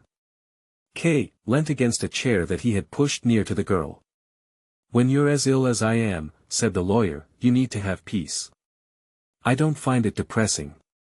After a short pause he added, and Lenny looks after me well, she's a good girl. But that was not enough to persuade K.'s uncle. He had visibly taken against his friend's carer and, even though he did not contradict the invalid, he persecuted her with his scowl as she went over to the bed, put the candle on the bedside table and, leaning over the bed, made a fuss of him by tidying the pillows. K.'s uncle nearly forgot the need to show any consideration for the man who lay ill in bed. He stood up, walked up and down behind the carer, and K. would not have been surprised if he had grabbed hold of her skirts behind her and dragged her away from the bed. K. himself looked on calmly. He was not even disappointed at finding the lawyer unwell. He had been able to do nothing to oppose the enthusiasm his uncle had developed for the matter. He was glad that this enthusiasm had now been distracted without his having to do anything about it. His uncle, probably simply wishing to be offensive to the lawyer's attendant, then said, "Young lady, now please leave us alone for a while, I have some personal matters to discuss with my friend." Dr. Huld's carer was still leant far over the invalid's bed and smoothing out the cloth covering the wall next to it. She merely turned her head and then, in striking contrast with the anger that first stopped K.'s uncle from speaking and then let the words out in a gush, she said very quietly, "You can see that Dr. Huld is so ill that he can't discuss any matters at all." It was probably just for the sake of convenience that she had repeated the words spoken by K.'s uncle, but an onlooker might even have perceived it as mocking him and he, of course, jumped up as if he had just been stabbed. "You damned!" In the first gurglings of his excitement his words could hardly be understood. K. was startled even though he had been expecting something of the sort and ran to his uncle with the intention, no doubt, of closing his mouth with both his hands. Fortunately, though, behind the girl, the invalid raised himself up. K.'s uncle made an ugly face as if swallowing something disgusting and then, somewhat calmer, said, "We have naturally not lost our senses, not yet. If what I am asking for were not possible I would not be asking for it. Now please, go." The carer stood up straight by the bed directly facing K.'s uncle. K. thought he noticed that with one hand she was stroking the lawyer's hand. "You can say anything in front of Lenny," said the invalid, in a tone that was unmistakably imploring. "It's not my business," said K.'s uncle, "and it's not my secrets." And he twisted himself round as if wanting to go into no more negotiations but giving himself a little more time to think. "Whose business is it then?" asked the lawyer in an exhausted voice as he leant back again. "My nephew's," said K.'s uncle, "and I've brought him along with me." And he introduced him, Chief Clerk Josef K. "Oh," said the invalid, now with much more life in him, and reached out his hand towards K. "Do forgive me, I didn't notice you there at all." Then he said to his carer, "Lenny, go," stretching his hand out to her as if this were a farewell that would have to last for a long time. This time the girl offered no resistance. "So you," he finally said to K.'s uncle, who had also calmed down and stepped closer, "you haven't come to visit me because I'm ill but you've come on business." The lawyer now looked so much stronger that it seemed the idea of being visited because he was ill had somehow made him weak. He remained supporting himself on one elbow, which must have been rather tiring, and continually pulled at a lock of hair in the middle of his beard. "You already look much better," said K.'s uncle, "now that that witch has gone outside." He interrupted himself, whispered, "I bet you she's listening," and sprang over to the door.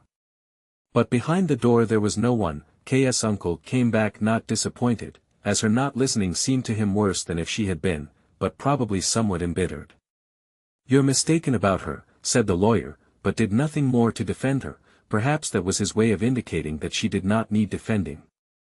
But in a tone that was much more committed he went on, "As far as your nephew's affairs are concerned, this will be an extremely difficult undertaking and I'd count myself lucky if my strength lasted out long enough for it. I'm greatly afraid it won't do, but anyway I don't want to leave anything untried. If I don't last out you can always get somebody else.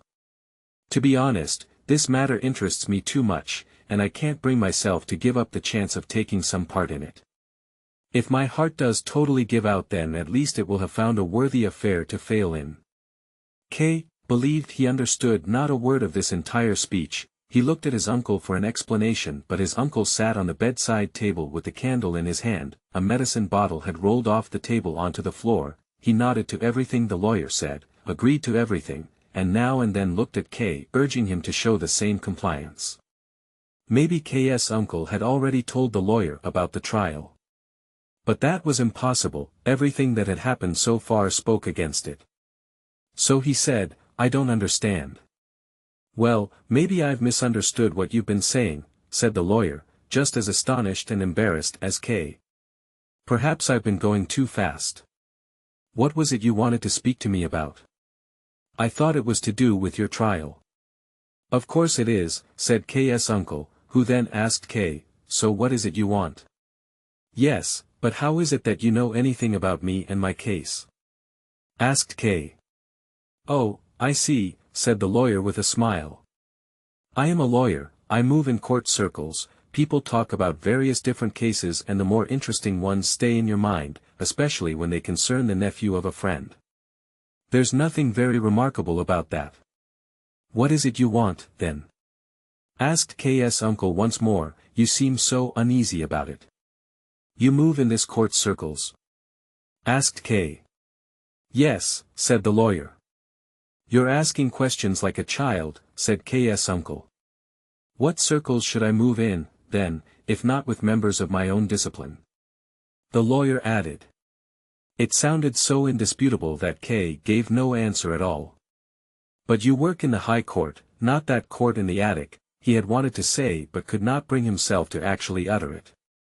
"You have to realize," the lawyer continued, in a tone as if he were explaining something obvious, unnecessary, and incidental, "you have to realize that I also derive great advantage for my clients from mixing with those people, and do so in many different ways. It's not something you can keep talking about all the time. I'm at a bit of a disadvantage now, of course, because of my illness, but I still get visits from some good friends of mine at the court and I learn one or two things. It might even be that I learn more than many of those who are in the best of health and spend all day in court. And I'm receiving a very welcome visit right now, for instance." And he pointed into a dark corner of the room. "Where?" asked K, almost uncouth in his surprise. He looked round uneasily. The little candle gave off far too little light to reach as far as the wall opposite. And then, something did indeed begin to move there in the corner. In the light of the candle held up by K's uncle, an elderly gentleman could be seen sitting beside a small table.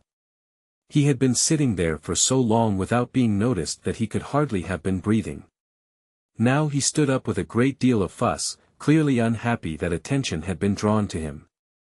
It was as if, by flapping his hands about like short wings, he hoped to deflect any introductions and greetings, as if he wanted on no account to disturb the others by his presence and seemed to be exhorting them to leave him back in the dark and forget about his being there. That, however, was something that could no longer be granted him.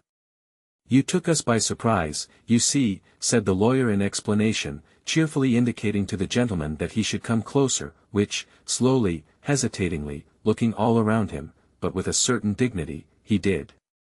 "The office director, oh, yes, forgive me, I haven't introduced you, this is my friend Albert K, this is his nephew, the chief clerk Josef K, and this is the office director, so, the office director was kind enough to pay me a visit. It's only possible to appreciate just how valuable a visit like this is if you've been let into the secret of what a pile of work the office director has heaped over him. Well, he came anyway. We were having a peaceful chat, as far as I was able when I'm so weak, and although we hadn't told Lenny she mustn't let anyone in as we weren't expecting anyone, we still would rather have remained alone, but then along came you, Albert, thumping your fists on the door. The office director moved over into the corner pulling his table and chair with him, but now it turns out we might have, that is, if that's what you wish, we might have something to discuss with each other. And it would be good if we can all come back together again. Office director, he said with his head on one side, pointing with a humble smile to an armchair near the bed. "I'm afraid I'll only be able to stay a few minutes more," smiled the office director as he spread himself out in the armchair and looked at the clock. "Business calls.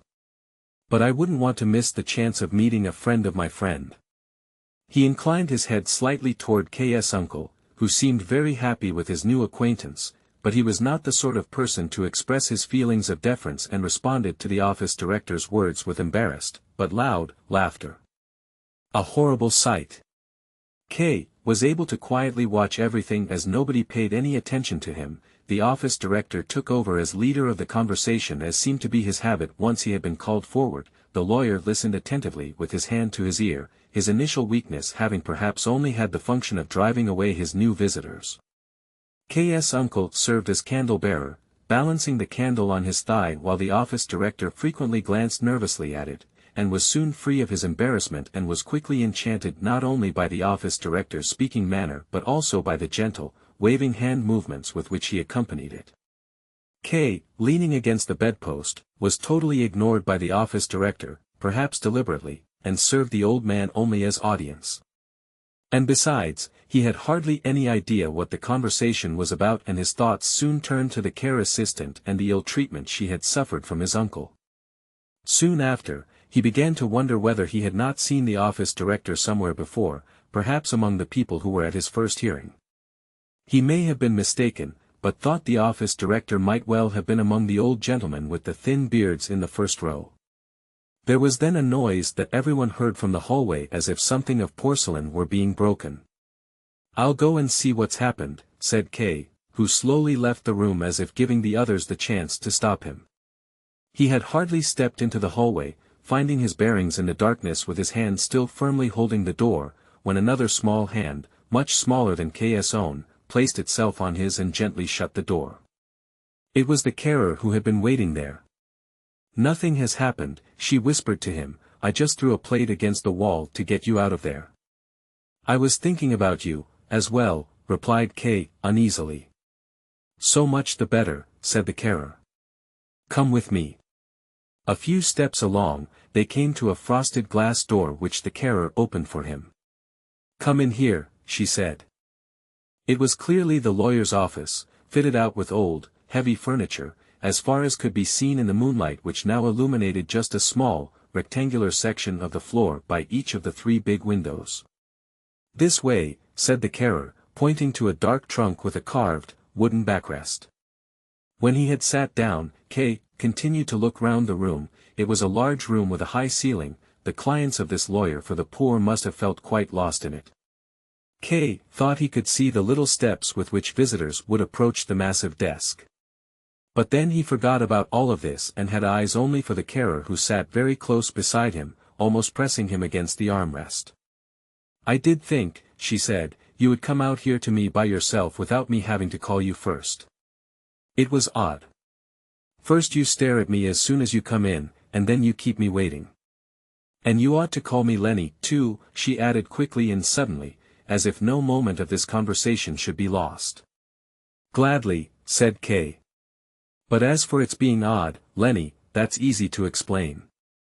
Firstly, I had to listen to what the old men were saying and couldn't leave without a good reason, but secondly I'm not a bold person, if anything I'm quite shy, and you, Lenny, you didn't really look like you could be won over in one stroke either."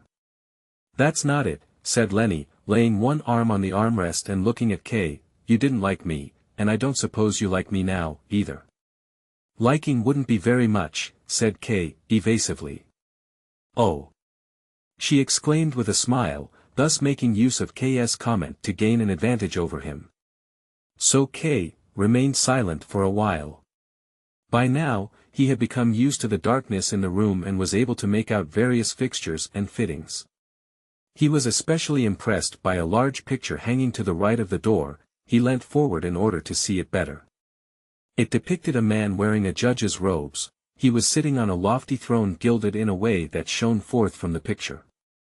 The odd thing about the picture was that this judge was not sitting there in dignified calm but had his left arm pressed against the back and armrest. His right arm, however, was completely free and only grasped the armrest with his hand, as if about to jump up any moment in vigorous outrage and make some decisive comment or even to pass sentence. The accused was probably meant to be imagined at the foot of the steps, the top one of which could be seen in the picture, covered with a yellow carpet. "That might be my judge," said K, pointing to the picture with one finger. "I know him," said Lenny looking up at the picture, "he comes here quite often." "That picture is from when he was young, but he can never have looked anything like it, as he's tiny, minute almost. But despite that, he had himself made to look bigger in the picture as he's madly vain, just like everyone round here. But even I'm vain and that makes me very unhappy that you don't like me. Kay replied to that last comment merely by embracing Lenny and drawing her towards him. She lay her head quietly on his shoulder. To the rest of it, though, he said, what rank is he? He's an examining judge, she said, taking hold of the hand with which Kay held her and playing with his fingers. Just an examining judge once again, said Kay, in disappointment. The senior officials keep themselves hidden. But here he is sitting on a throne. That's all just made up, said Lenny with her face bent over Kay's hand. Really, he's sitting on a kitchen chair with an old horse blanket folded over it. But do you have to be always thinking about your trial? She added slowly.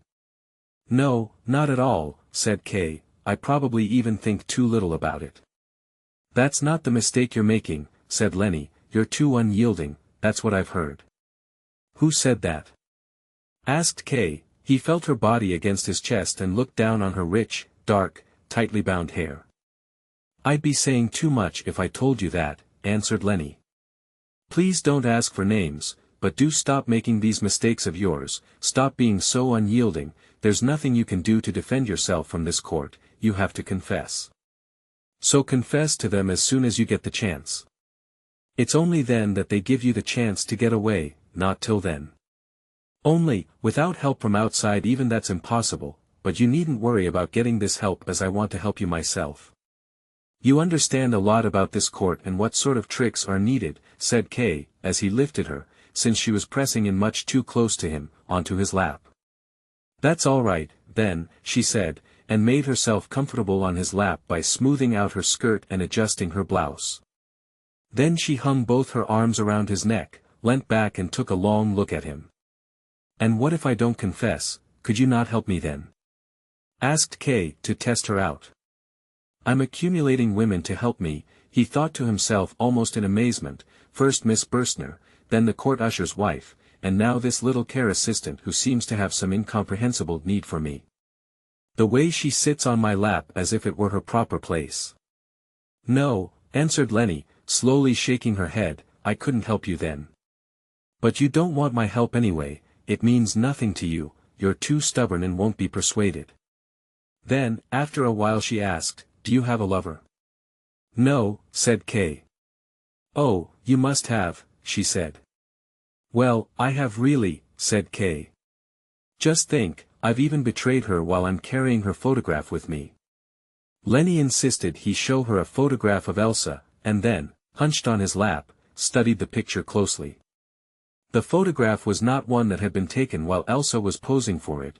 It showed her just after she had been in a wild dance such as she liked to do in wine bars. Her skirt was still flung out as she span round, she had placed her hands on her firm hips and, with her neck held taut, looked to one side with a laugh. You could not see from the picture whom her laugh was intended for. She's very tightly laced, said Lenny, pointing to the place where she thought this could be seen. I don't like her, she's clumsy and crude. But maybe she's gentle and friendly towards you, that's the impression you get from the picture. Big, strong girls like that often don't know how to be anything but gentle and friendly. Would she be capable of sacrificing herself for you, though? No, said Kay, she isn't gentle or friendly, and nor would she be capable of sacrificing herself for me. But I've never yet asked any of those things of her. I've never looked at this picture as closely as you. You can't think much of her, then, said Lenny. She can't be your lover after all. Yes she is, said Kay, I'm not going to take my word back on that. Well she might be your lover now, then, said Lenny, but you wouldn't miss her much if you lost her or if you exchanged her for somebody else, me for instance. That is certainly conceivable, said Kay, with a smile, but she does have one major advantage over you, she knows nothing about my trial, and even if she did she wouldn't think about it. She wouldn't try to persuade me to be less unyielding. Well that's no advantage, said Lenny. If she's got no advantage other than that, I can keep on hoping. Has she got any bodily defects? Bodily defects? Asked Kay. Yeah, said Lenny, as I do have a bodily defect, just a little one. Look. She spread the middle and ring fingers of her right hand apart from each other. Between those fingers the flap of skin connecting them reached up almost as far as the top joint of the little finger. In the darkness, Kay did not see at first what it was she wanted to show him, so she led his hand to it so that he could feel. "What a freak of nature," said Kay, and when he had taken a look at the whole hand he added, "What a pretty claw." Lenny looked on with a kind of pride as Kay repeatedly opened and closed her two fingers in amazement, until, finally, he briefly kissed them and let go. "Oh!" she immediately exclaimed, "you kissed me." Hurriedly, and with her mouth open, she clambered up K's lap with her knees. He was almost aghast as he looked up at her. Now that she was so close to him there was a bitter, irritating smell from her. Like pepper, she grasped his head, leant out over him, and bit and kissed his neck, even biting into his hair. "I've taken her place," she exclaimed from time to time. "Just look, now you've taken me instead of her." Just then, her knee slipped out and, with a little cry, she nearly fell down onto the carpet. Kay tried to hold her by putting his arms around her and was pulled down with her. "Now you're mine," she said. Her last words to him as he left were, "Here's the key to the door, come whenever you want," and she planted an undirected kiss on his back. When he stepped out the front door there was a light rain falling. He was about to go to the middle of the street to see if he could still glimpse Lenny at the window when K's uncle leapt out of a car that Kay, thinking of other things, had not seen waiting outside the building. He took hold of Kay by both arms and shoved him against the door as if he wanted to nail him to it. "Young man," he shouted, "how could you do a thing like that? Things were going well with this business of yours, now you've caused it terrible damage. You slip off with some dirty, little thing who, moreover, is obviously the lawyer's beloved, and stay away for hours. You don't even try to find an excuse, don't try to hide anything, no, you're quite open about it, you run off with her and stay there. And meanwhile we're sitting there, your uncle who's going to such effort for you, the lawyer who needs to be won over to your side, and above all the office director, a very important gentleman who is in direct command of your affair in its present stage. We wanted to discuss how best to help you. I had to handle the lawyer very carefully, he had to handle the office director carefully, and you had most reason of all to at least give me some support. Instead of which you stay away.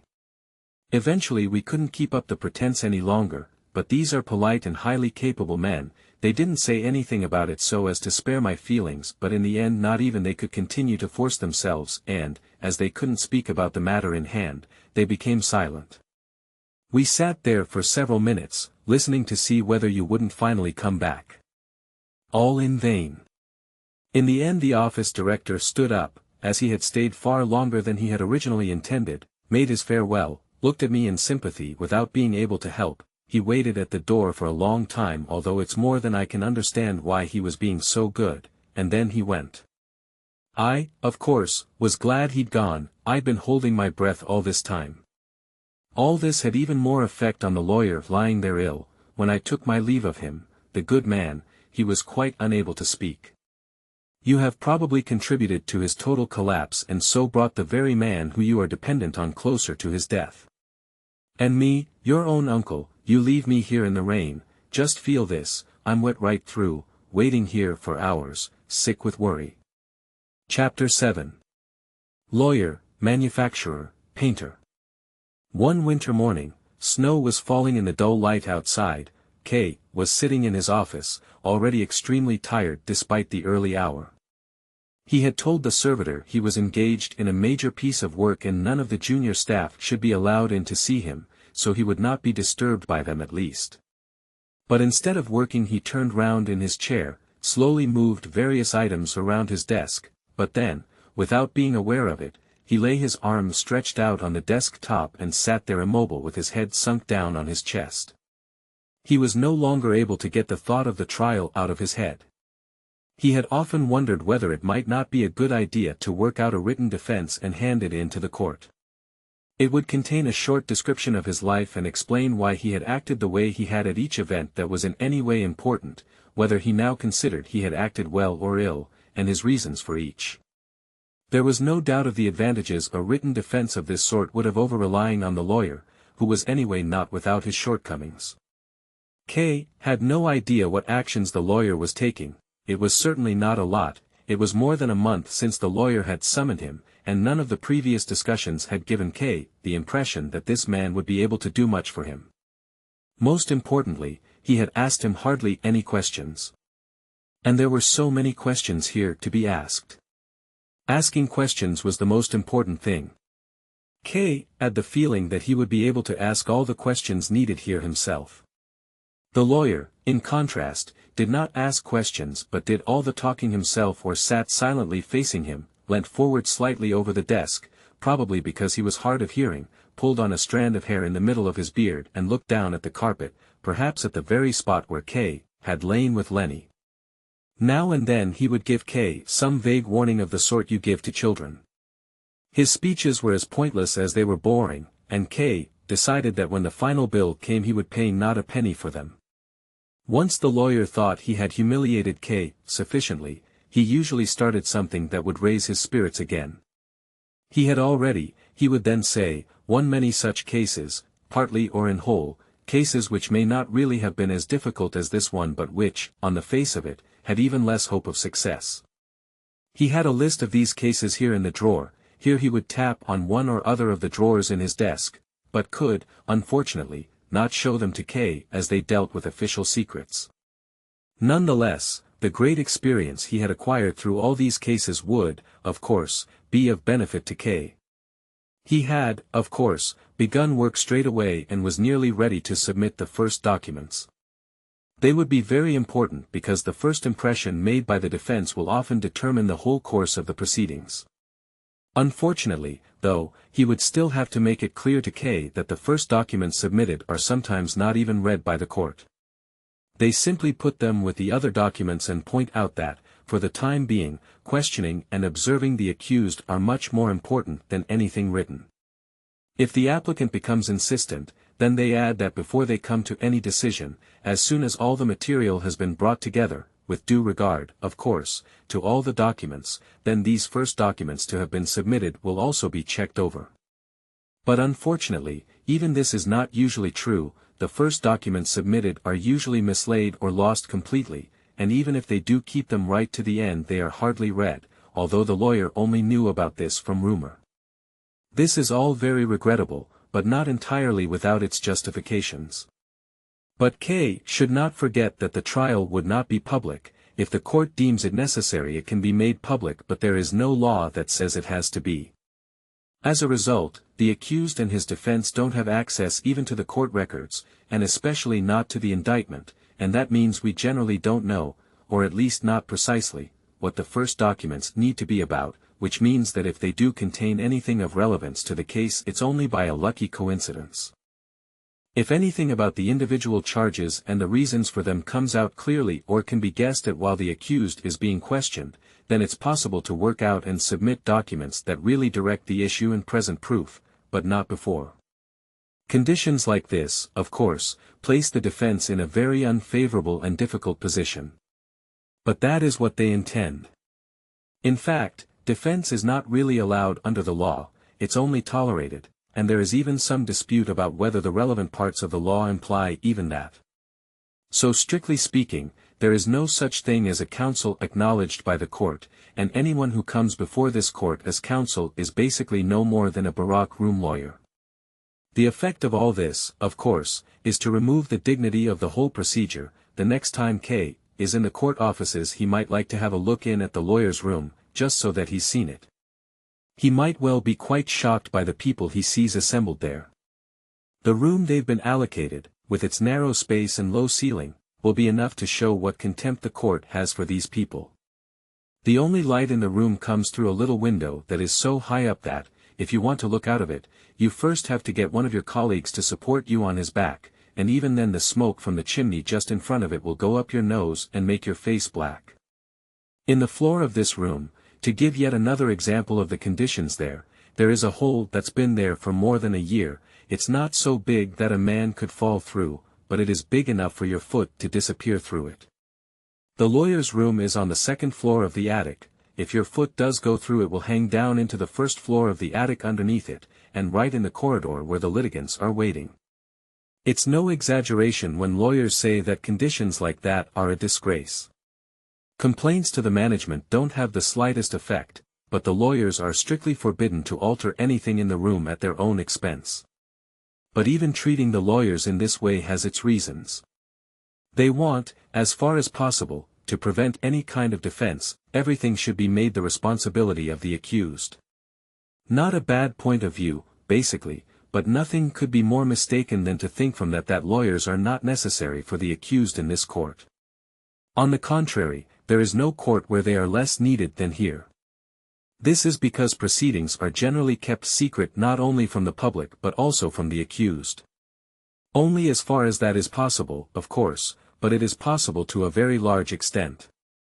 And the accused doesn't get to see the court records either, and it's very difficult to infer what's in the court records from what's been said during questioning based on them, especially for the accused who is in a difficult situation and is faced with every possible worry to distract him. This is when the defense begins. Counsel for the defense are not normally allowed to be present while the accused is being questioned, so afterwards, and if possible still at the door of the interview room, he has to learn what he can about it from him and extract whatever he can that might be of use, even though what the accused has to report is often very confused. But that is not the most important thing, as there's really not a lot that can be learned in this way, although in this, as with anything else, a competent man will learn more than another. Nonetheless, the most important thing is the lawyer's personal connections. That's where the real value of taking counsel lies. Now K will most likely have already learned from his own experience that, among its very lowest orders, the court organization does have its imperfections. The court is strictly closed to the public, but staff who forget their duty or who take bribes do, to some extent, show where the gaps are. This is where most lawyers will push their way in. This is where bribes are paid and information extracted. There have even, in earlier times at least, been incidents where documents have been stolen. There's no denying that some surprisingly favorable results have been attained for the accused in this way, for a limited time, and these petty advocates then strut to and fro on the basis of them and attract new clients, but for the further course of the proceedings it signifies either nothing or nothing good. The only things of real value are honest personal contacts with higher officials, albeit higher officials of the lower grades, you understand. That is the only way the progress of the trial can be influenced, hardly noticeable at first, it's true, but from then on it becomes more and more visible. There are, of course, not many lawyers who can do this, and K has made a very good choice in this matter. There were probably no more than one or two who had as many contacts as Dr. Huld, but they don't bother with the company of the lawyer's room and have nothing to do with it. This means they have all the less contact with the court officials. It is not at all necessary for Dr. Huld to go to the court, wait in the anterooms for the examining judges to turn up, if they turn up, and try to achieve something which, according to the judge's mood, is usually more apparent than real and most often not even that. No, K has seen for himself that the court officials, including some who are quite high up, come forward without being asked, are glad to give information which is fully open or at least easy to understand. They discuss the next stages in the proceedings. In fact, in some cases they can be won over and are quite willing to adopt the other person's point of view. However, when this happens, you should never trust them too far, as however firmly they may have declared this new point of view in favor of the defendant, they might well go straight back to their offices and write a report for the court that says just the opposite, and might well be even harder on the defendant than the original view, the one they insist they've been fully dissuaded from. And, of course, there's no way of defending yourself from this. Something said in private is indeed in private and cannot then be used in public. It's not something that makes it easy for the defense to keep those gentlemen's favor. On the other hand, it's also true that the gentlemen don't become involved with the defense, which will of course be done with great expertise, just for philanthropic reasons or in order to be friendly. In some respects it would be truer to say that they, too, have it allocated to them. This is where the disadvantages of a court structure that, right from the start, stipulates that all proceedings take place in private, come into force. In normal, mediocre trials its officials have contact with the public, and they're very well equipped for it, but here they don't. normal trials run their course all by themselves, almost, and just need a nudge here and there, but when they're faced with cases that are especially difficult, they're as lost as they often are with ones that are very simple. They're forced to spend all their time, day and night, with their laws, and so they don't have the right feel for human relationships, and that's a serious shortcoming in cases like this. That's when they come for advice to the lawyer, with a servant behind them carrying the documents which normally are kept so secret. You could have seen many gentlemen at this window, gentlemen of whom you would least expect it, staring out this window in despair on the street below while the lawyer is at his desk studying the documents so that he can give them good advice. And at times like that it's also possible to see how exceptionally seriously these gentlemen take their professions and how they are thrown into great confusion by difficulties which it's just not in their natures to overcome. But they're not in an easy position. To regard their positions as easy would be to do them an injustice. The different ranks and hierarchies of the court are endless, and even someone who knows his way around them cannot always tell what's going to happen. But even for the junior officials, the proceedings in the courtrooms are usually kept secret, so they are hardly able to see how the cases they work with proceed. Court affairs appear in their range of vision often without their knowing where they come from, and they move on further without their learning where they go. So civil servants like this are not able to learn the things you can learn from studying the successive stages that individual trials go through, the final verdict or the reasons for it. They're only allowed to deal with that part of the trial which the law allocates them, and they usually know less about the results of their work after it's left them than the defense does, even though the defense will usually stay in contact with the accused until the trial is nearly at its end, so that the court officials can learn many useful things from the defense. Bearing all this in mind, does it still surprise K that the officials are irritated and often express themselves about the litigants in unflattering ways, which is an experience shared by everyone? All the officials are irritated, even when they appear calm. This causes many difficulties for the junior advocates, of course. There is a story, for instance, that has very much the ring of truth about it. It goes like this: one of the older officials, a good and peaceful man, was dealing with a difficult matter for the court which had become very confused, especially thanks to the contributions from the lawyers. He had been studying it for a day and a night without a break. As these officials are indeed hard-working, no one works as hard as they do. When it was nearly morning, and he had been working for 24 hours with probably very little result, he went to the front entrance, waited there in ambush, and every time a lawyer tried to enter the building he would throw him down the steps. The lawyers gathered together down in front of the steps and discussed with each other what they should do. On the one hand, they had actually no right to be allowed into the building, so that there was hardly anything that they could legally do to the official, and, as I've already mentioned, they would have to be careful not to set all the officials against them. On the other hand, any day not spent in court is a day lost for them, and it was a matter of some importance to force their way inside. In the end, they agreed that they would try to tire the old man out. One lawyer after another was sent out to run up the steps and let himself be thrown down again, offering what resistance he could as long as it was passive resistance, and his colleagues would catch him at the bottom of the steps. That went on for about an hour until the old gentleman, who was already exhausted from working all night, was very tired and went back to his office. Those who were at the bottom of the steps could not believe it at first, so they sent somebody out to go and look behind the door to see if there really was no one there, and only then did they all gather together and probably didn't even dare to complain, as it's far from being the lawyer's job to introduce any improvements in the court system, or even to want to. Even the most junior lawyer can understand the relationship there to some extent, but one significant point is that almost every defendant, even very simple people, begins to think of suggestions for improving the court as soon as his proceedings have begun. Many of them often even spend time and energy on the matter that could be spent far better elsewhere. The only right thing to do is to learn how to deal with the situation as it is. Even if it were possible to improve any detail of it, which is anyway no more than superstitious nonsense, the best that they could achieve, although doing themselves incalculable harm in the process, is that they will have attracted the special attention of the officials for any case that comes up in the future, and the officials are always ready to seek revenge. Never attract attention to yourself. Stay calm, however much it goes against your character. Try to gain some insight into the size of the court organism and how, to some extent, it remains in a state of suspension, and that even if you alter something in one place you'll draw the ground out from under your feet and might fall, whereas if an enormous organism like the court is disrupted in any one place it finds it easy to provide a substitute for itself somewhere else. Everything is connected with everything else and will continue without any change or else, which is quite probable, even more closed, more attentive, more strict, more malevolent. So it's best to leave the work to the lawyers and not to keep disturbing them. It doesn't do much good to make accusations, especially if you can't make it clear what they're based on and their full significance, but it must be said that K caused a great deal of harm to his own case by his behavior towards the office director. He was a very influential man, but now he might as well be struck off the list of those who might do anything for K. If the trial is mentioned, even just in passing, it's quite obvious that he's ignoring it.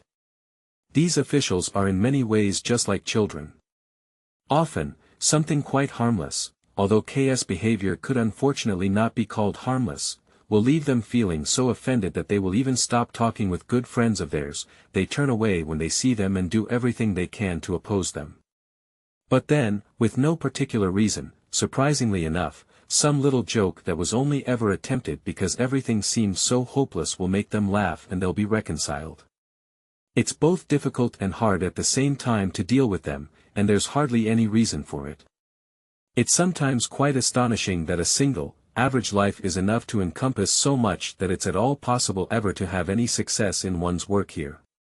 On the other hand, there are also dark moments, such as everyone has, when you think you've achieved nothing at all, when it seems that the only trials to come to a good end are those that were determined to have a good end from the start and would do so without any help, while all the others are lost despite all the running to and fro, all the effort, all the little, apparent successes that gave such joy. Then you no longer feel very sure of anything and, if asked about a trial that was doing well by its own nature but which was turned for the worse because you assisted in it, would not even dare deny that. And even that is a kind of self-confidence, but then it's the only one that's left.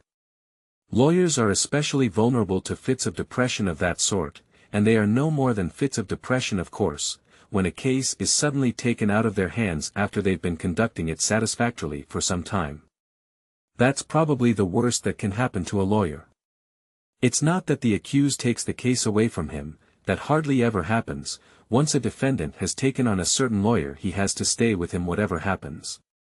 How could he ever carry on by himself after he's taken on help from a lawyer? No, that just doesn't happen, but what does sometimes happen is that the trial takes on a course where the lawyer may not go along with it. Client and trial are both simply taken away from the lawyer, and then even contact with the court officials won't help, however good they are, as they don't know anything themselves. The trial will have entered a stage where no more help can be given, where it's being processed in courts to which no one has any access, where the defendant cannot even be contacted by his lawyer. You come home one day and find all the documents you've submitted, which you've worked hard to create and which you had the best hopes for, lying on the desk. They've been sent back as they can't be carried through to the next stage in the trial. They're just worthless scraps of paper. It doesn't mean that the case has been lost, not at all, or at least there is no decisive reason for supposing so. It's just that you don't know anything more about the case and won't be told anything of what's happening.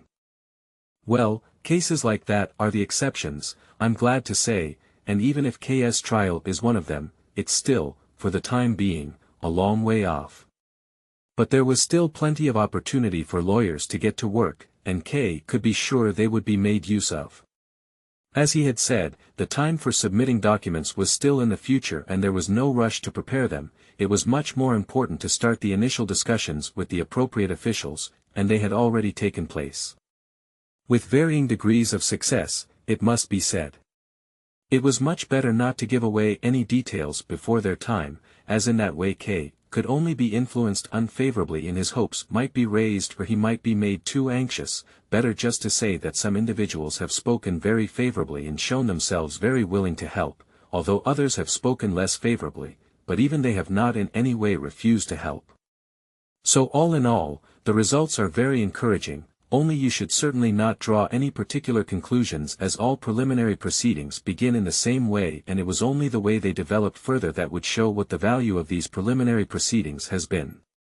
Anyway, nothing has been lost yet, and if we can succeed in getting the office director, despite everything, on our side, and several actions have been undertaken to this end, then everything is a clean wound, as a surgeon would say, and we can wait for the results with some comfort. When he started talking on in this way, the lawyer was quite tireless. He went through it all again every time K went to see him. There was always some progress, but he could never be told what sort of progress it was. The first set of documents to be submitted were being worked on but still not ready, which usually turned out to be a great advantage the next time K went to see him, as the earlier occasion would have been a very bad time to put them in, which they could not then have known.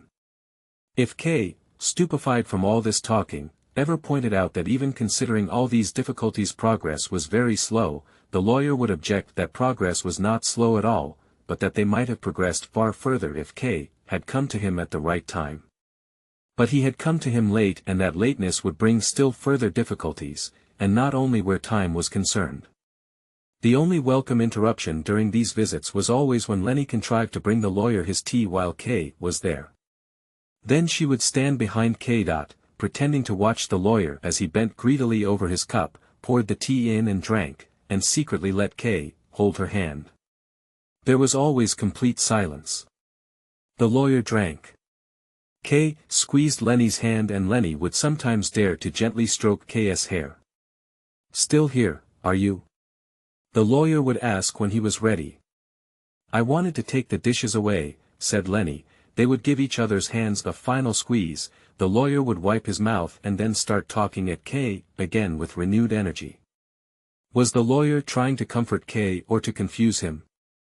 K could not tell, but it seemed clear to him that his defense was not in good hands. Maybe everything the lawyer said was quite right, even though he obviously wanted to make himself as conspicuous as possible and probably had never even taken on a case as important as he said K's was. But it was still suspicious how he continually mentioned his personal contacts with the civil servants. Were they to be exploited solely for K's benefit? The lawyer never forgot to mention that they were dealing only with junior officials, which meant officials who were dependent on others, and the direction taken in each trial could be important for their own furtherment. Could it be that they were making use of the lawyer to turn trials in a certain direction, which would, of course, always be at the cost of the defendant? It certainly did not mean that they would do that in every trial, that was not likely at all, and there were probably also trials where they gave the lawyer advantages and all the room he needed to turn it in the direction he wanted, as it would also be to their advantage to keep his reputation intact. If that really was their relationship, how would they direct K's trial, which, as the lawyer had explained, was especially difficult and therefore important enough to attract great attention from the very first time it came to court? There could not be much doubt about what they would do. The first signs of it could already be seen in the fact that the first documents still had not been submitted, even though the trial had already lasted several months, and that, according to the lawyer, everything was still in its initial stages, which was very effective, of course, in making the defendant passive and keeping him helpless. Then he could be suddenly surprised with the verdict, or at least with a notification that the hearing had not decided in his favor and the matter would be passed on to a higher office. It was essential that K take a hand in it himself. On winter's mornings such as this, when he was very tired and everything dragged itself lethargically through his head, this belief of his seemed irrefutable. He no longer felt the contempt for the trial that he had had earlier. If he had been alone in the world it would have been easy for him to ignore it, although it was also certain that, in that case, the trial would never have arisen in the first place. But now, his uncle had already dragged him to see the lawyer, he had to take account of his family, his job was no longer totally separate from the progress of the trial, he himself had carelessly, with a certain, inexplicable complacency, mentioned it to acquaintances and others had learned about it in ways he did not know, his relationship with Miss Burstner seemed to be in trouble because of it. In short, he no longer had any choice whether he would accept the trial or turn it down, he was in the middle of it and had to defend himself. If he was tired, then that was bad. But there was no reason to worry too much before he needed to. He had been capable of working himself up to his high position in the bank in a relatively short time and to retain it with respect from everyone. Now he simply had to apply some of the talents that had made that possible for him to the trial, and there was no doubt that it had to turn out well. The most important thing, if something was to be achieved, was to reject in advance any idea that he might be in any way guilty. There was no guilt. The trial was nothing but a big piece of business, just like he had already concluded to the benefit of the bank many times, a piece of business that concealed many lurking dangers waiting in ambush for him, as they usually did, and these dangers would need to be defended against. If that was to be achieved, then he must not entertain any idea of guilt. Whatever he did, he would need to look after his own interests as closely as he could. Seen in this way, there was no choice but to take his representation away from the lawyer very soon, at best that very evening. The lawyer had told him, as he talked to him, that that was something unheard of and would probably do him a great deal of harm, but K could not tolerate any impediment to his efforts where his trial was concerned, and these impediments were probably caused by the lawyer himself. But once he had shaken off the lawyer, the documents would need to be submitted straight away and, if possible, he would need to see to it that they were being dealt with every day. It would of course not be enough, if that was to be done, for K to sit in the corridor with his hat under the bench like the others. Day after day, he himself, or one of the women or somebody else on his behalf, would have to run after the officials and force them to sit at their desks and study K's documents instead of looking out on the corridor through the grating. There could be no let-up in these efforts, everything would need to be organized and supervised. It was about time that the court came up against a defendant who knew how to defend and make use of his rights. But when K had the confidence to try and do all this, the difficulty of composing the documents was too much for him. Earlier, just a week or so before, he could only have felt shame at the thought of being made to write out such documents himself. It had never entered his head that the task could also be difficult. He remembered one morning when, already piled up with work, he suddenly shoved everything to one side and took a pad of paper on which he sketched out some of his thoughts on how documents of this sort should proceed. Perhaps he would offer them to that slow-witted lawyer, but just then the door of the manager's office opened and the deputy director entered the room with a loud laugh. K was very embarrassed, although the deputy director, of course, was not laughing at K's documents, which he knew nothing about, but at a joke he had just heard about the stock exchange, a joke which needed an illustration if it was to be understood, and now the deputy director leant over K's desk, took his pencil from his hand, and drew the illustration on the writing pad that K had intended for his ideas about his case. K now had no more thoughts of shame. The documents had to be prepared and submitted. If, as was very likely, he could find no time to do it in the office, he would have to do it at home at night. If the nights weren't enough, he would have to take a holiday. Above all, he could not stop halfway. That was nonsense, not only in business but always and everywhere. Needless to say, the documents would mean an almost endless amount of work. It was easy to come to the belief, not only for those of an anxious disposition, that it was impossible ever to finish it. This was not because of laziness or deceit, which were the only things that might have hindered the lawyer in preparing it, but because he did not know what the charge was or even what consequences it might bring, so that he had to remember every tiny action and event from the whole of his life, looking at them from all sides and checking and reconsidering them. It was also a very disheartening job. It would have been more suitable as a way of passing the long days after he had retired and become senile. But now, just when K needed to apply all his thoughts to his work, when he was still rising, already posed a threat to the deputy director, when every hour passed so quickly and he wanted to enjoy the brief evenings and nights as a young man, this was the time he had to start working out these documents. Once more, he began to feel resentment. Almost involuntarily, only to put an end to it, his finger felt for the button of the electric bell in the anteroom. As he pressed it, he glanced up to the clock. It was 11 o'clock, 2 hours. He had spent a great deal of his costly time just dreaming, and his wits were, of course, even more dulled than they had been before. But the time had, nonetheless, not been wasted. He had come to some decisions that could be of value. As well as various pieces of mail, the servitors brought 2 visiting cards from gentlemen who had already been waiting for K for some time. They were actually very important clients of the bank who should not really have been kept waiting under any circumstances. Why had they come at such an awkward time, and why, the gentleman on the other side of the closed door seemed to be asking, was the industrious K, using up the best business time for his private affairs? Tired from what had gone before, and tired in anticipation of what was to follow, K stood up to receive the first of them. He was a short, jolly man, a manufacturer who K knew well. He apologized for disturbing K at some important work, and K, for his part, apologized for having kept the manufacturer waiting for so long. But even this apology was spoken in such a mechanical way and with such false intonation that the manufacturer would certainly have noticed if he had not been fully preoccupied with his business affairs.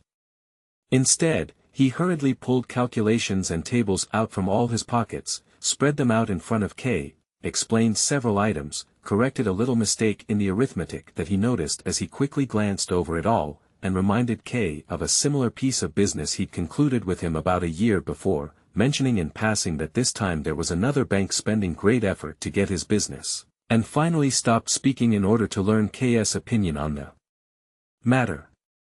And K had indeed, at first, been closely following what the manufacturer was saying. He too was aware of how important the deal was, but unfortunately it did not last. He soon stopped listening, nodded at each of the manufacturer's louder exclamations for a short while, but eventually he stopped doing even that and did no more than stare at the bald head bent over the papers, asking himself when the manufacturer would finally realize that everything he was saying was useless. When he did stop talking, K really thought at first that this was so that he would have the chance to confess that he was incapable of listening. Instead, seeing the anticipation on the manufacturer's face, obviously ready to counter any objections made, he was sorry to realize that the business discussion had to be continued. So he bent his head as if he'd been given an order and began slowly to move his pencil over the papers. Now and then he would stop and stare at one of the figures. The manufacturer thought there must be some objection, perhaps his figures weren't really sound, perhaps they weren't the decisive issue. Whatever he thought, the manufacturer covered the papers with his hand and began once again, moving very close to K, to explain what the deal was all about. "It is difficult," said K, pursing his lips. The only thing that could offer him any guidance were the papers, and the manufacturer had covered them from his view, so he just sank back against the arm of the chair. Even when the door of the manager's office opened and revealed not very clearly, as if through a veil, the deputy director, he did no more than look up weakly. K thought no more about the matter. He merely watched the immediate effect of the deputy director's appearance and, for him, the effect was very pleasing. The manufacturer immediately jumped up from his seat and hurried over to meet the deputy director, although K would have liked to make him 10 times livelier as he feared the deputy director might disappear again. He need not have worried. The two gentlemen met each other, shook each other's hand and went together over to K's desk. The manufacturer said he was sorry to find the chief clerk so little inclined to do business, pointing to K, who, under the view of the deputy director, had bent back down over the papers. As the two men leant over the desk and the manufacturer made some effort to gain and keep the deputy director's attention, K felt as if they were much bigger than they really were and that their negotiations were about him. Carefully and slowly turning his eyes upwards, he tried to learn what was taking place above him, took one of the papers from his desk without looking to see what it was, lay it on the flat of his hand and raised it slowly up as he rose up to the level of the two men himself. He had no particular plan in mind as he did this, but merely felt this was how he would act if only he had finished preparing that great document that was to remove his burden entirely. The deputy director had been paying all his attention to the conversation and did no more than glance at the paper. He did not read what was written on it at all, as what was important for the chief clerk was not important for him. He took it from K's hand saying, "Thank you, I'm already familiar with everything," and laid it calmly back on the desk. K gave him a bitter, sideways look. But the deputy director did not notice this at all, or if he did notice it, it only raised his spirits. He frequently laughed out loud. One time he clearly embarrassed the manufacturer when he raised an objection in a witty way but drew him immediately back out of his embarrassment by commenting adversely on himself, and finally invited him into his office where they could bring the matter to its conclusion. "It's a very important matter," said the manufacturer. I understand that completely. And I'm sure the chief clerk, even as he said this he was actually speaking only to the manufacturer, will be very glad to have us take it off his hands. This is something that needs calm consideration. But he seems to be overburdened today. There are even some people in the room outside who've been waiting there for hours for him. K still had enough control of himself to turn away from the deputy director and direct his friendly, albeit stiff, smile only at the manufacturer. He made no other retaliation, bent down slightly and supported himself with both hands on his desk like a clerk, and watched as the two gentlemen, still talking, took the papers from his desk and disappeared into the manager's office. In the doorway, the manufacturer turned and said he wouldn't make his farewell with K just yet. He would of course let the chief clerk know about the success of his discussions, but he also had a little something to tell him about. At last, K was by himself. It did not enter his head to show anyone else into his office and only became vaguely aware of how nice it was that the people outside thought he was still negotiating with the manufacturer and, for this reason, he could not let anyone in to see him, not even the servitor. He went over to the window, sat down on the ledge beside it, held firmly onto the handle and looked down onto the square outside. The snow was still falling, the weather still had not brightened up at all. He remained a long time sitting in this way, not knowing what it actually was that made him so anxious. Only occasionally did he glance, slightly startled, over his shoulder at the door to the outer room where, mistakenly, he thought he'd heard some noise. No one came, and that made him feel calmer. He went over to the washstand, rinsed his face with cold water and, his head somewhat clearer, went back to his place by the window. The decision to take his defense into his own hands now seemed more of a burden than he had originally assumed. All the while he had left his defense up to the lawyer. His trial had had little basic effect on him. He had observed it from afar as something that was scarcely able to reach him directly. When it suited him he looked to see how things stood, but he was also able to draw his head back again whenever he wanted. Now, in contrast, if he was to conduct his defense himself, he would have to devote himself entirely to the court. For the time being, at least, success would mean, later on, his complete and conclusive liberation, but if he was to achieve this he would have to place himself, to start with, in far greater danger than he had been in so far. If he ever felt tempted to doubt this, then his experience with the deputy director and the manufacturer that day would be quite enough to convince him of it. How could he have sat there totally convinced of the need to do his own defense? How would it be later? What would his life be like in the days ahead? Would he find the way through it all to a happy conclusion? Did a carefully worked out defense, and any other sort would have made no sense, did a carefully worked out defense not also mean he would need to shut himself off from everything else as much as he could? Would he survive that? And how was he to succeed in conducting all this at the bank? It involved much more than just submitting some documents that he could probably prepare in a few days' leave. Although it would have been great temerity to ask for time off from the bank just at that time, it was a whole trial and there was no way of seeing how long it might last. This was an enormous difficulty that had suddenly been thrown into K's life. And was he supposed to be doing the bank's work at a time like this? He looked down at his desk. Was he supposed to let people in to see him and go into negotiations with them at a time like this? While his trial trundled on, while the court officials upstairs in the attic room sat looking at the papers for this trial, should he be worrying about the business of the bank?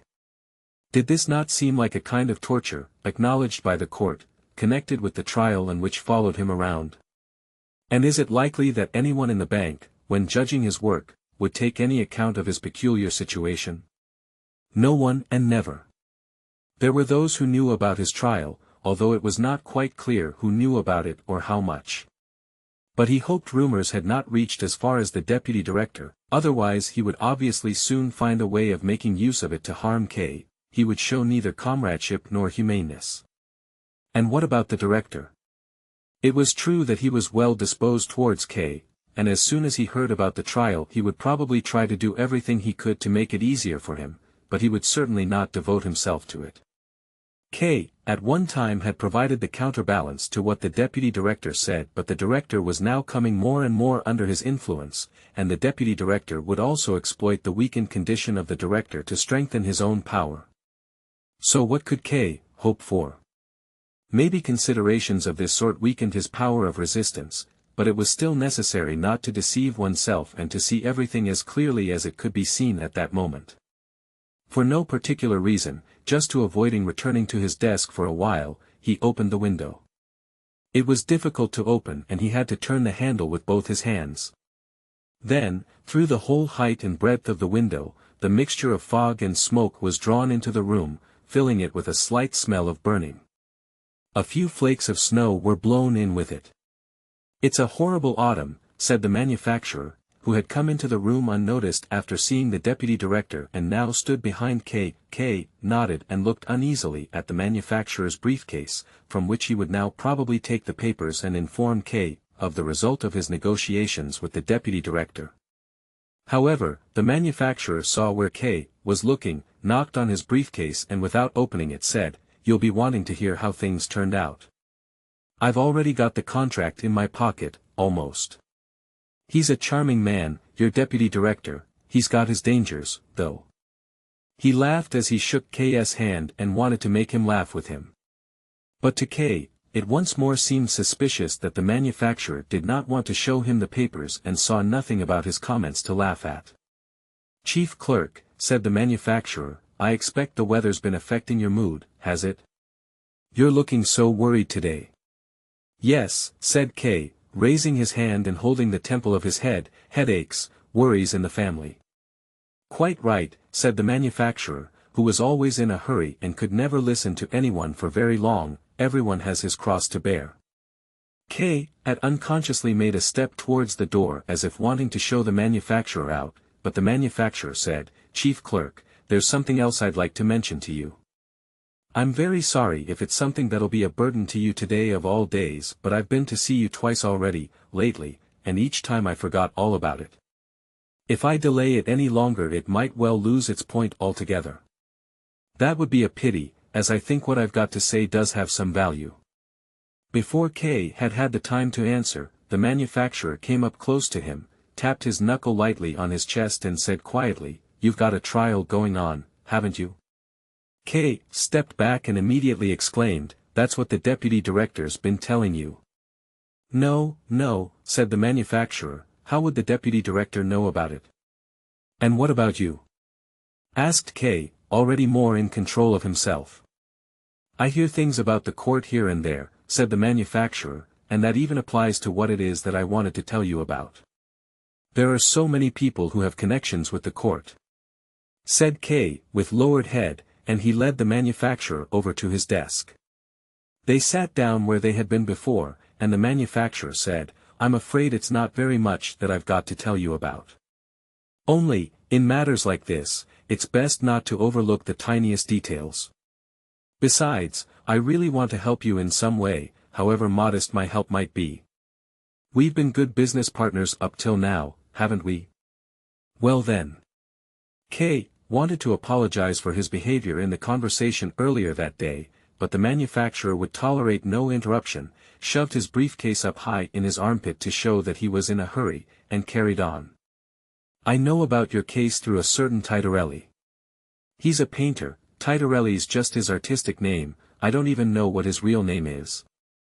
He's been coming to me in my office for years from time to time, and brings little pictures with him which I buy more or less just for the sake of charity as he's hardly more than a beggar. And they're nice pictures, too, moorland landscapes and that sort of thing. We'd both got used to doing business in this way and it always went smoothly. Only, one time these visits became a bit too frequent, I began to tell him off for it, we started talking and I became interested how it was that he could earn a living just by painting, and then I learned to my amazement that his main source of income was painting portraits. "I work for the court," he said. "What court?" said I. And that's when he told me about the court. I'm sure you can imagine how amazed I was at being told all this. Ever since then I learn something new about the court every time he comes to visit, and so little by little I get to understand something of how it works. Anyway, Titorelli talks a lot and I often have to push him away, not only because he's bound to be lying but also, most of all, because a businessman like me who's already close to breaking point under the weight of his own business worries can't pay too much attention to other people's. But all that's just by the by. Perhaps, This is what I've been thinking, perhaps Titorelli might be able to help you in some small way. He knows lots of judges, and even if he can't have much influence himself, he can give you some advice about how to get some influential people on your side.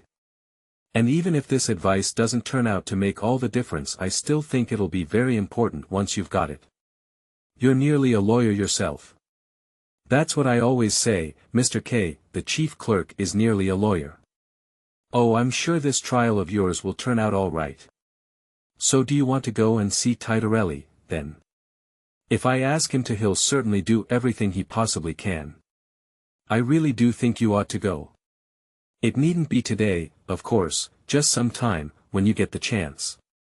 And anyway, I want to tell you this too, you don't actually have to go and see Titorelli. This advice from me doesn't place you under any obligation at all. No, if you think you can get by without Titorelli, it'll certainly be better to leave him completely out of it. Maybe you've already got a clear idea of what you're doing and Titorelli could upset your plans. No, if that's the case, then of course you shouldn't go there under any circumstances. And it certainly won't be easy to take advice from a lad like that. Still, it's up to you. Here's the letter of recommendation and here's the address. Disappointed, K took the letter and put it in his pocket. Even at best, the advantage he might derive from this recommendation was incomparably smaller than the damage that lay in the fact of the manufacturer knowing about his trial, and that the painter was spreading the news about. It was all he could manage to give the manufacturer, who was already on his way to the door, a few words of thanks. "I'll go there," he said as he took his leave of the manufacturer at the door, "or, as I'm very busy at present, I'll write to him. Perhaps he would like to come to me in my office some time." "I was sure you'd find the best solution," said the manufacturer. "Although I had thought you'd prefer to avoid inviting people like this Titorelli to the bank and talking about the trial here. And it's not always a good idea to send letters to people like Titorelli, you don't know what might happen to them. But you're bound to have thought everything through and you know what you can and can't do." K nodded and accompanied the manufacturer on through the anteroom. But despite seeming calm on the outside, he was actually very shocked. He had told the manufacturer he would write to Titorelli only to show him in some way that he valued his recommendations and would consider the opportunity to speak with Titorelli without delay, but if he had thought Titorelli could offer any worthwhile assistance he would not have delayed. But it was only the manufacturer's comment that made K realize what dangers that could lead to. Was he really able to rely on his own understanding so little? If it was possible that he might invite a questionable character into the bank with a clear letter, and ask advice from him about his trial, separated from the deputy director by no more than a door, was it not possible or even very likely that there were also other dangers he had failed to see or that he was even running towards? There was not always someone beside him to warn him. And just now, just when he would have to act with all the strength he could muster, now a number of doubts of a sort he had never before known had presented themselves and affected his own vigilance. The difficulties he had been feeling in carrying out his office work, were they now going to affect the trial too? Now, at least, he found himself quite unable to understand how he could have intended to write to Titorelli and invite him into the bank. He shook his head at the thought of it once more as the servitor came up beside him and drew his attention to the three gentlemen who were waiting on a bench in the anteroom. They had already been waiting to see K for a long time. Now that the servitor was speaking with K, they had stood up and each of them wanted to make use of the opportunity to see K before the others. It had been negligent of the bank to let them waste their time here in the waiting room, but none of them wanted to draw attention to this. "Mr. K," one of them was saying, but K had told the servitor to fetch his winter coat and said to the three of them, as the servitor helped him to put it on, "Please forgive me, gentlemen, I'm afraid I have no time to see you at present. Please do forgive me, but I have some urgent business to settle and have to leave straight away. You've already seen yourselves how long I've been delayed. Would you be so kind as to come back tomorrow or some time? Or perhaps we could settle your affairs by telephone. Or perhaps you would like to tell me now, briefly, what it's about and I can then give you a full answer in writing. Whatever, the best thing will be for you to come here again." The gentlemen now saw that their wait had been totally pointless, and these suggestions of K.'s left them so astounded that they looked at each other without a word. "That's agreed then, is it? asked K, who had turned toward the servitor bringing him his hat. Through the open door of K's office they could see that the snowfall outside had become much heavier. So K turned the collar of his coat up and buttoned it up high under his chin.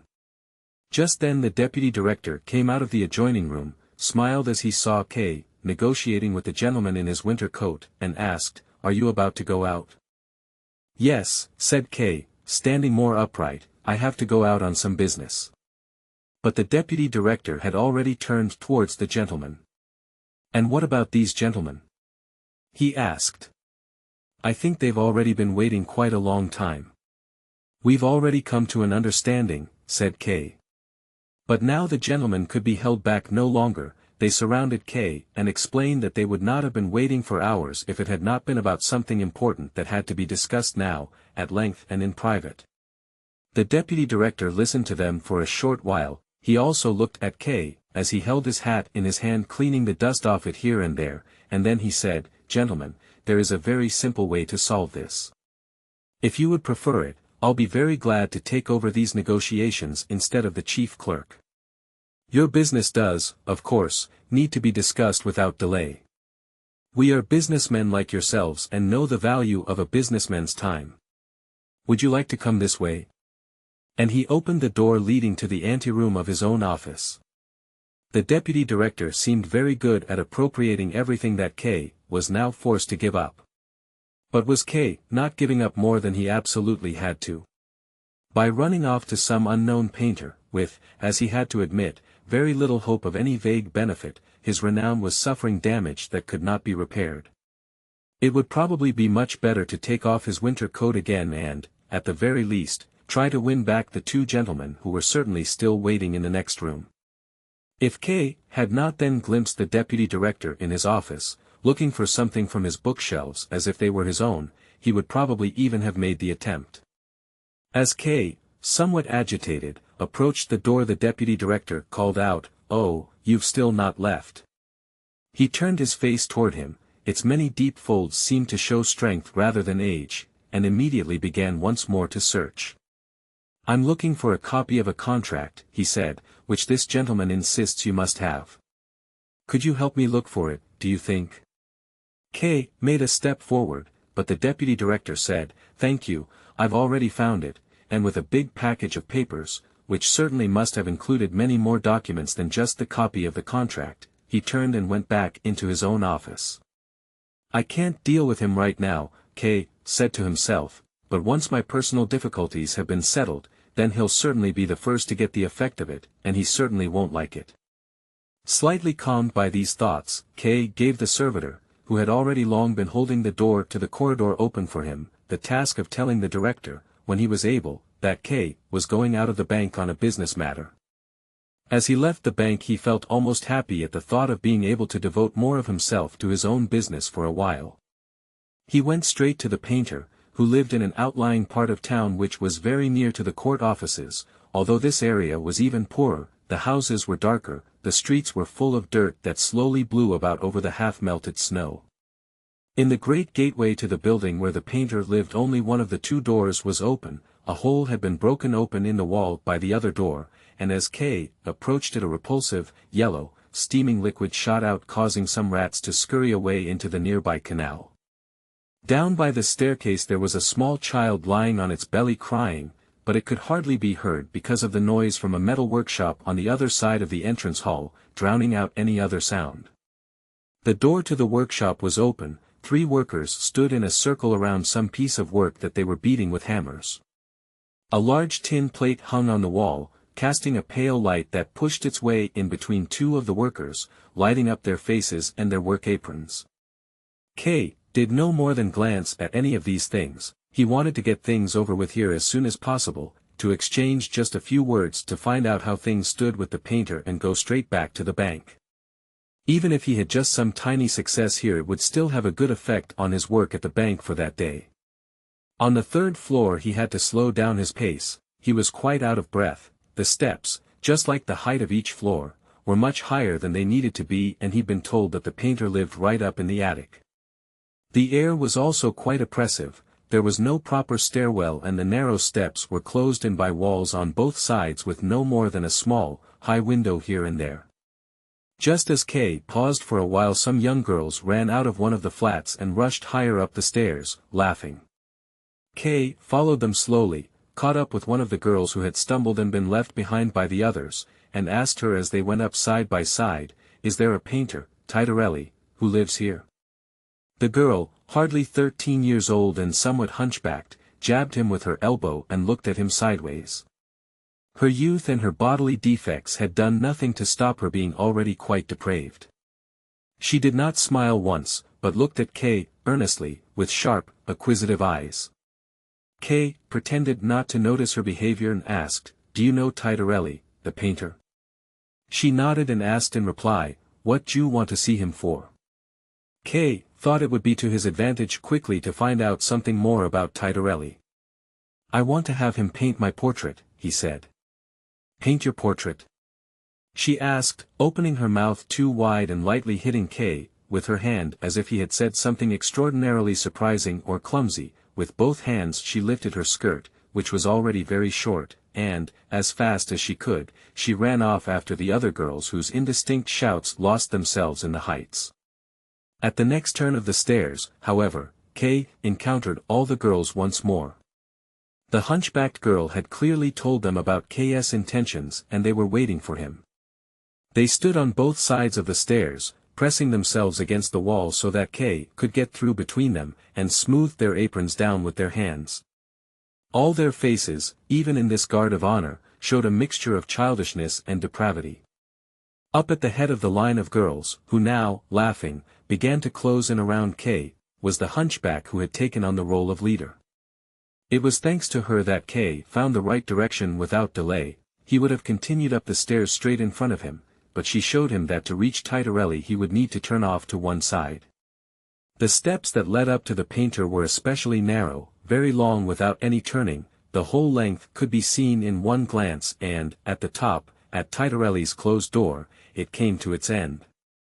This door was much better illuminated than the rest of the stairway by the light from a small skylight set obliquely above it. It had been put together from unpainted planks of wood and the name, Titorelli, was painted on it in broad, red brushstrokes. K was no more than halfway up the steps, accompanied by his retinue of girls, when, clearly the result of the noise of all those footsteps, the door opened slightly and in the crack a man who seemed to be dressed in just his nightshirt appeared. "Oh!" he cried, when he saw the approaching crowd, and vanished. The hunchbacked girl clapped her hands in glee and the other girls crowded in behind K, to push him faster forward. They still had not arrived at the top, however, when the painter up above them suddenly pulled the door wide open and, with a deep bow, invited K to enter. The girls, on the other hand, he tried to keep away. He did not want to let any of them in however much they begged him and however much they tried to get in. If they could not get in with his permission they would try to force their way in against his will. The only one to succeed was the hunchback when she slipped through under his outstretched arm, but the painter chased after her, grabbed her by the skirt, span her once round and set her down again by the door with the other girls who, unlike the first, had not dared to cross the doorstep while the painter had left his post. K did not know what he was to make of all this, as they all seemed to be having fun. One behind the other, the girls by the door stretched their necks up high and called out various words to the painter which were meant in jest but which K did not understand, and even the painter laughed as the hunchback whirled round in his hand. Then he shut the door, bowed once more to K, offered him his hand and introduced himself, saying, "Titorelli, painter." K pointed to the door, behind which the girls were whispering, and said, "You seem to be very popular in this building." "Those brats," said the painter, trying in vain to fasten his nightshirt at the neck. He was also barefooted and, apart from that, was wearing nothing more than a loose pair of yellowish linen trousers held up with a belt whose free end whipped to and fro. "Those kids are a real burden for me," he continued. The top button of his nightshirt came off and he gave up trying to fasten it, fetched a chair for K, and made him sit down on it. "I painted one of them once, she's not here today, and ever since then they've been following me about. If I'm here they only come in when I allow it, but as soon as I've gone out there's always at least one of them in here. They had a key made to my door and lend it round to each other. It's hard to imagine what a pain that is. Suppose I come back home with a lady I'm going to paint, I open the door with my own key and find the hunchback there or something, by the table painting her lips red with my paintbrush, and meanwhile her little sisters will be keeping guard for her, moving about and causing chaos in every corner of the room.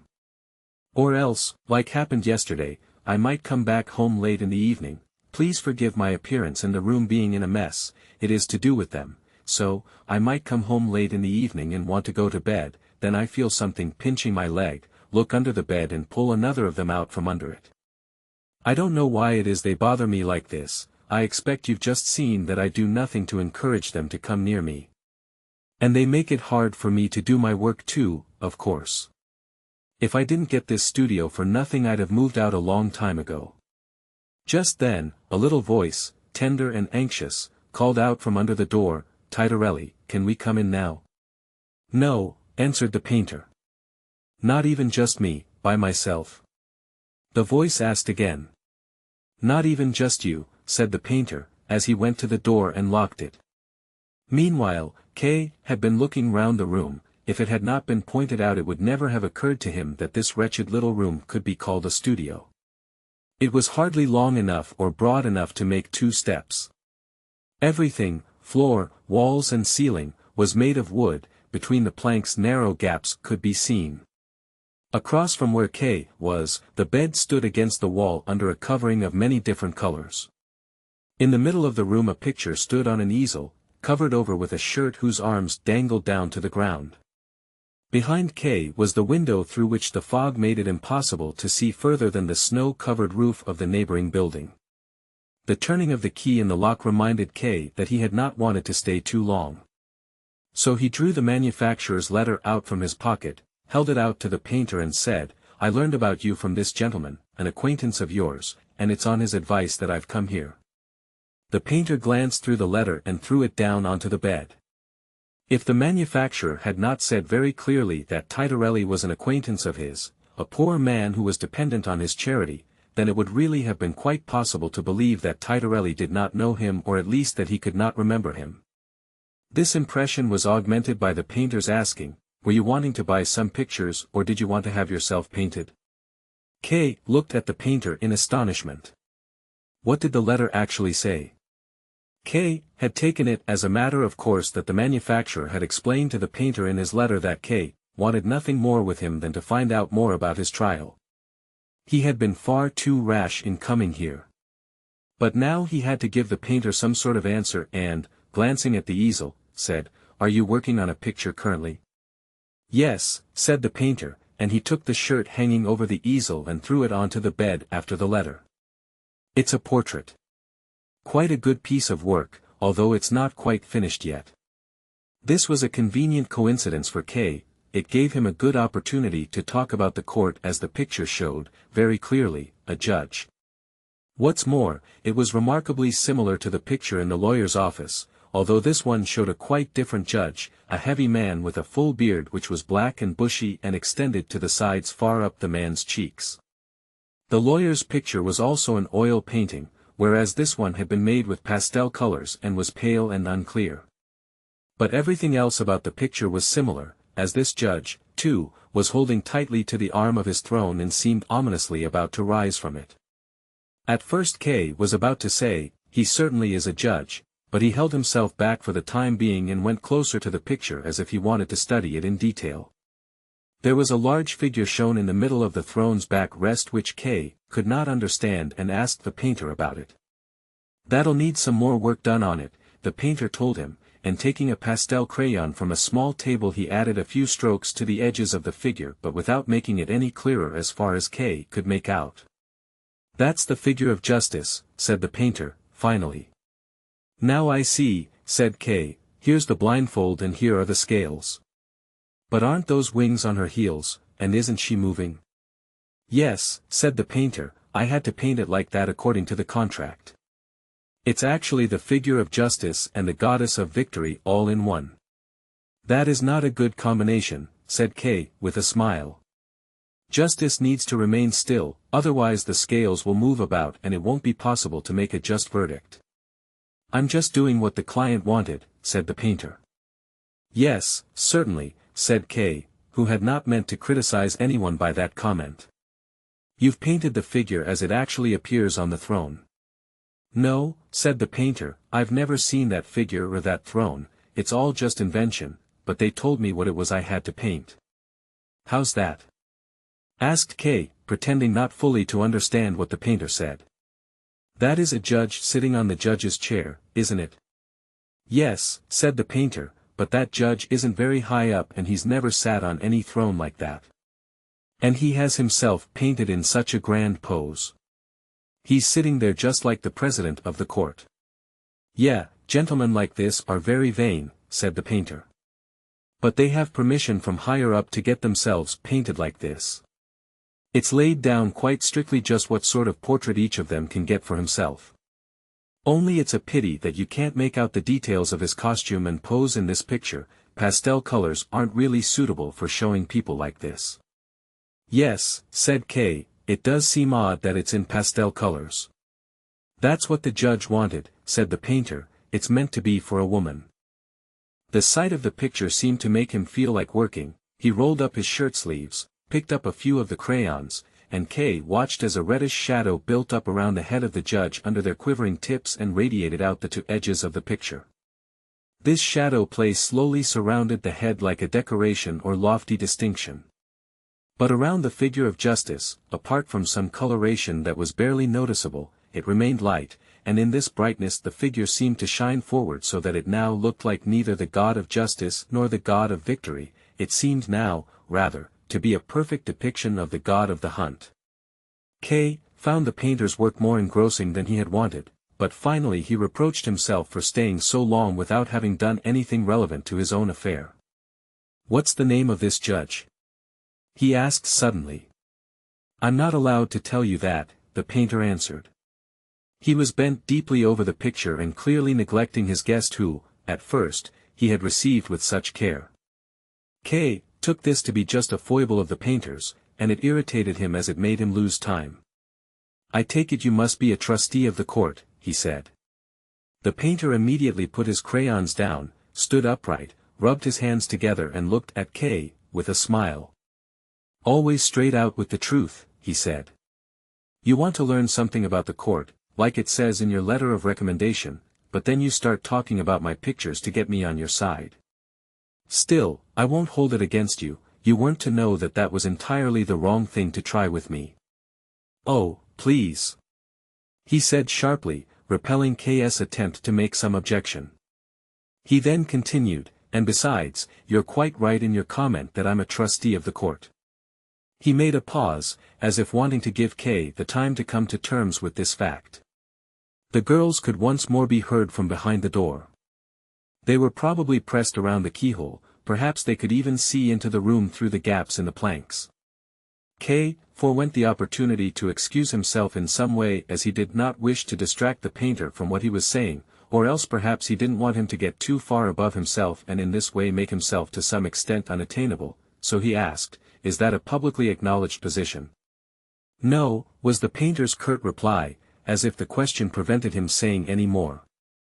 But K wanted him to continue speaking and said, well, positions like that aren't officially acknowledged, can often have more influence than those that are. And that's how it is with me, said the painter, and nodded with a frown. I was talking about your case with the manufacturer yesterday, and he asked me if I wouldn't like to help you, and I answered, he can come and see me if he likes, and now I'm pleased to see you here so soon. This business seems to be quite important to you, and, of course, I'm not surprised at that. Would you not like to take your coat off now? K had intended to stay for only a very short time, but the painter's invitation was nonetheless very welcome. The air in the room had slowly become quite oppressive for him. He had several times looked in amazement at a small, iron stove in the corner that certainly could not have been lit. The heat of the room was inexplicable. As he took off his winter overcoat and also unbuttoned his frock coat, the painter said to him in apology, I must have warmth. And it is very cozy here, isn't it? This room's very good in that respect. K made no reply, but it was actually not the heat that made him uncomfortable but, much more, the stuffiness, the air that almost made it more difficult to breathe. The room had probably not been ventilated for a long time. The unpleasantness of this was made all the stronger for K, when the painter invited him to sit on the bed while he himself sat down on the only chair in the room in front of the easel. The painter even seemed to misunderstand why K remained at the edge of the bed and urged K to make himself comfortable, and as he hesitated he went over to the bed himself and pressed K deep down into the bedclothes and pillows. Then he went back to his seat and at last he asked his first objective question, which made K forget everything else. "You're innocent, are you?" he asked. "Yes," said K. He felt a simple joy at answering this question, especially as the answer was given to a private individual and therefore would have no consequences. Up till then no one had asked him this question so openly. To make the most of his pleasure he added, "I am totally innocent." "So," said the painter, and he lowered his head and seemed to be thinking. Suddenly he raised his head again and said, "Well, if you're innocent it's all very simple." K began to scowl. This supposed trustee of the court was talking like an ignorant child. "My being innocent does not make things simple," said K. Despite everything, he couldn't help smiling and slowly shook his head. There are many fine details in which the court gets lost, but in the end it reaches into some place where originally there was nothing and pulls enormous guilt out of it. Yeah, sure," said the painter, as if K had been disturbing his train of thought for no reason. "But you are innocent, aren't you?" "Well, of course I am," said K.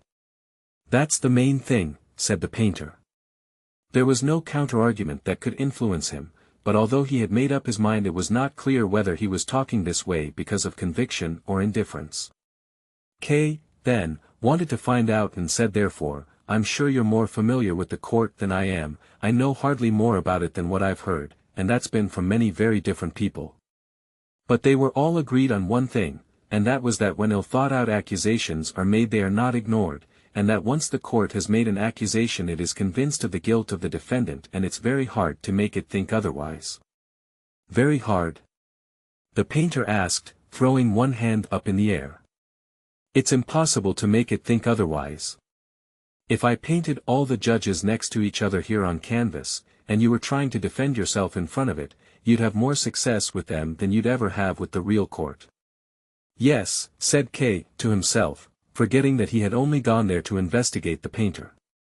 One of the girls behind the door started up again, and asked, "Titorelli, is he going to go soon?" "Quiet!" shouted the painter at the door, "can't you see I'm talking with the gentleman?" But this was not enough to satisfy the girl and she asked, "You going to paint his picture?" And when the painter didn't answer she added, "Please don't paint him, he's an horrible bloke." There followed an incomprehensible, interwoven babble of shouts and replies and calls of agreement. The painter leapt over to the door, opened it very slightly, the girls' clasped hands could be seen stretching through the crack as if they wanted something, and said, "If you're not quiet I'll throw you all down the stairs. Sit down here on the steps and be quiet."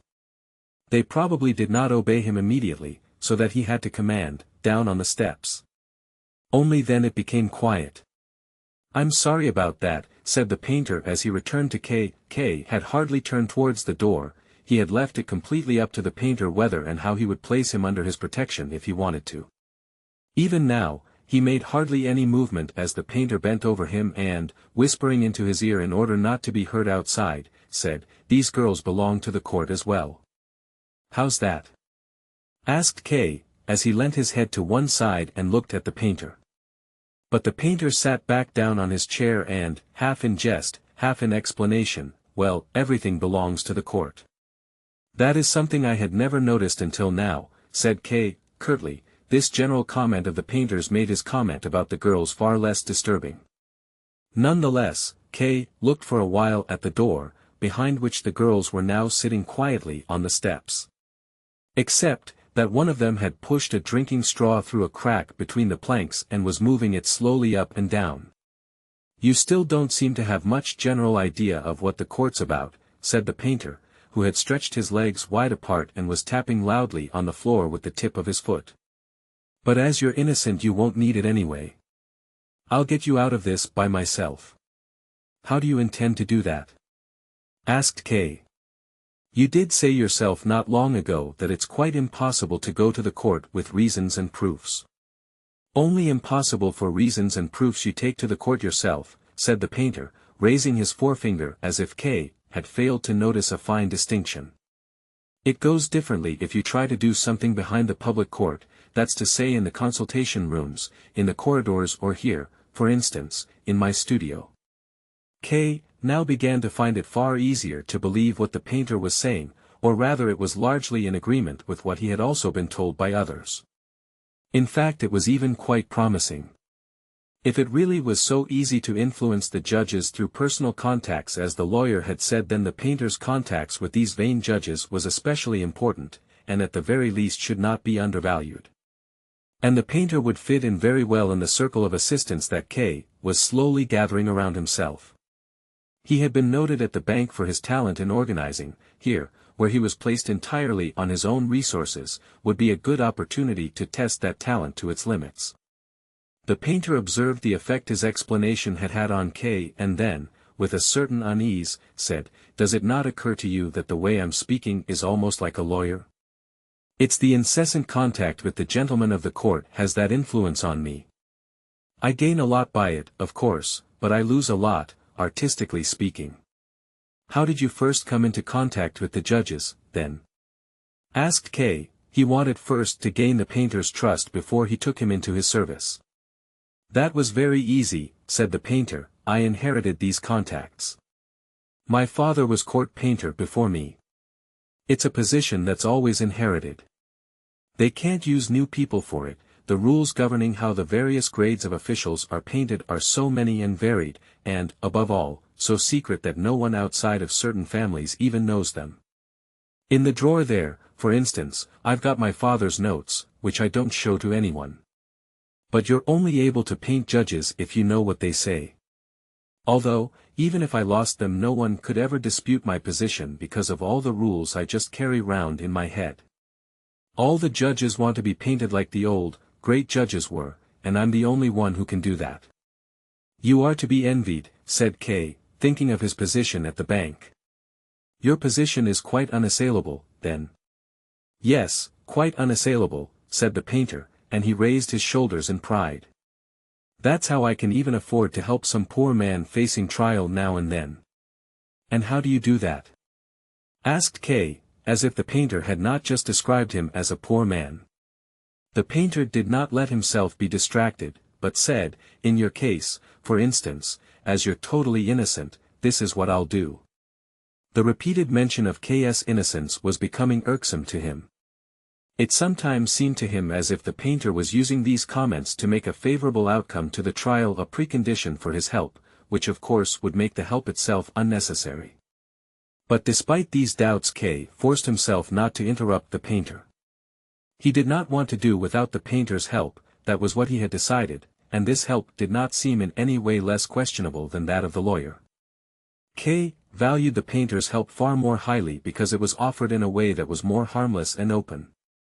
The painter had pulled his seat closer to the bed and continued in a subdued voice, I forgot to ask you, what sort of acquittal is it you want?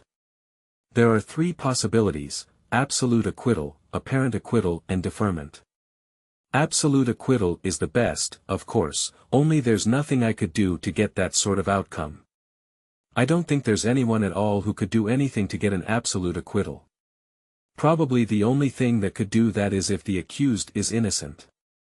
As you are innocent, it could actually be possible and you could depend on your innocence alone. In that case you won't need me or any other kind of help. At first, K. was astonished at this orderly explanation, but then, just as quietly as the painter, he said, I think you're contradicting yourself. How's that? Asked the painter patiently, leaning back with a smile. This smile made K. feel as if he were examining not the words of the painter but seeking out inconsistencies in the procedures of the court itself. Nonetheless, he continued unabashed and said, you remarked earlier that the court cannot be approached with reasoned proofs, you later restricted this to the open court, and now you go so far as to say that an innocent man needs no assistance in court. That entails a contradiction. Moreover, you said earlier that the judges can be influenced personally, but now you insist that an absolute acquittal, as you call it, can never be attained through personal influence. That entails a second contradiction. It's quite easy to clear up these contradictions, said the painter. We're talking about two different things here, there's what it says in the law and there's what I know from my own experience, you shouldn't get the two confused. I've never seen it in writing, but the law does, of course, say on the one hand that the innocent will be set free, but on the other hand it doesn't say that the judges can be influenced. But in my experience it's the other way round. I don't know of any absolute acquittals, but I do know of many times when a judge has been influenced. It's possible, of course, that there was no innocence in any of the cases I know about. But is that likely? Not a single innocent defendant in so many cases. When I was a boy I used to listen closely to my father when he told us about court cases at home, and the judges that came to his studio talked about the court. In our circles nobody talks about anything else. I hardly ever got the chance to go to court myself, but always made use of it when I could. I've listened to countless trials at important stages in their development, I've followed them closely as far as they could be followed, and I have to say that I've never seen a single acquittal. So. Not a single acquittal, said K, as if talking to himself and his hopes. That confirms the impression I already have of the court. So there's no point in it from this side either. They could replace the whole court with a single hangman. You shouldn't generalize, said the painter, dissatisfied, I've only been talking about my own experience. Well, that's enough, said K, or have you heard of any acquittals that happened earlier? They say there have been some acquittals earlier, the painter answered, but it's very hard to be sure about it. The courts don't make their final conclusions public, not even the judges are allowed to know about them, so that all we know about these earlier cases are just legends. But most of them did involve absolute acquittals, you can believe that, but they can't be proved.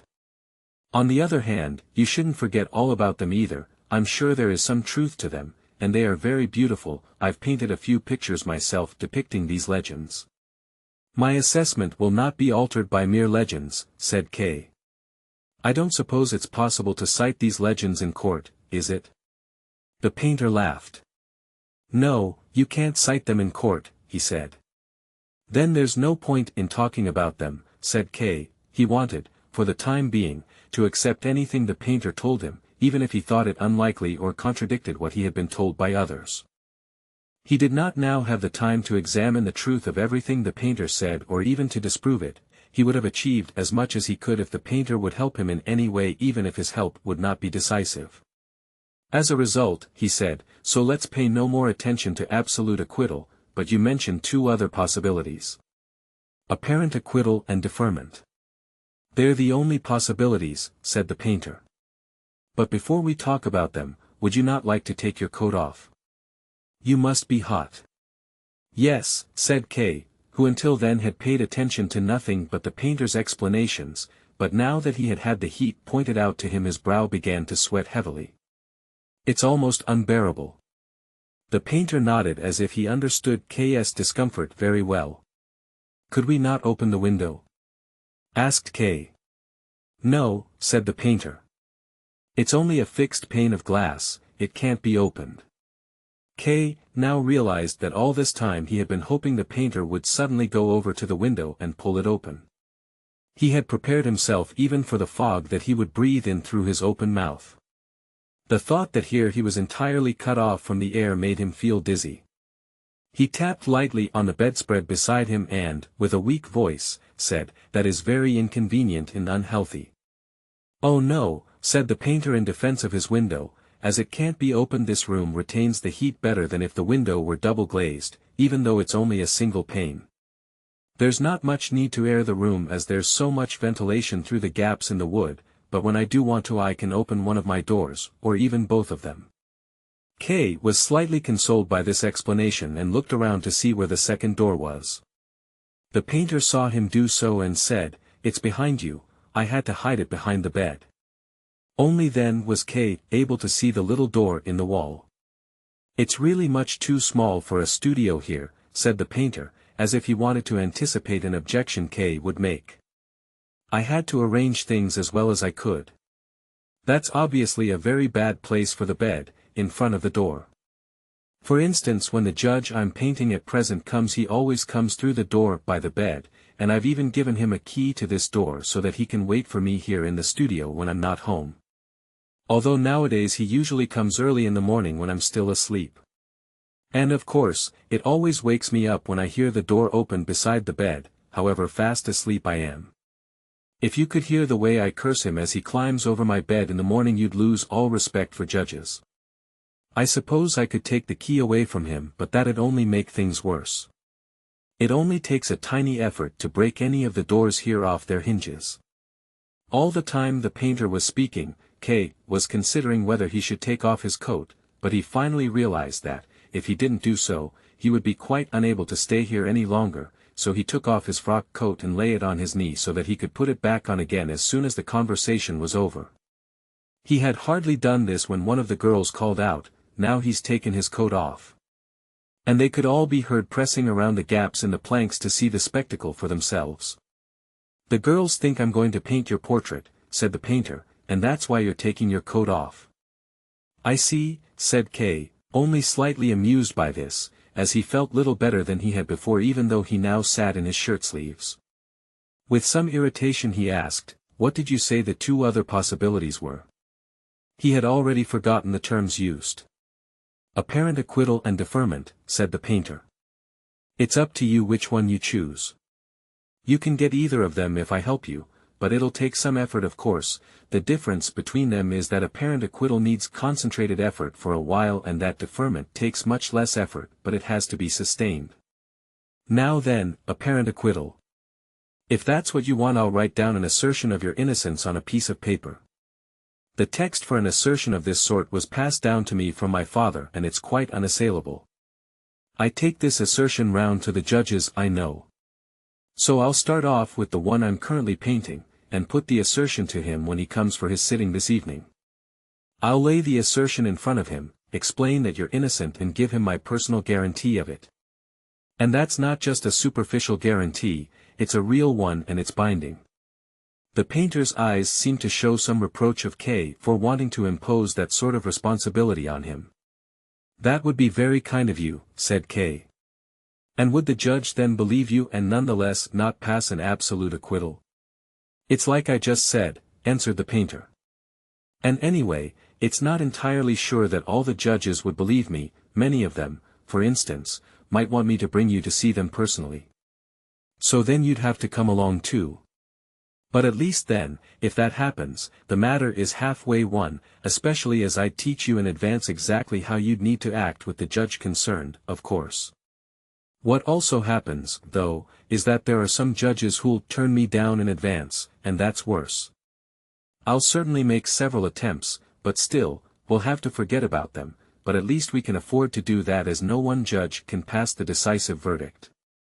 Then when I've got enough judges' signatures on this document, I take it to the judge who's concerned with your case. I might even have his signature already, in which case things develop a bit quicker than they would do otherwise. But there aren't usually many hold-ups from then on, and that's the time that the defendant can feel most confident. It's odd, but true, that people feel more confidence in this time than they do after they've been acquitted.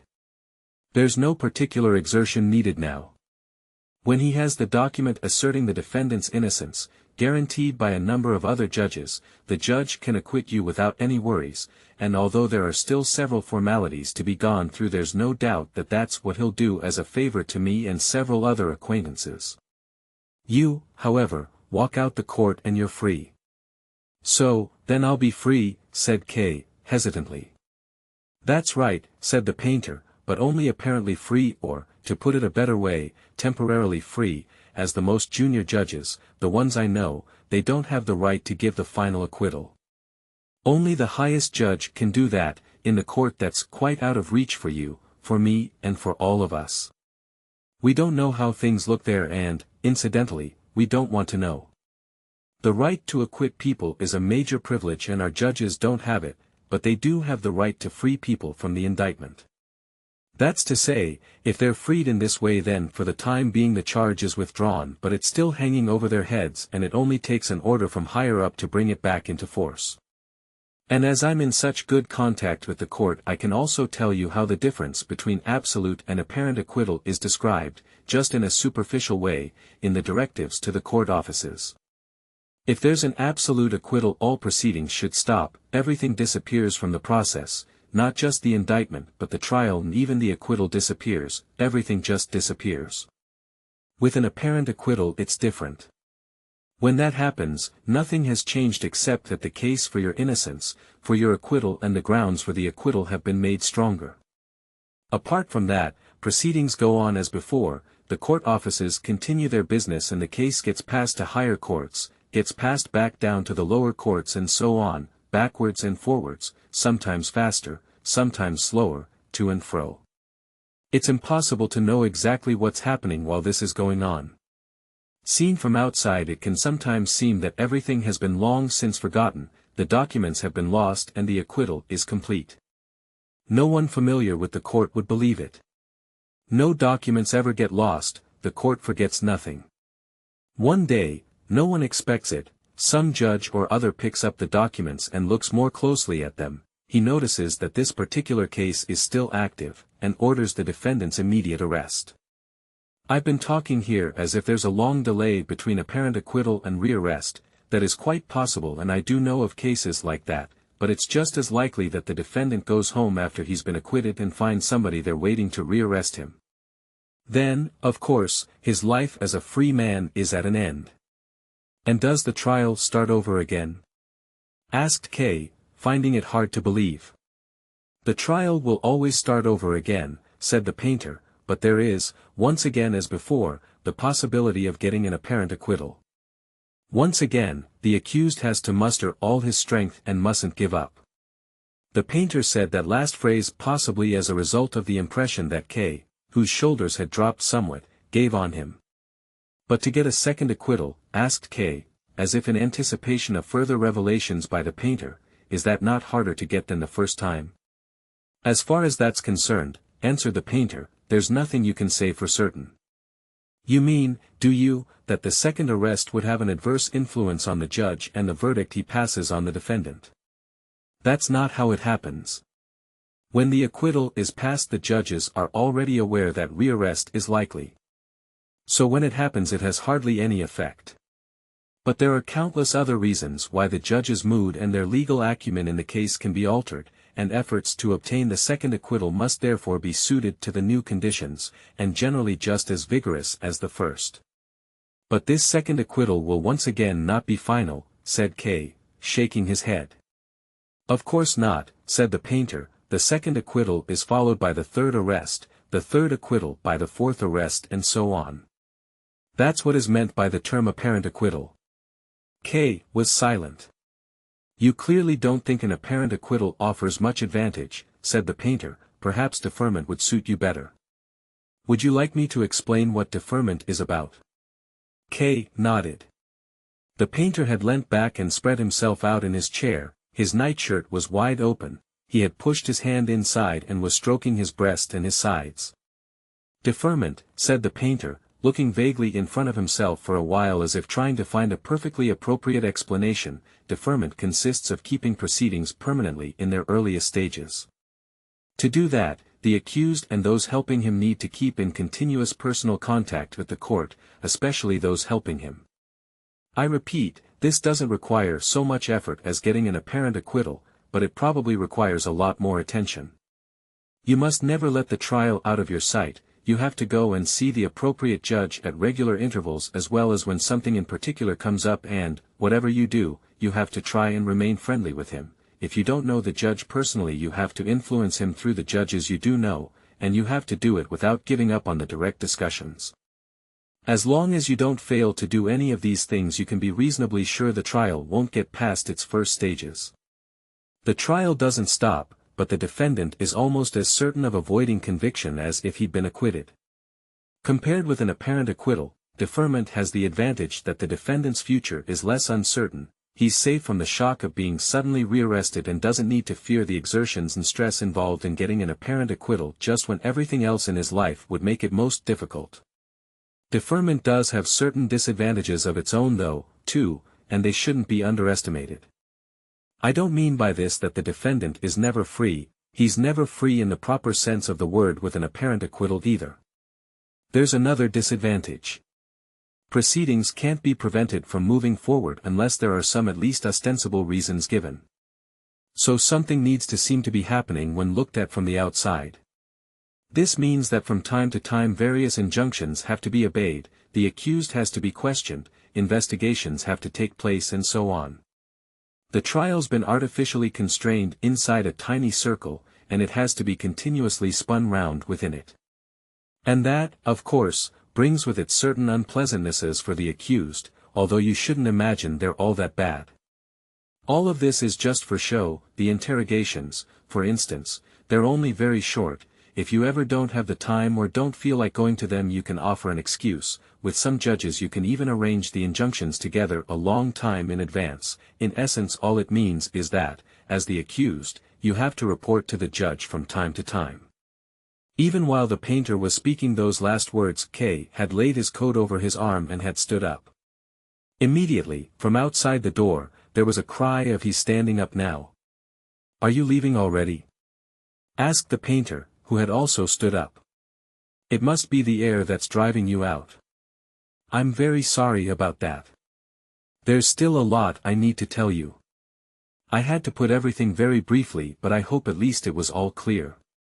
"Oh yes," said K, whose head was aching from the effort of listening.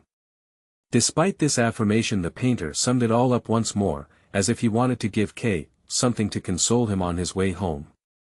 "Both have in common that they prevent the defendant being convicted," he said. "But they also prevent his being properly acquitted," said K, quietly, as if ashamed to acknowledge it. "You've got it, in essence," said the painter quickly. K placed his hand on his winter overcoat but could not bring himself to put it on. Most of all he would have liked to pack everything together and run out to the fresh air. Not even the girls could induce him to put his coat on, even though they were already loudly telling each other that he was doing so. The painter still had to interpret K's mood in some way, so he said, "I expect you've deliberately avoided deciding between my suggestions yet. That's good. I would even have advised against making a decision straight away. There's no more than a hair's breadth of difference between the advantages and disadvantages. Everything has to be carefully weighed up. But the most important thing is you shouldn't lose too much time." "I'll come back here again soon," said K, who had suddenly decided to put his frock coat on, threw his overcoat over his shoulder and hurried over to the door behind which the girls now began to scream. K thought he could even see the screaming girls through the door. "Well, you'll have to keep your word," said the painter, who had not followed him, "otherwise I'll come to the bank to ask about it myself." "Will you open this door for me?" said K, pulling at the handle which, as he noticed from the resistance, was being held tightly by the girls on the other side. "Do you want to be bothered by the girls?" asked the painter. "It's better if you use the other way out," he said, pointing to the door behind the bed. K agreed to this and jumped back to the bed. But instead of opening that door the painter crawled under the bed and from underneath it asked K, "Just a moment more, would you not like to see a picture I could sell to you?" K did not want to be impolite. The painter really had taken his side and promised to help him more in the future, and because of K's forgetfulness there had been no mention of any payment for the painter's help, so K could not turn him down now and allowed him to show him the picture, even though he was quivering with impatience to get out of the studio. From under the bed, the painter withdrew a pile of unframed paintings. They were so covered in dust that when the painter tried to blow it off the one on top the dust swirled around in front of K's eyes, robbing him of breath for some time. "Moorland landscape," said the painter passing the picture to K. It showed two sickly trees, well separated from each other in dark grass. In the background there was a multicolored sunset. "That's nice," said K. "I'll buy it."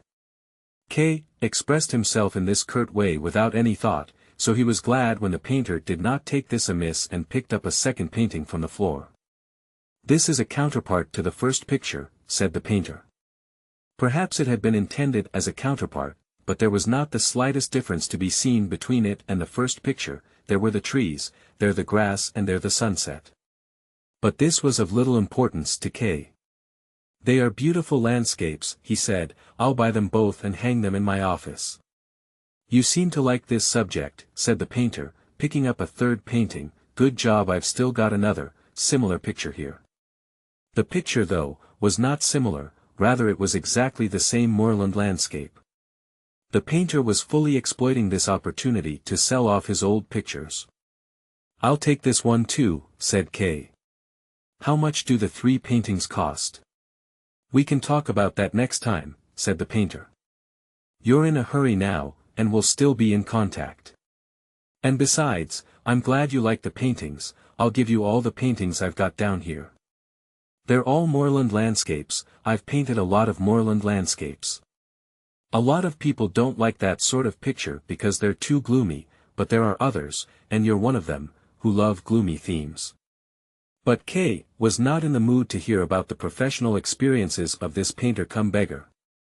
"Wrap them all up," he called out, interrupting the painter as he was speaking. "My servant will come to fetch them in the morning."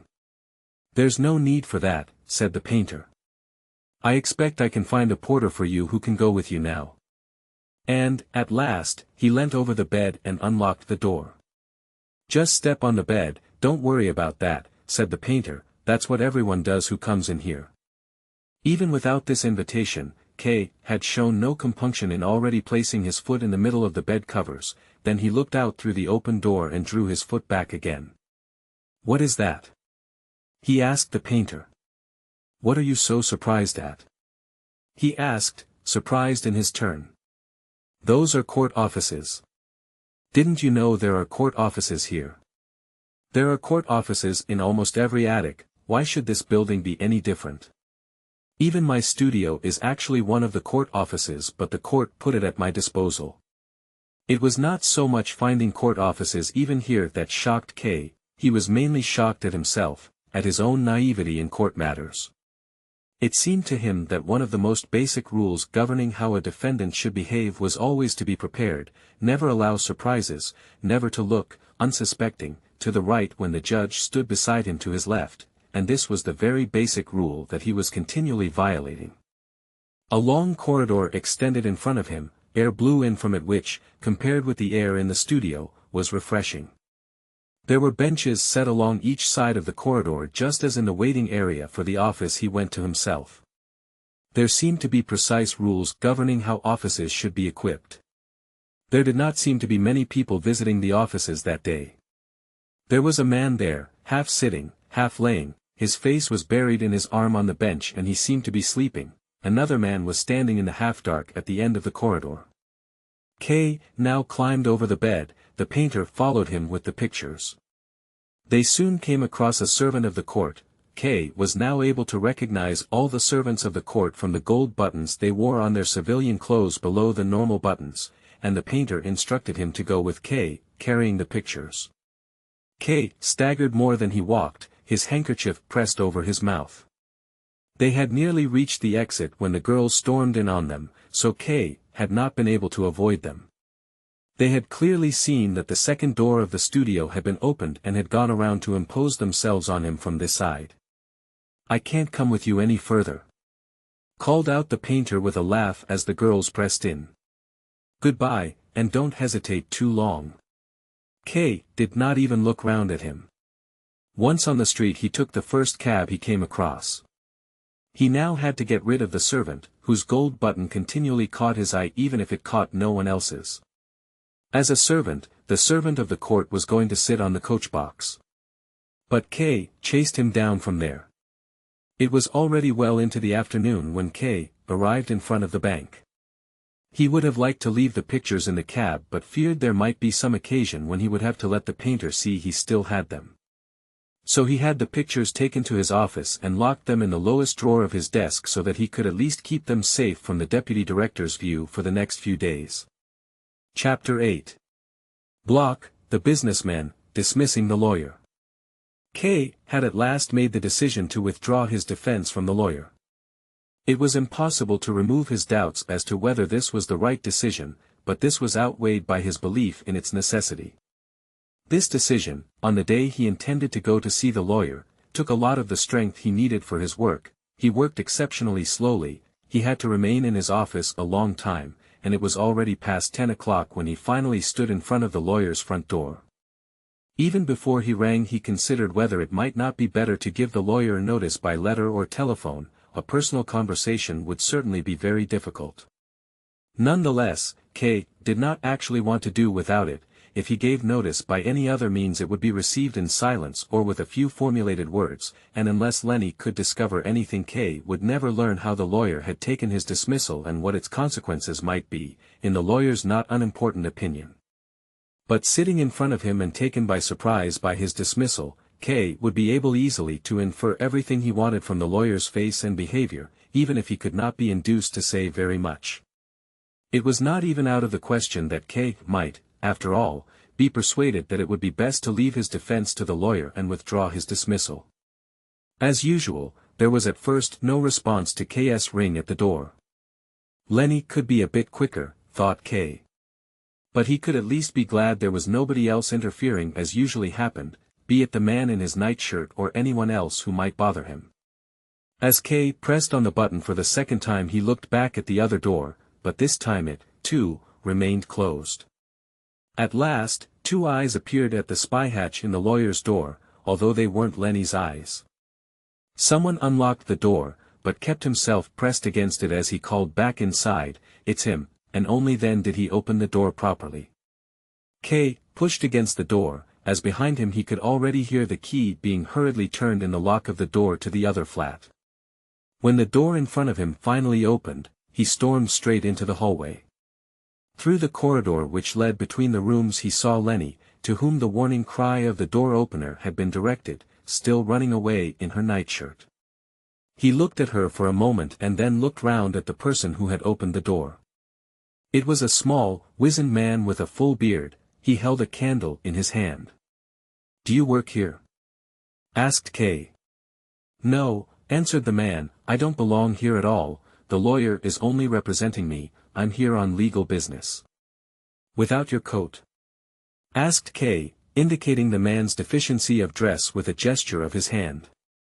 "Oh, do forgive me," said the man, and he looked at himself in the light of the candle he was holding as if he had not known about his appearance until then. "Is Lenny your lover?" asked K, curtly. He had set his legs slightly apart, his hands, in which he held his hat, were behind his back. Merely by being in possession of a thick overcoat he felt his advantage over this thin little man.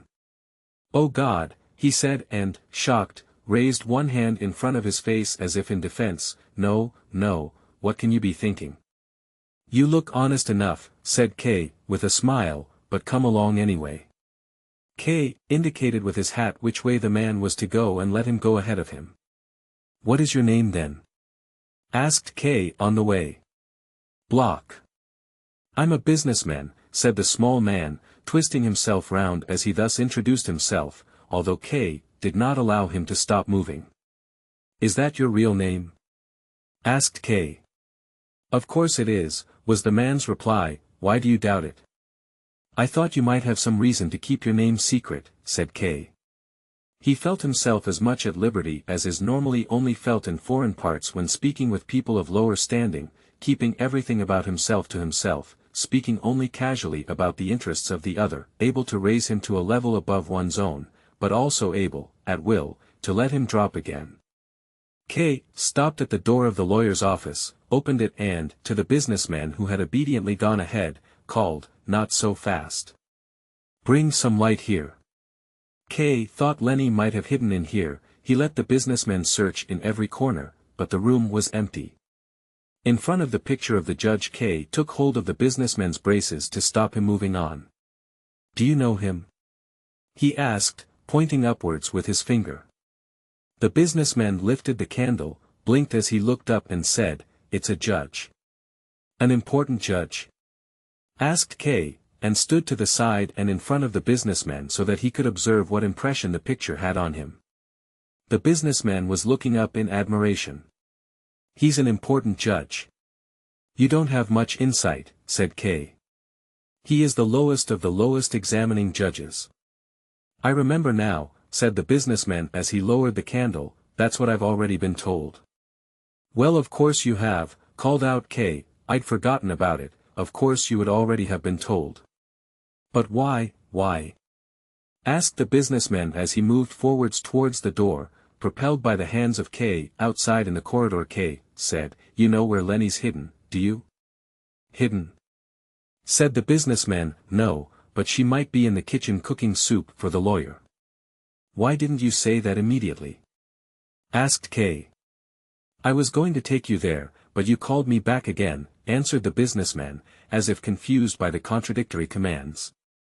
"You think you're very clever, don't you?" said K. "Now take me there." K. had never been in the kitchen. It was surprisingly big and very well equipped. The stove alone was 3 times bigger than normal stoves, but it was not possible to see any detail beyond this as the kitchen was at the time illuminated by no more than a small lamp hanging by the entrance. At the stove stood Lenny, in a white apron as always, breaking eggs into a pot standing on a spirit lamp. "Good evening, Joseph," she said with a glance sideways. "Good evening," said K., pointing with one hand to a chair in a corner which the businessman was to sit on, and he did indeed sit down on it. K., however, went very close behind Lenny's back, leant over her shoulder and asked, "Who is this man?" Lenny put one hand around K. as she stirred the soup with the other. She drew him forward toward herself and said, "He's a pitiful character, a poor businessman by the name of Block. Just look at him." The two of them looked back over their shoulders. The businessman was sitting on the chair that K. had directed him to. He had extinguished the candle whose light was no longer needed and pressed on the wick with his fingers to stop the smoke. "You were in your nightshirt," said K., putting his hand on her head and turning it back towards the stove. She was silent. "Is he your lover?" asked K. She was about to take hold of the pot of soup, but K. took both her hands and said, "Answer me." She said, "Come into the office, I'll explain everything to you." "No," said K., "I want you to explain it here." She put her arms around him and wanted to kiss him. K., though, pushed her away and said, "I don't want you to kiss me now." "Joseph," said Lenny, looking at K. imploringly but frankly in the eyes, "you're not going to be jealous of Mr. Block now, are you?" "Rudy," she then said, turning to the businessman, "help me out, will you? I'm being suspected of something, you can see that, leave the candle alone." It had looked as though Mr. Block had not been paying attention but he had been following closely. "I don't even know why you might be jealous," he said ingenuously. "Nor do I, actually," said K., looking at the businessman with a smile. Lenny laughed out loud and while K. was not paying attention took the opportunity of embracing him and whispering, "Leave him alone, now, you can see what sort of person he is. I've been helping him a little bit because he's an important client of the lawyer's, and no other reason." "And what about you? Do you want to speak to the lawyer at this time of day?" "He's very unwell today, but if you want I'll tell him you're here. But you can certainly spend the night with me. It's so long since you were last here, even the lawyer has been asking about you. Don't neglect your case. And I've got some things to tell you that I've learned about. But now, before anything else, take your coat off." She helped him off with his coat, took the hat off his head, ran with the things into the hallway to hang them up, then she ran back and saw to the soup. "Do you want me to tell him you're here straight away or take him his soup first?" "Tell him I'm here first," said K. He was in a bad mood. He had originally intended a detailed discussion of his business with Lenny, especially the question of his giving the lawyer notice, but now he no longer wanted to because of the presence of the businessman. Now he considered his affair too important to let this little businessman take part in it and perhaps change some of his decisions, and so he called Lenny back even though she was already on her way to the lawyer. "Bring him his soup first," he said, "I want him to get his strength up for the discussion with me, he'll need it." "You're a client of the lawyer's too, aren't you?" said the businessman quietly from his corner as if he were trying to find this out. It was not, however, taken well. "What business is that of yours?" said K, and Lenny said, "Will you be quiet I'll take him his soup first then, shall I?" And she poured the soup into a dish. "The only worry then is that he might go to sleep soon after he's eaten." "What I've got to say to him will keep him awake," said K, who still wanted to intimate that he intended some important negotiations with the lawyer. He wanted Lenny to ask him what it was and only then to ask her advice. But instead, she just promptly carried out the order he had given her. When she went over to him with the dish, she deliberately brushed against him and whispered, "I'll tell him you're here as soon as he's eaten the soup so that I can get you back as soon as possible." "Just go," said Kay, "just go. Be a bit more friendly," she said and, still holding the dish, turned completely round once more in the doorway.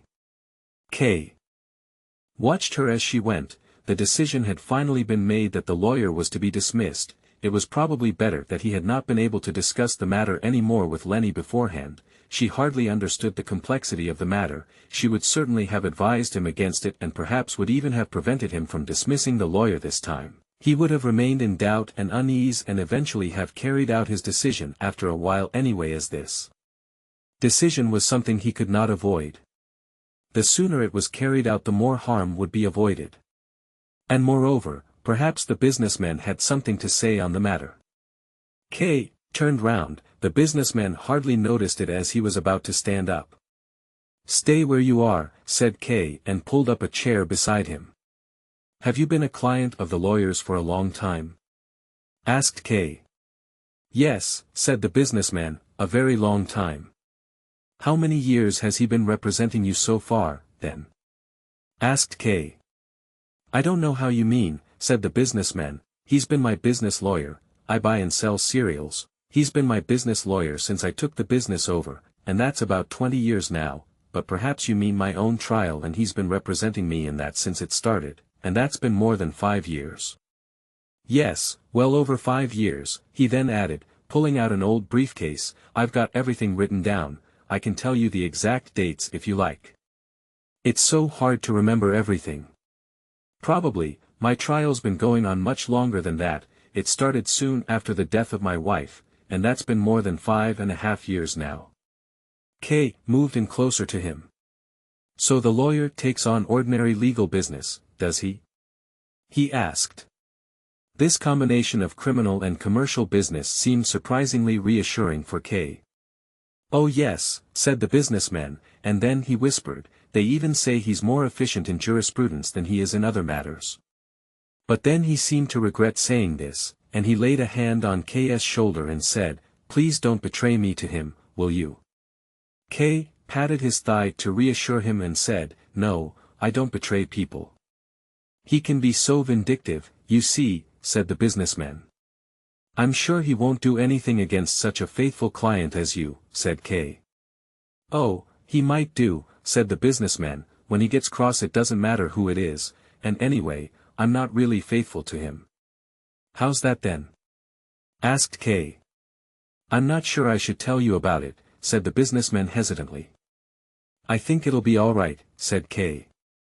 "Well then," said the businessman, "I'll tell you about some of it, but you'll have to tell me a secret too, then we can support each other with the lawyer." "You are very careful," said Kay, "but I'll tell you a secret that will set your mind completely at ease. Now tell me, in what way have you been unfaithful to the lawyer?" Said the businessman hesitantly, and in a tone as if he were confessing something dishonorable, "I've taken on other lawyers besides him." "That's not so serious," said Kay, a little disappointed. "It is, here," said the businessman, who had had some difficulty breathing since making his confession but who now, after hearing Kay's comment, began to feel more trust for him. "That's not allowed. And it's allowed least of all to take on petty lawyers when you've already got a proper one. And that's just what I have done. Besides him I've got 5 petty lawyers." "5!" exclaimed Kay, astonished at this number. "5 lawyers besides this one?" The businessman nodded. "I'm even negotiating with a 6th one." "But why do you need so many lawyers?" asked Kay. I need all of them, said the businessman. Would you mind explaining that to me? Asked K. I'd be glad to, said the businessman. Most of all, I don't want to lose my case. Well, that's obvious. So that means I mustn't neglect anything that might be of use to me, even if there's very little hope of a particular thing being of any use. I can't just throw it away. So everything I have I've put to use in my case. I've taken all the money out of my business. For example, the offices for my business used to occupy nearly a whole floor, but now all I need is a little room at the back where I work with one apprentice. It wasn't just using up the money that caused the difficulty, of course, it was much more to do with me not working at the business as much as I used to. If you want to do something about your trial, you don't have much time for anything else. So you're also working at the court yourself? Asked K. That's just what I want to learn more about. I can't tell you very much about that, said the businessman. At first I tried to do that too, but I soon had to give it up again. It wears you out too much, and it's really not much use. And it turned out to be quite impossible to work there yourself and to negotiate, at least for me it was. It's a heavy strain there just sitting and waiting. You know yourself what the air is like in those offices. How do you know I've been there, then? Asked K. I was in the waiting room myself when you went through. What a coincidence that is! Exclaimed K, totally engrossed and forgetting how ridiculous the businessman had seemed to him earlier. So you saw me. You were in the waiting room when I went through. Yes, I did go through it one time. It isn't such a big coincidence, said the businessman. I'm there nearly every day. I expect I'll have to go there quite often myself now, said K, although I can hardly expect to be shown the same respect as I was then. They all stood up for me. They must have thought I was a judge. No, said the businessman, we were greeting the servant of the court. We knew you were a defendant. That sort of news spreads very quickly. So you already knew about that, said K, the way I behaved must have seemed very arrogant to you. Did you criticize me for it afterwards? No, said the businessman, quite the opposite. That was just stupidity. What do you mean, stupidity? Asked K. Why are you asking about it? Said the businessman in some irritation. You still don't seem to know the people there and you might take it wrong. Don't forget, in proceedings like this there are always lots of different things coming up to talk about, things that you just can't understand with reason alone. You just get too tired and distracted from most things, and so, instead, people rely on superstition. I'm talking about the others, but I'm no better myself. One of these superstitions, for example, is that you can learn a lot about the outcome of a defendant's case by looking at his face, especially the shape of his lips. There are lots who believe that, and they said they could see from the shape of your lips that you'd definitely be found guilty very soon. I repeat that all this is just a ridiculous superstition, and in most cases it's completely disproved by the facts, but when you live in that society it's hard to hold yourself back from beliefs like that. Just think how much effect that superstition can have. You spoke to one of them there, didn't you? He was hardly able to give you an answer. There are lots of things there that can make you confused, of course, but one of them, for him, was the appearance of your lips. He told us all later he thought he could see something in your lips that meant he'd be convicted himself. On my lips? Asked K, pulling out a pocket mirror and examining himself. I can see nothing special about my lips. Can you? Nor can I, said the businessman, nothing at all. These people are so superstitious. Exclaimed K, isn't that what I just told you? Asked the businessman. Do you then have that much contact with each other, exchanging each other's opinions? Said K. I've kept myself completely apart so far. They don't normally have much contact with each other, said the businessman. That would be impossible, there are so many of them. And they don't have much in common either. If a group of them ever thinks they have found something in common, it soon turns out they were mistaken. There's nothing you can do as a group where the court's concerned. Each case is examined separately, the court is very painstaking. So there's nothing to be achieved by forming into a group, only sometimes an individual will achieve something in secret, and it's only when that's been done the others learn about it. Nobody knows how it was done. So there's no sense of togetherness. You meet people now and then in the waiting rooms, but we don't talk much there. The superstitious beliefs were established a long time ago and they spread all by themselves. I saw those gentlemen in the waiting room, said K. It seemed so pointless for them to be waiting in that way. Waiting is not pointless, said the businessman, it's only pointless if you try and interfere yourself. I told you just now I've got 5 lawyers besides this one. You might think, I thought it myself at first, you might think I could leave the whole thing entirely up to them now. That would be entirely wrong. I can leave it up to them less than when I had just the one. Maybe you don't understand that, do you? No, said K, and to slow the businessman down, who had been speaking too fast, he laid his hand on the businessman's to reassure him, but I'd like just to ask you to speak a little more slowly, these are many very important things for me, and I can't follow exactly what you're saying. You're quite right to remind me of that, said the businessman, you're new to all this, a junior. Your trial is 6 months old, isn't it? Yes, I've heard about it. Such a new case. But I've already thought all these things through countless times, to me they're the most obvious things in the world. You must be glad your trial has already progressed so far, are you? Asked K. He did not wish to ask directly how the businessman's affairs stood, but received no clear answer anyway. Yes, I've been working at my trial for 5 years now, said the businessman as his head sank, that's no small achievement. Then he was silent for a while. K. listened to hear whether Lenny was on her way back. On the one hand he did not want her to come back too soon as he still had many questions to ask and did not want her to find him in this intimate discussion with the businessman, but on the other hand it irritated him that she stayed so long with the lawyer when K. was there, much longer than she needed to give him his soup. I still remember it exactly, the businessman began again, and K. immediately gave him his full attention, when my case was as old as yours is now. I only had this one lawyer at that time but I wasn't very satisfied with him. Now I'll find out everything, thought K., nodding vigorously as if he could thereby encourage the businessman to say everything worth knowing.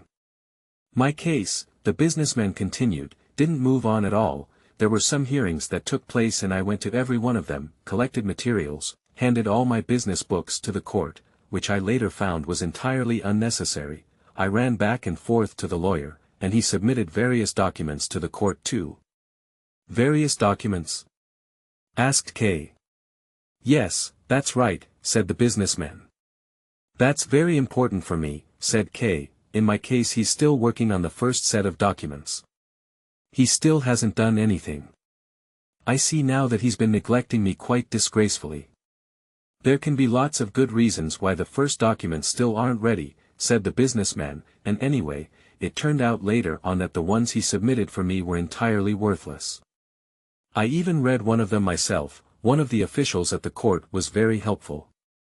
It was very learned, but it didn't actually say anything.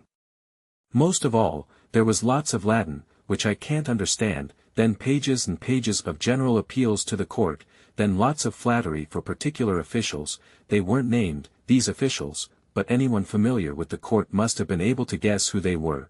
Then there was self-praise by the lawyer where he humiliated himself to the court in a way that was downright dog-like. And then endless investigations of cases from the past which were supposed to be similar to mine. Although, as far as I was able to follow them, these investigations had been carried out very carefully. Now, I don't mean to criticize the lawyer's work with all of this, and the document I read was only one of many, but even so, and this is something I will say, at that time I couldn't see any progress in my trial at all. And what sort of progress had you been hoping for? Asked K.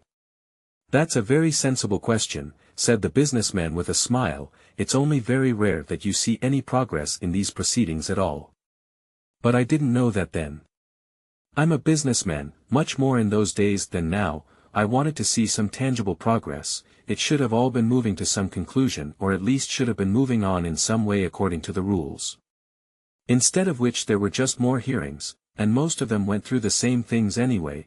I had all the answers off pat like in a church service, there were messengers from the court coming to me at work several times a week, or they came to me at home or anywhere else they could find me, and that was very disturbing of course, but at least now things are better in that respect. It's much less disturbing when they contact you by telephone, and rumors about my trial even started to spread among some of the people I do business with, and especially my relations, so I was being made to suffer in many different ways, but there was still not the slightest sign that even the first hearing would take place soon.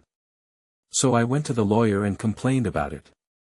He explained it all to me at length, but refused to do anything I asked for. No one has any influence on the way the trial proceeds, he said. To try and insist on it in any of the documents submitted, like I was asking, was simply unheard of and would do harm to both him and me. I thought to myself, what this lawyer can't or won't do another lawyer will. So I looked round for other lawyers. And before you say anything, none of them asked for a definite date for the main trial and none of them got one, and anyway, apart from one exception which I'll talk about in a minute, it really is impossible. That's one thing this lawyer didn't mislead me about, but besides, I had no reason to regret turning to other lawyers. Perhaps you've already heard how Dr. Holt talks about the petty lawyers. He probably made them sound very contemptible to you, and he's right, they are contemptible. But when he talks about them and compares them with himself and his colleagues, there's a small error running through what he says, and, just for your interest, I'll tell you about it. When he talks about the lawyers he mixes with, he sets them apart by calling them the great lawyers. That's wrong. Anyone can call himself great if he wants to, of course, but in this case only the usage of the court can make that distinction. You see, the court says that besides the petty lawyers there are also minor lawyers and great lawyers.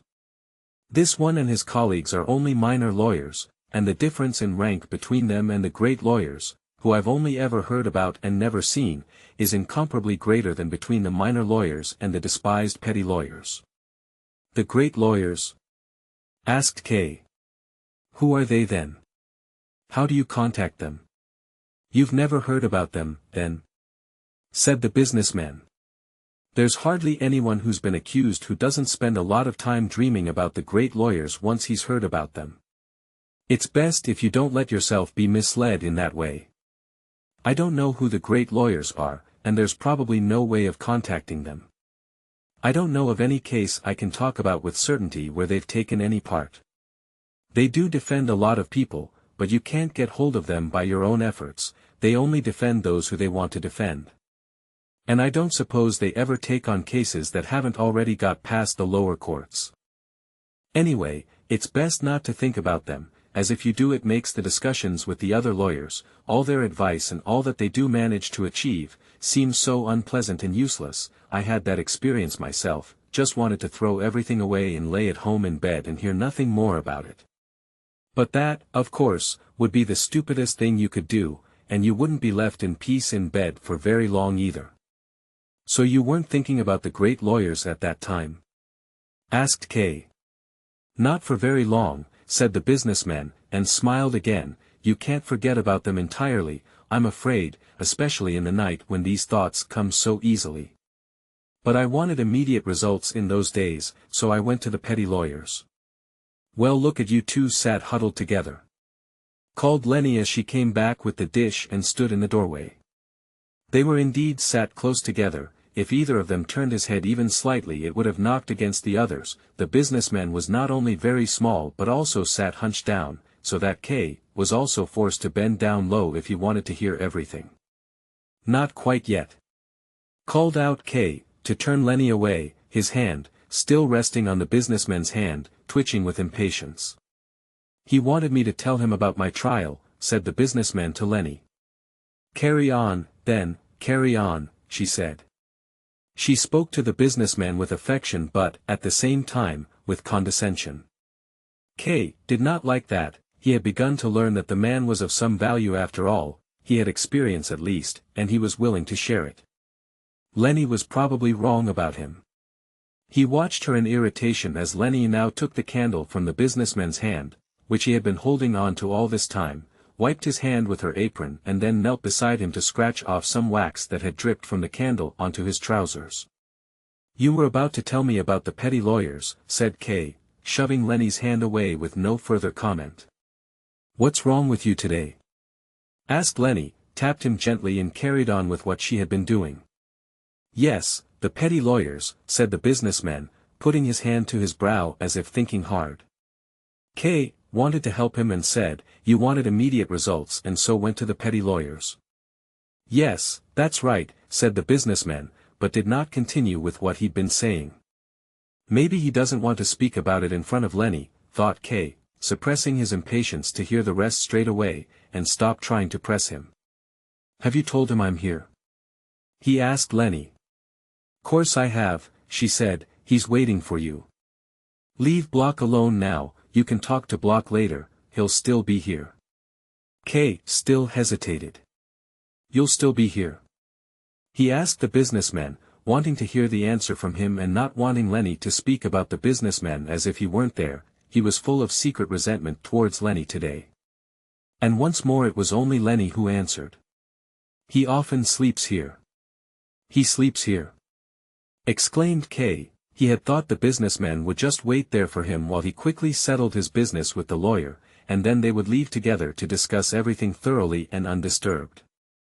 Yes, said Lenny, not everyone's like you, Joseph, allowed to see the lawyer at any time you like. Don't even seem surprised that the lawyer, despite being ill, still receives you at 11 o'clock at night. You take it far too much for granted, what your friends do for you. Well, your friends, or at least I do, we like to do things for you. I don't want or need any more thanks than that you're fond of me. Fond of you? Thought K at first, and only then it occurred to him, well, yes, I am fond of her. Nonetheless, what he said, forgetting all the rest, was, he receives me because I am his client. If I needed anyone else's help I'd have to beg and show gratitude whenever I do anything. He's really nasty today, isn't he? Lenny asked the businessman. Now it's me who's not here, thought K, and nearly lost his temper with the businessman when, with the same rudeness as Lenny, he said, the lawyer also has other reasons to receive him. His case is much more interesting than mine. And it's only in its early stages too, it probably hasn't progressed very far so the lawyer still likes to deal with him. That'll all change later on. Yeah, said Lenny, looking at the businessman and laughing. He doesn't have talk. She said, turning to face K. You can't believe a word he says. He's as talkative as he is sweet. Maybe that's why the lawyer can't stand him. At least, he only sees him when he's in the right mood. I've already tried hard to change that but it's impossible. Just think, there are times when I tell him Block's here and he doesn't receive him until 3 days later. And if Block isn't on the spot when he's called then everything's lost and it all has to start all over again. That's why I let Block sleep here, it wouldn't be the first time Dr. Holt has wanted to see him in the night. So now Block is ready for that. Sometimes, when he knows Block is still here, he'll even change his mind about letting him in to see him. K looked questioningly at the businessman. The latter nodded and, although he had spoken quite openly with K earlier, seemed to be confused with shame as he said, yes, later on you become very dependent on your lawyer. He's only pretending to mind, said Lenny. He likes to sleep here really, he's often said so. She went over to a little door and shoved it open. Do you want to see his bedroom? She asked. K went over to the low, windowless room and looked in from the doorway. The room contained a narrow bed which filled it completely, so that to get into the bed you would need to climb over the bedpost. At the head of the bed there was a niche in the wall where, fastidiously tidy, stood a candle, a bottle of ink, and a pen with a bundle of papers which were probably to do with the trial. You sleep in the maid's room? Asked K, as he went back to the businessman. Lenny's let me have it, answered the businessman, it has many advantages. K looked long at him, his first impression of the businessman had perhaps not been right, he had experience as his trial had already lasted a long time, but he had paid a heavy price for this experience. K was suddenly unable to bear the sight of the businessman any longer. Bring him to bed, then. He called out to Lenny, who seemed to understand him. For himself, he wanted to go to the lawyer and, by dismissing him, free himself from not only the lawyer but also from Lenny and the businessmen. But before he had reached the door, the businessman spoke to him gently. "Excuse me, sir," he said, and Kay looked round crossly. "You've forgotten your promise," said the businessman, stretching his hand out to Kay, imploringly from where he sat. "You were going to tell me a secret." "That is true," said Kay, as he glanced at Lenny, who was watching him carefully, to check on her. "So listen, it's hardly a secret now anyway. I'm going to see the lawyer now to sack him." "He's sacking him!" yelled the businessman, and he jumped up from his chair and ran around the kitchen with his arms in the air. He kept on shouting, "He's sacking his lawyer." Lenny tried to rush at Kay, but the businessman got in her way so that she shoved him away with her fists. Then, still with her hands balled into fists, she ran after Kay, who, however, had been given a long start. He was already inside the lawyer's room by the time Lenny caught up with him. He had almost closed the door behind himself, but Lenny held the door open with her foot, grabbed his arm and tried to pull him back. But he put such pressure on her wrist that, with a sigh, she was forced to release him. She did not dare go into the room straight away, and Kay locked the door with the key. "I've been waiting for you a very long time," said the lawyer from his bed. He had been reading something by the light of a candle, but now he laid it onto the bedside table and put his glasses on, looking at Kay sharply through them.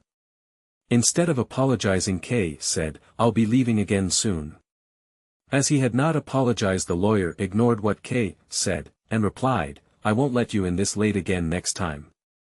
"I find that quite acceptable," said Kay. The lawyer looked at him quizzically. "Sit down," he said.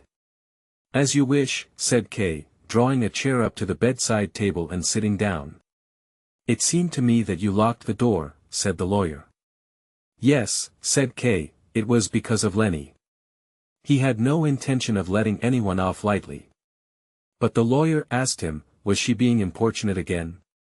"Importunate?" asked Kay. "Yes," said the lawyer, laughing as he did so, had a fit of coughing and then, once it had passed, began to laugh again. "I'm sure you must have noticed how importunate she can be sometimes," he said, and patted Kay's hand, which Kay had rested on the bedside table and which he now snatched back. "You don't attach much importance to it, then," said the lawyer when Kay was silent, "so much the better. Otherwise I might have needed to apologize to you. It is a peculiarity of Lenny's. I've long since forgiven her for it, and I wouldn't be talking of it now, if you hadn't locked the door just now.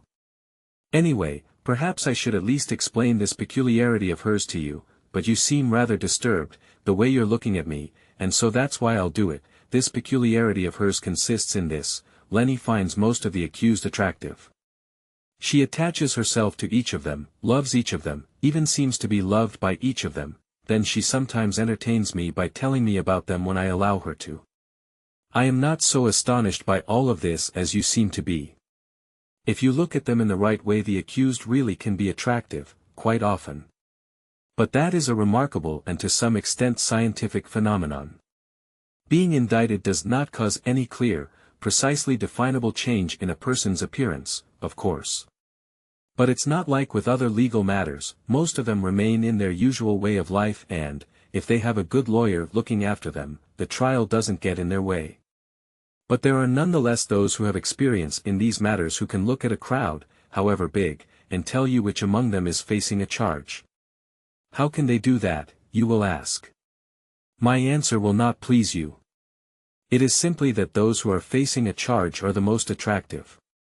It cannot be their guilt that makes them attractive, as not all of them are guilty, at least that's what I, as a lawyer, have to say, and nor can it be the proper punishment that has made them attractive, as not all of them are punished, so it can only be that the proceedings leveled against them take some kind of hold on them.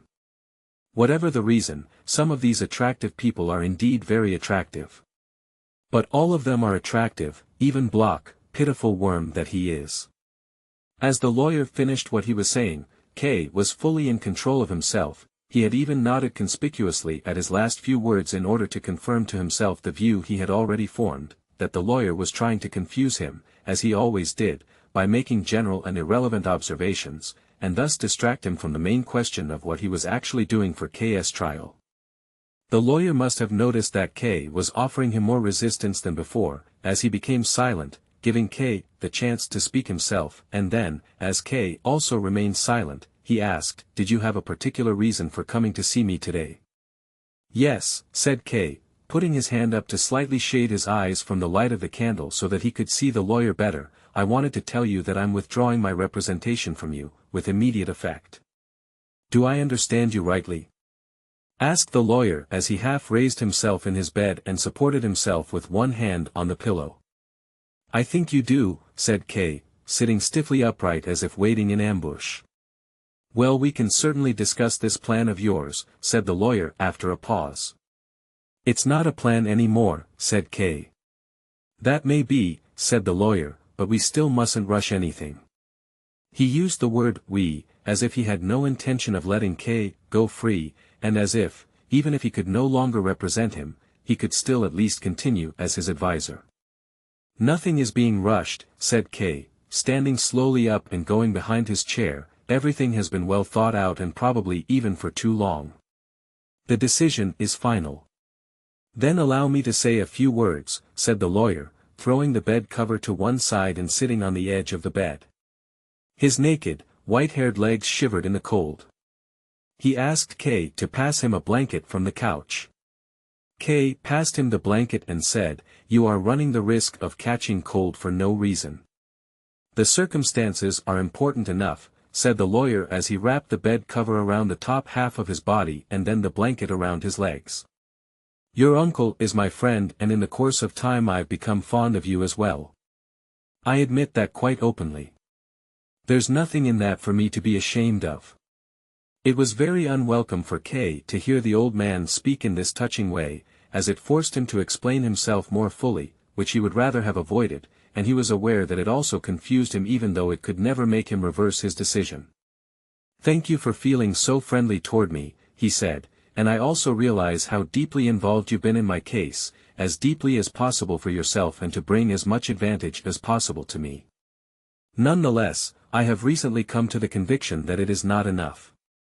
I would naturally never attempt, considering that you are so much older and more experienced than I am, to convince you of my opinion. If I have ever unintentionally done so, then I beg your forgiveness, but, as you have just said yourself, the circumstances are important enough and it is my belief that my trial needs to be approached with much more vigor than has so far been the case." "I see," said the lawyer, "you've become impatient." "I am not impatient," said K, with some irritation, and he stopped paying so much attention to his choice of words. "When I first came here with my uncle you probably noticed I wasn't greatly concerned about my case, and if I wasn't reminded of it by force, as it were, I would forget about it completely. But my uncle insisted I should allow you to represent me and I did so as a favor to him. I could have expected the case to be less of a burden than it had been, as the point of taking on a lawyer is that he should take on some of its weight. But what actually happened was the opposite. Before, the trial was never such a worry for me as it has been since you've been representing me.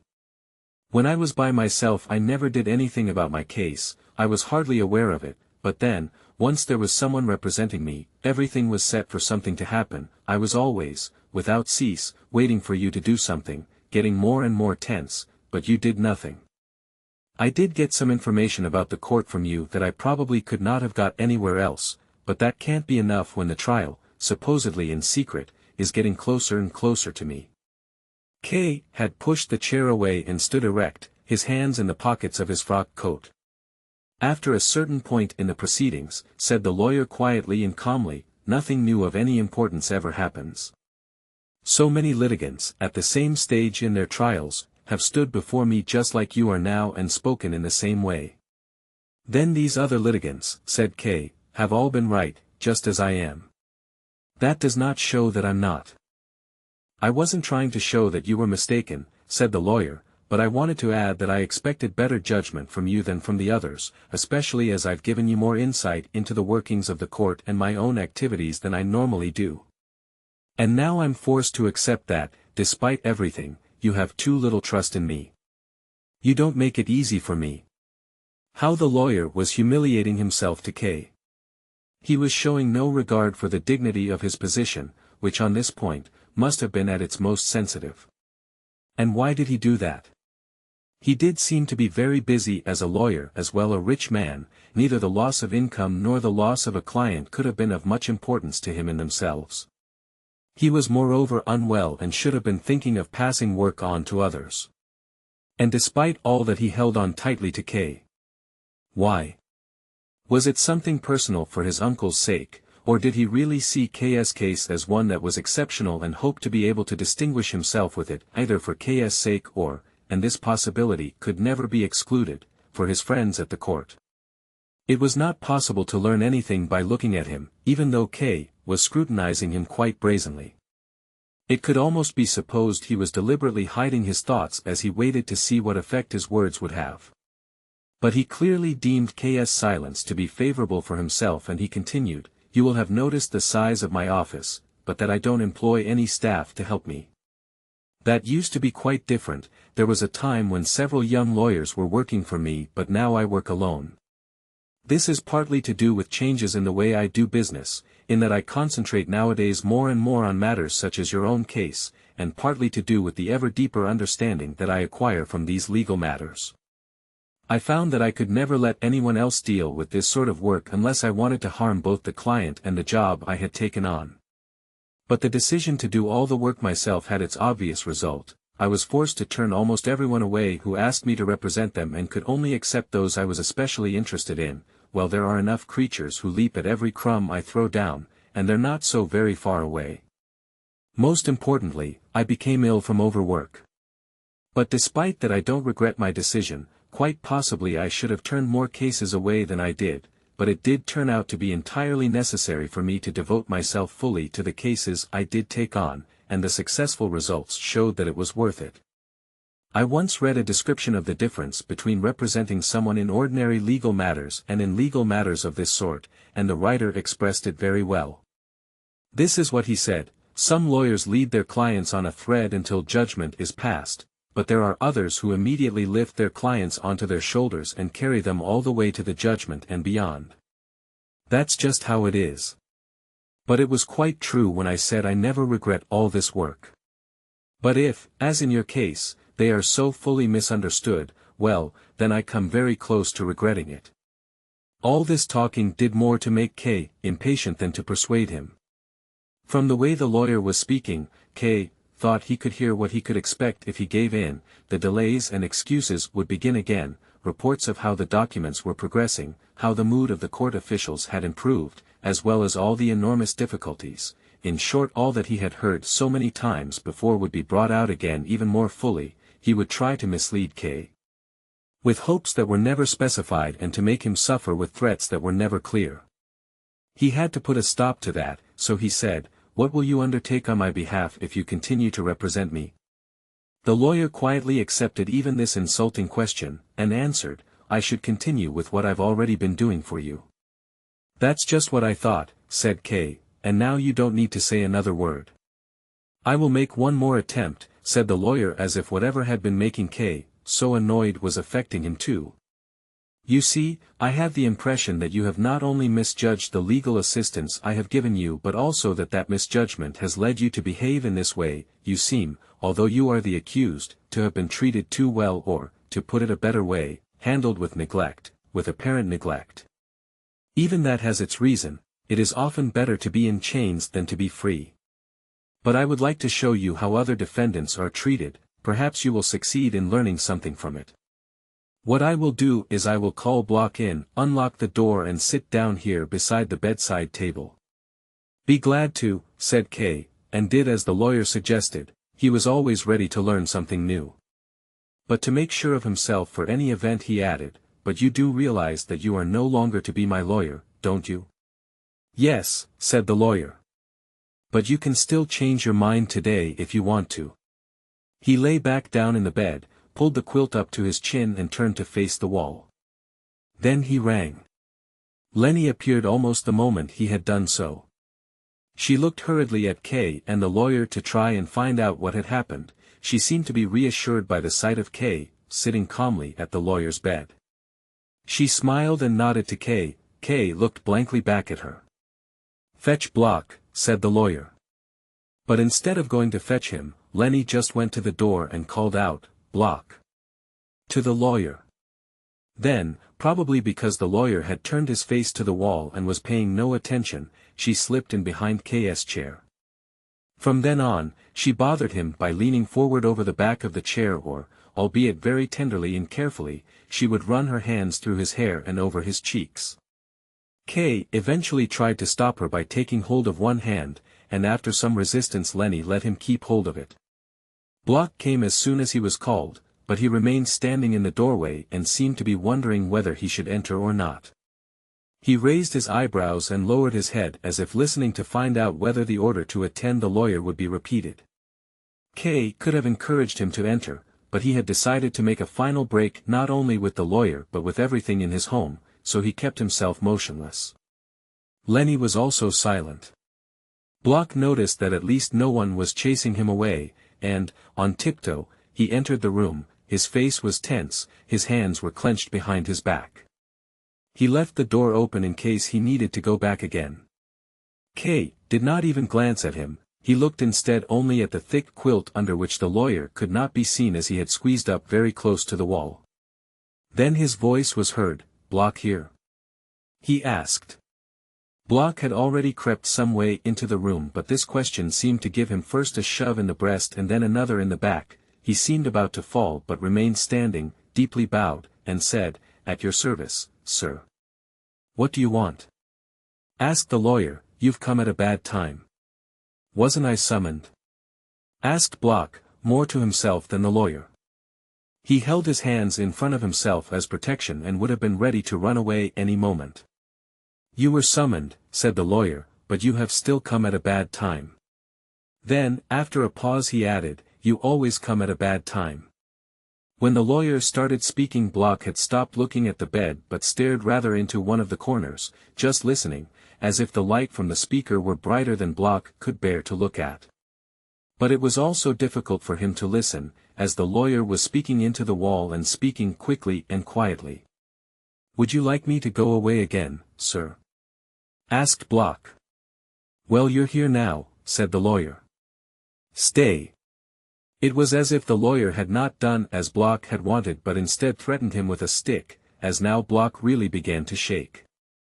"I went to see," said the lawyer, "the third judge yesterday, a friend of mine, and slowly brought the conversation round to the subject of you. Do you want to know what he said?" "Oh, yes please," said Block. The lawyer did not answer immediately, so Block repeated his request and lowered his head as if about to kneel down. But then K spoke to him. "What do you think you're doing?" he shouted. Lenny had wanted to stop him from calling out and so he took hold of her other hand. It was not love that made him squeeze it and hold on to it so tightly, she sighed frequently and tried to disengage her hands from him. But Block was punished for K's outburst, as the lawyer asked him, "Who is your lawyer?" "You are, sir," said Block. "And who besides me?" the lawyer asked. "No one besides you, sir," said Block. "And let there be no one besides me," said the lawyer. Block fully understood what that meant. He glowered at K, shaking his head violently. If these actions had been translated into words they would have been coarse insults. K had been friendly and willing to discuss his own case with someone like this. "I won't disturb you any more," said K, leaning back in his chair. "You can kneel down or creep on all fours, whatever you like. I won't bother with you any more." But Block still had some sense of pride, at least where K was concerned, and he went towards him waving his fists, shouting as loudly as he dared while the lawyer was there. "You shouldn't speak to me like that, that's not allowed. Why are you insulting me? Especially here in front of the lawyer, where both of us, you and me, were only tolerated because of his charity. You're not a better person than me, you've been accused of something too, you're facing a charge too. If, in spite of that, you're still a gentleman, then I'm just as much a gentleman as you are, if not even more so. And I want to be spoken to as a gentleman, especially by you. If you think being allowed to sit there and quietly listen while I creep on all fours as you put it makes you something better than me, then there's an old legal saying you ought to bear in mind, if you're under suspicion it's better to be moving than still, as if you're still you can be in the pan of the scales without knowing it and be weighed along with your sins. K said nothing. He merely looked in amazement at this distracted being, his eyes completely still. He had gone through such changes in just the last few hours. Was it the trial that was throwing him from side to side in this way and stopped him knowing who was friend and who was foe? Could he not see the lawyer was deliberately humiliating him and had no other purpose today than to show off his power to K, and perhaps even thereby subjugate K? But if Block was incapable of seeing that, or if he so feared the lawyer that no such insight would even be of any use to him, how was it that he was either so sly or so bold as to lie to the lawyer and conceal from him the fact that he had other lawyers working on his behalf? And how did he dare to attack K, who could betray his secret any time he liked? But he dared even more than this. He went to the lawyer's bed and began there to make complaints about K. "Dr. Holt, sir," he said, "did you hear the way this man spoke to me? You can count the length of his trial in hours, and he wants to tell me what to do when I've been involved in a legal case for 5 years. He even insults me. He doesn't know anything, but he insults me, when I, as far as my weak ability allows, when I've made a close study of how to behave with the court, what we ought to do and what the court practices are. Don't let anyone bother you," said the lawyer, "and do what seems to you to be right." "I will," said Block, as if speaking to himself to give himself courage, and with a quick glance to the side he knelt down close beside the bed. "I'm kneeling now, Dr. Holt, sir," he said. But the lawyer remained silent. With one hand, Block carefully stroked the bed cover. In the silence while he did so, Lenny, as she freed herself from K's hands, said, "You're hurting me. Let go of me. I'm going over to Block." She went over to him and sat on the edge of the bed. Block was very pleased at this and with lively, but silent, gestures he immediately urged her to intercede for him with the lawyer. It was clear that he desperately needed to be told something by the lawyer, although perhaps only so that he could make use of the information with his other lawyers. Lenny probably knew very well how the lawyer could be brought round, pointed to his hand and pursed her lips as if making a kiss. Block immediately performed the hand kiss and, at further urging from Lenny, repeated it twice more. But the lawyer continued to be silent. Then Lenny leant over the lawyer, as she stretched out, the attractive shape of her body could be seen, and, bent over close to his face, she stroked his long white hair.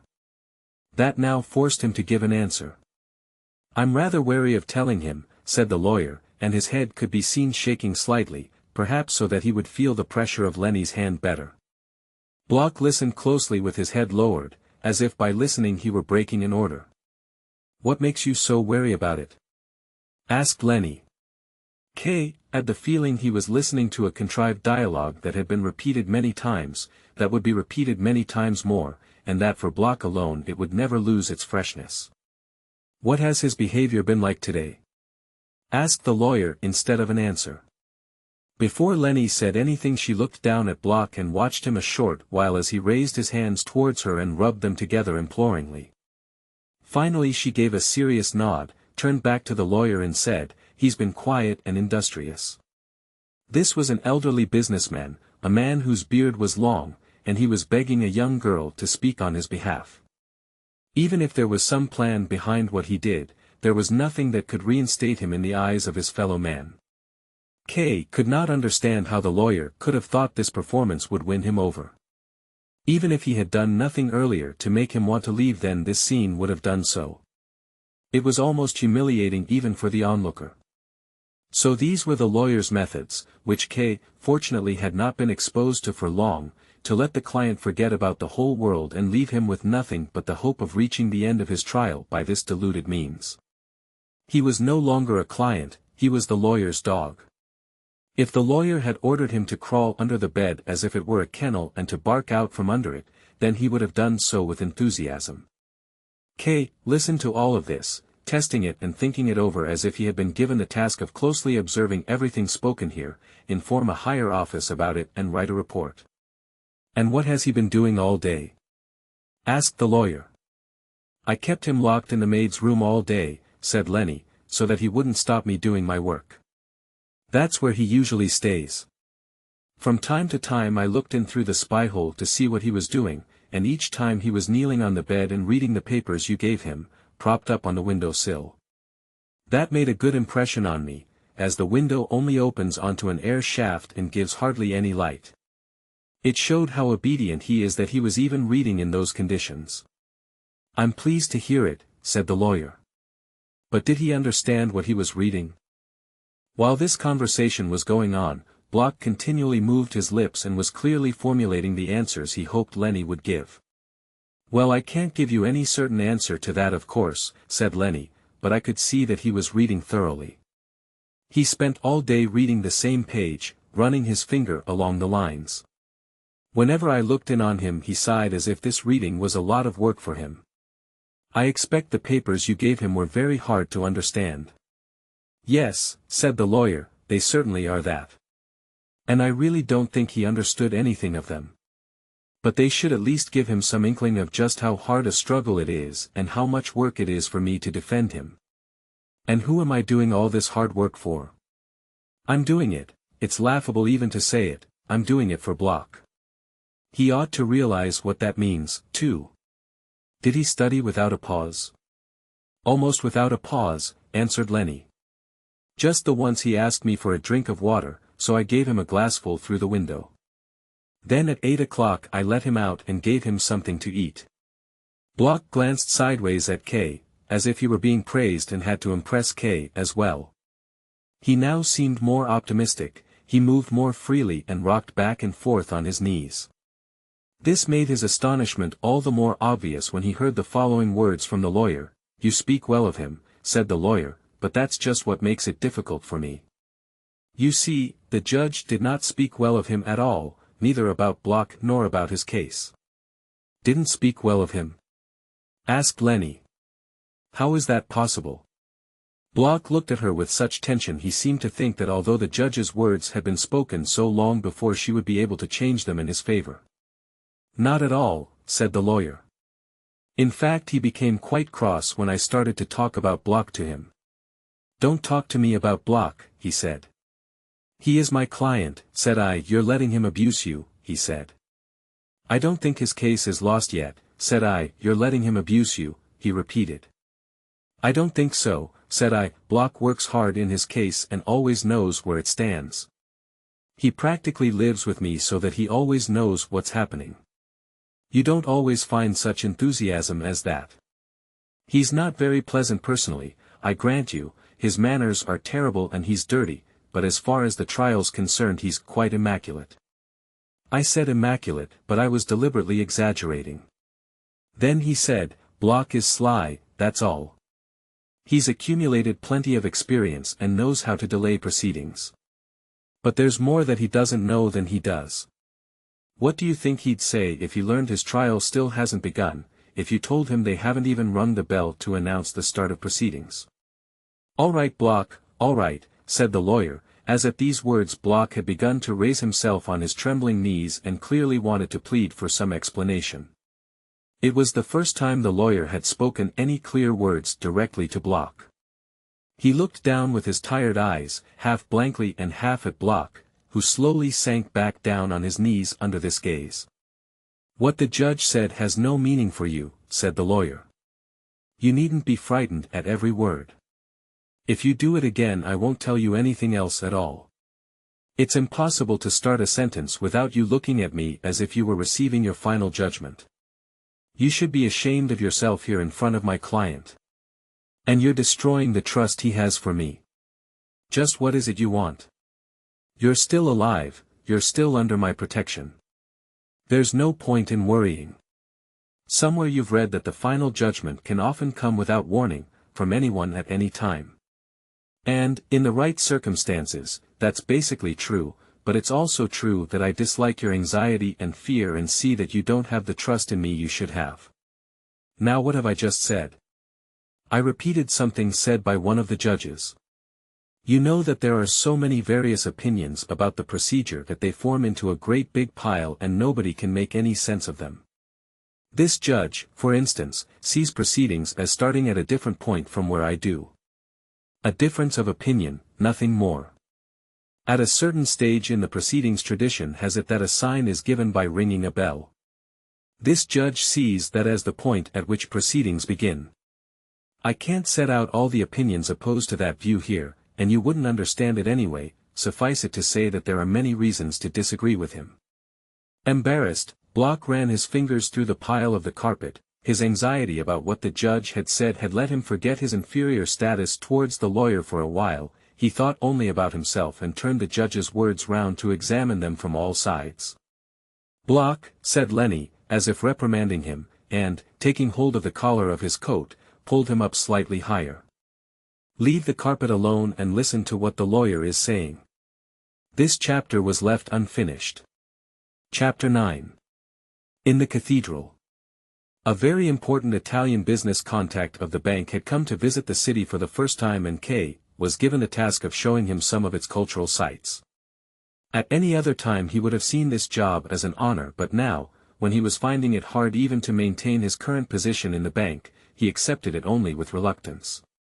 Every hour that he could not be in the office was a cause of concern for him. He was no longer able to make use of his time in the office anything like as well as he had previously. He spent many hours merely pretending to do important work, but that only increased his anxiety about not being in the office. Then he sometimes thought he saw the deputy director, who was always watching, come into K's office, sit at his desk, look through his papers, receive clients who had almost become old friends of K, and lure them away from him. Perhaps he even discovered mistakes that seemed to threaten K from 1,000 directions when he was at work now, and which he could no longer avoid. So now, if he was ever asked to leave the office on business or even needed to make a short business trip, however much an honor it seemed, and tasks of this sort happened to have increased substantially recently, there was always the suspicion that they wanted to get him out of his office for a while and check his work, or at least the idea that they thought he was dispensable. It would not have been difficult for him to turn down most of these jobs, but he did not dare to do so because, if his fears had the slightest foundation, turning the jobs down would have been an acknowledgment of them. For this reason, he never demurred from accepting them, and even when he was asked to go on a tiring business trip lasting 2 days he said nothing about having to go out in the rainy autumn weather when he had a severe chill, just in order to avoid the risk of not being asked to go. When, with a raging headache, he arrived back from this trip, he learned that he had been chosen to accompany the Italian business contact the following day. The temptation for once to turn the job down was very great, especially as it had no direct connection with business, but there was no denying that social obligations towards this business contact were in themselves important enough, only not for K, who knew quite well that he needed some successes at work if he was to maintain his position there, and that, if he failed in that, it would not help him even if this Italian somehow found him quite charming. He did not want to be removed from his workplace for even one day, as the fear of not being allowed back in was too great. He knew full well that the fear was exaggerated, but it still made him anxious. However, in this case it was almost impossible to think of an acceptable excuse. His knowledge of Italian was not great but still good enough. The deciding factor was that K had earlier known a little about art history, and this had become widely known around the bank in extremely exaggerated form, and that K had been a member of the Society for the Preservation of City Monuments, albeit only for business reasons. It was said that this Italian was an art lover, so the choice of K to accompany him was a matter of course. It was a very rainy and stormy morning when K, in a foul temper at the thought of the day ahead of him, arrived early at 7 o'clock in the office so that he could at least do some work before his visitor would prevent him. He had spent half the night studying a book of Italian grammar so that he would be somewhat prepared, and was very tired. His desk was less attractive to him than the window where he had spent far too much time sitting of late, but he resisted the temptation and sat down to his work. Unfortunately, just then the servitor came in and reported that the director had sent him to see whether the chief clerk was already in his office. If he was, then would he please be so kind as to come to his reception room, as the gentleman from Italy was already there. "I'll come straight away," said K. He put a small dictionary in his pocket, took a guide to the city's tourist sites under his arm that he had compiled for strangers, and went through the deputy director's office into that of the director. He was glad he had come into the office so early and was able to be of service immediately. Nobody could seriously have expected that of him. The deputy director's office was, of course, still as empty as the middle of the night. The servitor had probably been asked to summon him too, but without success. As K entered the reception room, two men stood up from the deep armchairs where they had been sitting.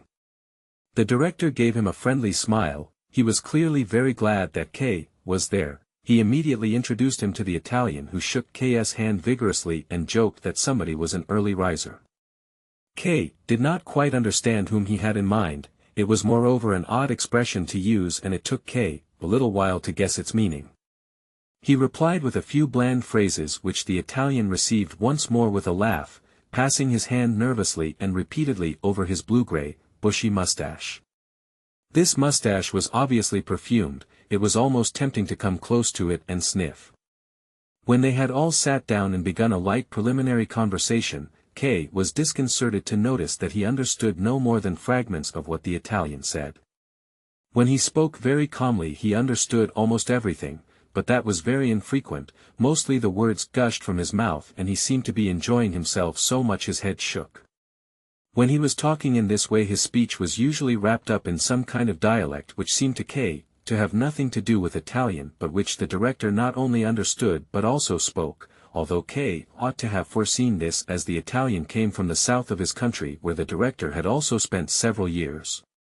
Whatever the cause, K realized that the possibility of communicating with the Italian had been largely taken from him. Even his French was difficult to understand, and his mustache concealed the movements of his lips which might have offered some help in understanding what he said.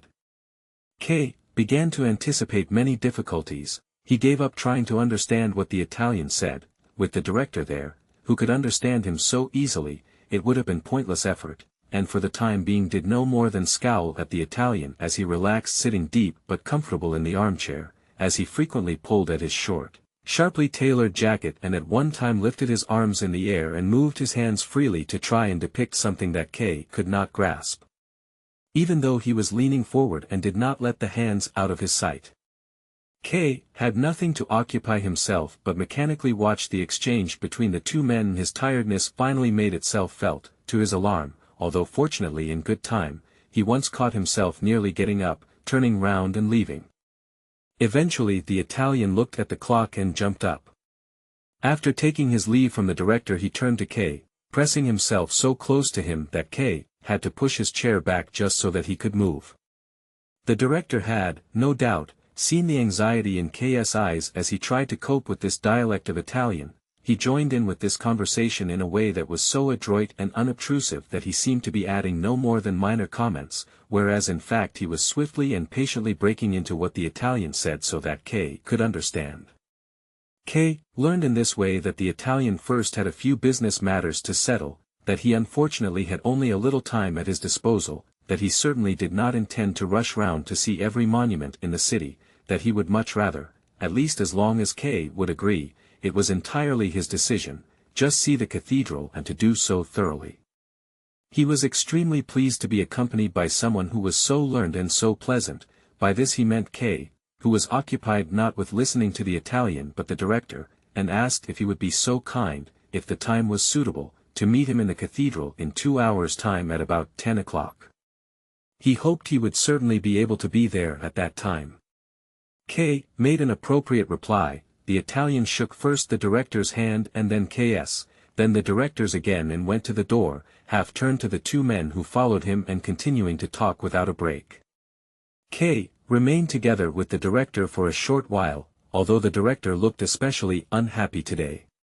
He thought he needed to apologize to K for something and told him. They were standing intimately close together. He had thought at first he would accompany the Italian himself, but then, he gave no more precise reason than this. Then he decided it would be better to send K with him. He should not be surprised if he could not understand the Italian at first. He would be able to very soon, and even if he really could not understand very much, he said it was not so bad, as it was really not so important for the Italian to be understood. And anyway, K's knowledge of Italian was surprisingly good. The director was sure he would get by very well. And with that, it was time for K to go. He spent the time still remaining to him with a dictionary, copying out obscure words he would need to guide the Italian round the cathedral.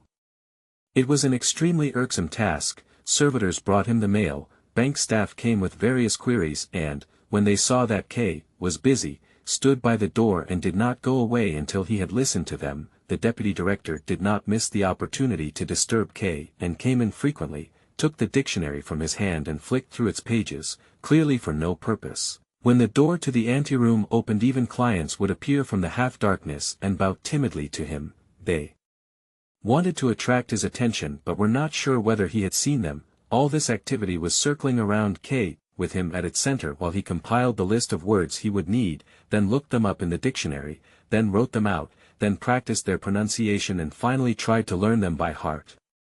The good intentions he had had earlier, though, seemed to have left him completely. It was the Italian who had caused him all this effort, and sometimes he became so angry with him that he buried the dictionary under some papers, firmly intending to do no more preparation. But then he realized he could not walk up and down in the cathedral with the Italian without saying a word, so, in an even greater rage, he pulled the dictionary back out again.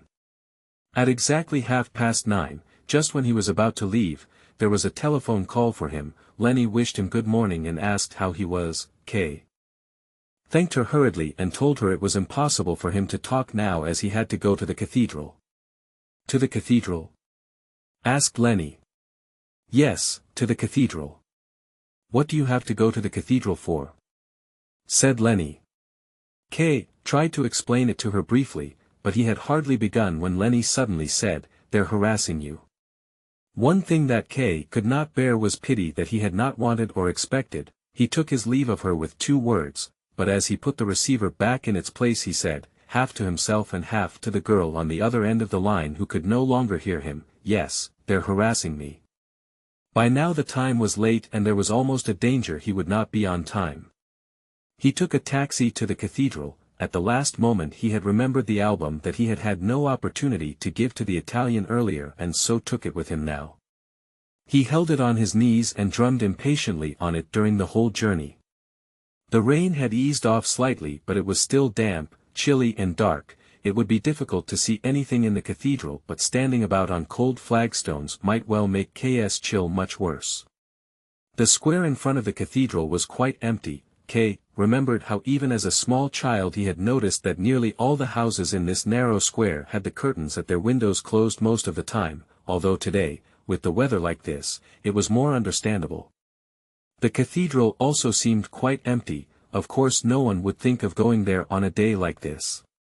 K hurried along both the side naves but saw no one but an old woman who, wrapped up in a warm shawl, was kneeling at a picture of the Virgin Mary and staring up at it. Then, in the distance, he saw a church official who limped away through a doorway in the wall. K had arrived on time. It had struck 10 just as he was entering the building, but the Italian still was not there. K went back to the main entrance, stood there indecisively for a while, and then walked round the cathedral in the rain in case the Italian was waiting at another entrance. He was nowhere to be found. Could the director have misunderstood what time they had agreed on? How could anyone understand someone like that properly anyway? Whatever had happened, K would have to wait for him for at least half an hour.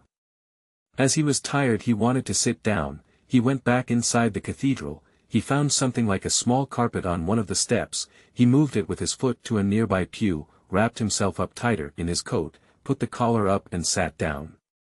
To pass the time he opened the album and flicked through the pages a little but soon had to give up as it became so dark that when he looked up he could hardly make out anything in the side nave next to him. In the distance there was a large triangle of candles flickering on the main altar. K was not certain whether he had seen them earlier. Perhaps they had only just been lit. Church staff creep silently as part of their job, you don't notice them. When K happened to turn round he also saw a tall, stout candle attached to a column not far behind him. It was all very pretty, but totally inadequate to illuminate the pictures which were usually left in the darkness of the side altars, and seemed to make the darkness all the deeper. It was discourteous of the Italian not to come, but it was also sensible of him. There would have been nothing to see. They would have had to content themselves with seeking out a few pictures with K's electric pocket torch and looking at them one small part at a time. K went over to a nearby side chapel to see what they could have hoped for. He went up a few steps to a low marble railing and leant over it to look at the altar picture by the light of his torch. The eternal light hung disturbingly in front of it. The first thing that K partly saw and partly guessed it was a large knight in armor who was shown at the far edge of the painting. He was leaning on his sword that he had stuck into the naked ground in front of him where only a few blades of grass grew here and there. He seemed to be paying close attention to something that was being played out in front of him. It was astonishing to see how he stood there without going any closer. Perhaps it was his job to stand guard. It was a long time since K had looked at any pictures, and he studied the night for a long time, even though he had continually to blink as he found it difficult to bear the green light of his torch. Then when he moved the light to the other parts of the picture he found an interment of Christ shown in the usual way. It was also a comparatively new painting. He put his torch away and went back to his place. There seemed to be no point in waiting for the Italian any longer, but outside it was certainly raining heavily, and as it was not so cold in the cathedral as K had expected, he decided to stay there for the time being. Close by him was the great pulpit. There were two plain golden crosses attached to its little round roof which were lying almost flat and whose tips crossed over each other. The outside of the pulpit's balustrade was covered in green foliage which continued down to the column supporting it. Little angels could be seen among the leaves, some of them lively and some of them still. K walked up to the pulpit and examined it from all sides. Its stonework had been sculpted with great care. It seemed as if the foliage had trapped a deep darkness between and behind its leaves and held it their prisoner. K lay his hand in one of these gaps and cautiously felt the stone. Until then he had been totally unaware of this pulpit's existence. Then K happened to notice one of the church staff standing behind the next row of pews. He wore a loose, creased, black cassock. He held a snuff box in his left hand and he was watching K. Now what does he want? Thought K. Do I seem suspicious to him? Does he want a tip? But when the man in the cassock saw that K had noticed him, he raised his right hand, a pinch of snuff still held between two fingers, and pointed in some vague direction. It was almost impossible to understand what this behavior meant. K waited a while longer, but the man in the cassock did not stop gesturing with his hand and even augmented it by nodding his head. Now what does he want? Asked K quietly. He did not dare call out loud here, but then he drew out his purse and pushed his way through the nearest pews to reach the man. He, however, immediately gestured to turn down this offer, shrugged his shoulders and limped away. As a child K had imitated riding on a horse with the same sort of movement as this limp. This old man is like a child, thought K, he doesn't have the sense for anything more than serving in a church. Look at the way he stops when I stop, and how he waits to see whether I'll continue.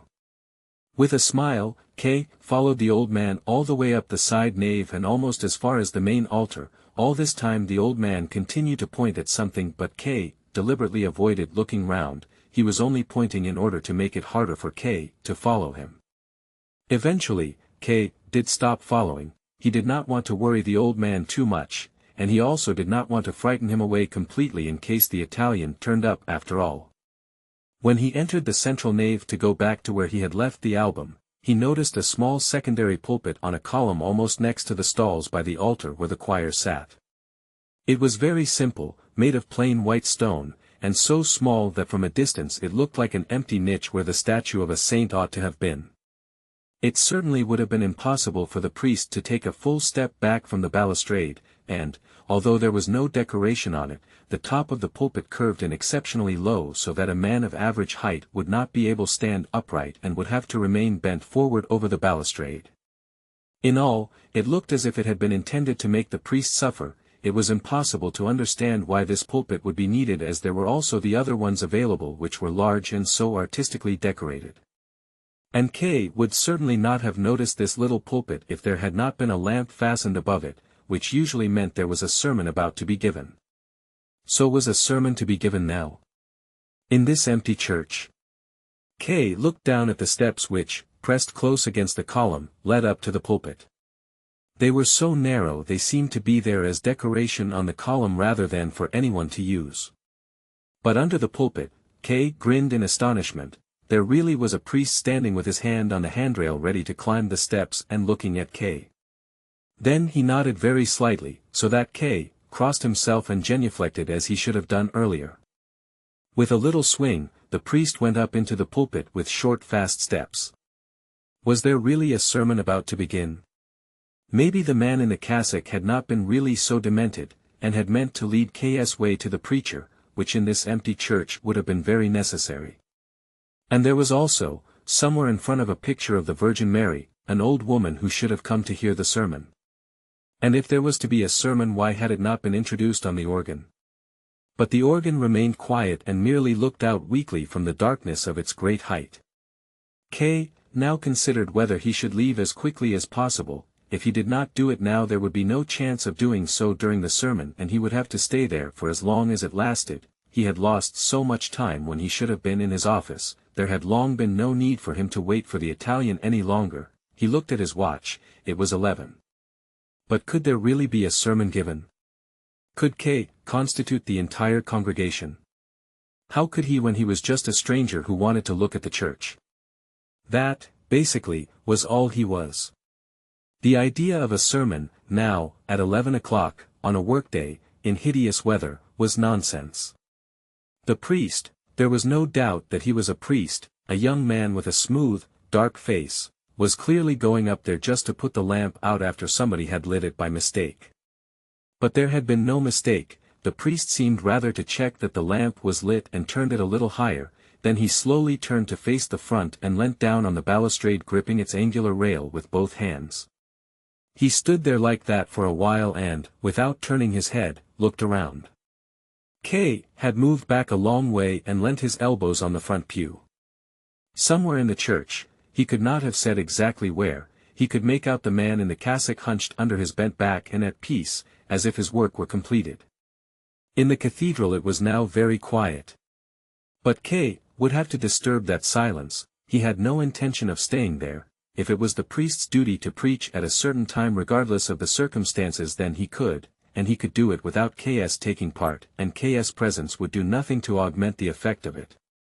So K began slowly to move, felt his way on tiptoe along the pew, arrived at the broad aisle and went along it without being disturbed, except for the sound of his steps, however light, which rang out on the stone floor and resounded from the vaulting, quiet but continuous at a repeating, regular pace.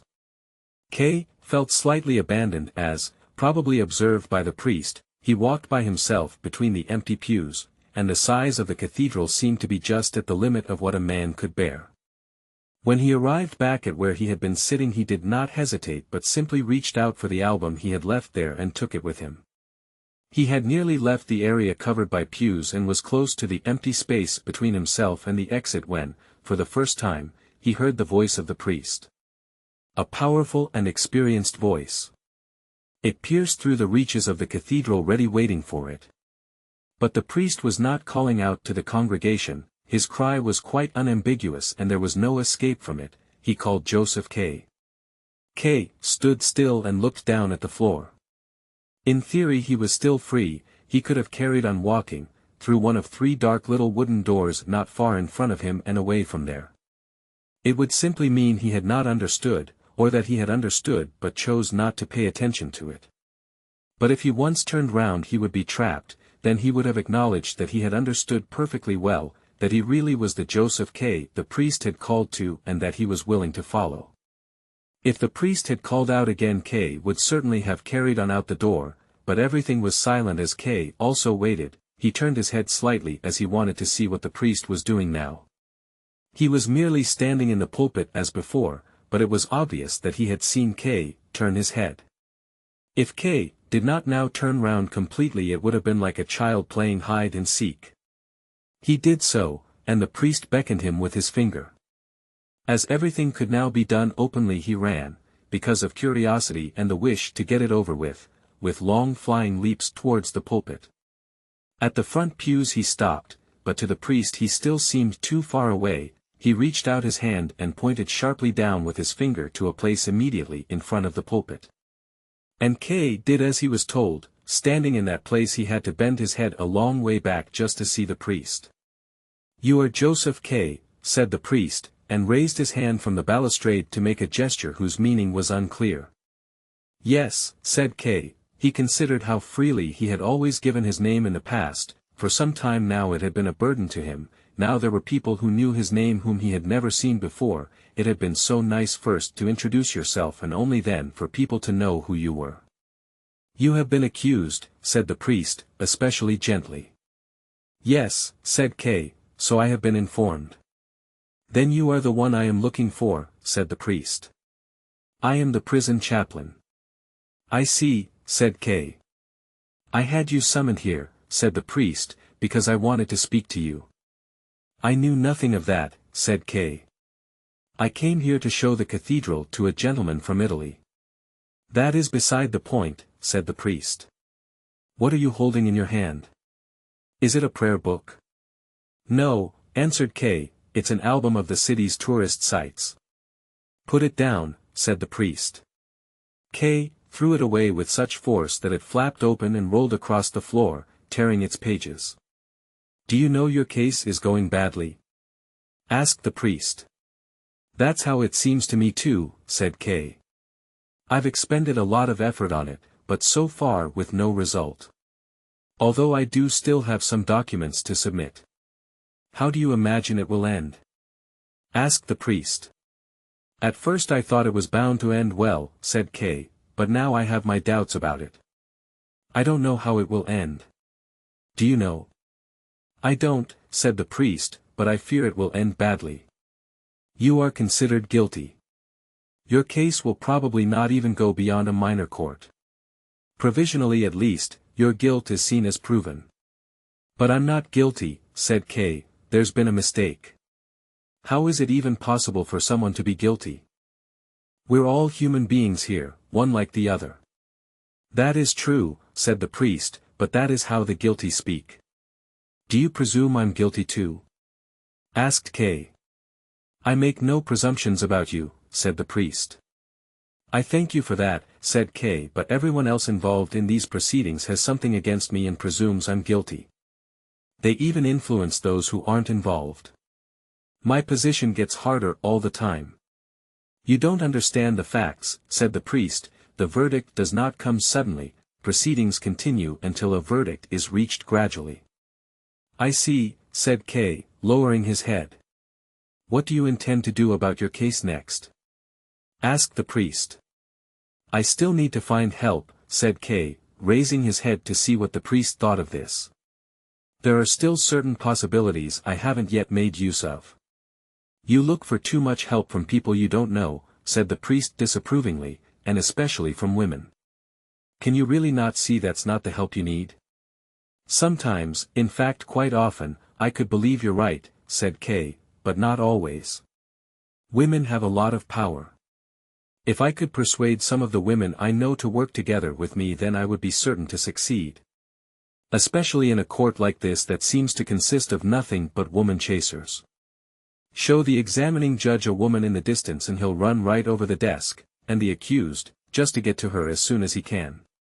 The priest lowered his head down to the balustrade, only now did the roof over the pulpit seem to press him down. What sort of dreadful weather could it be outside? It was no longer just a dull day, it was deepest night. None of the stained glass in the main window shed even a flicker of light on the darkness of the walls. And this was the moment when the man in the cassock chose to put out the candles on the main altar, one by one. "Are you cross with me?" asked K. "Maybe you don't know what sort of court it is you serve." He received no answer. "Well, it's just my own experience," said K. Above him there was still silence. "I didn't mean to insult you," said K. At that, the priest screamed down at K, "Can you not see 2 steps in front of you?" He shouted in anger, but it was also the scream of one who sees another fall and, shocked and without thinking, screams against his own will. The 2 men, then, remained silent for a long time. In the darkness beneath him, the priest could not possibly have seen K distinctly, although K was able to see him clearly by the light of the little lamp. Why did the priest not come down? He had not given a sermon, he had only told K a few things which, if he followed them closely, would probably cause him more harm than good.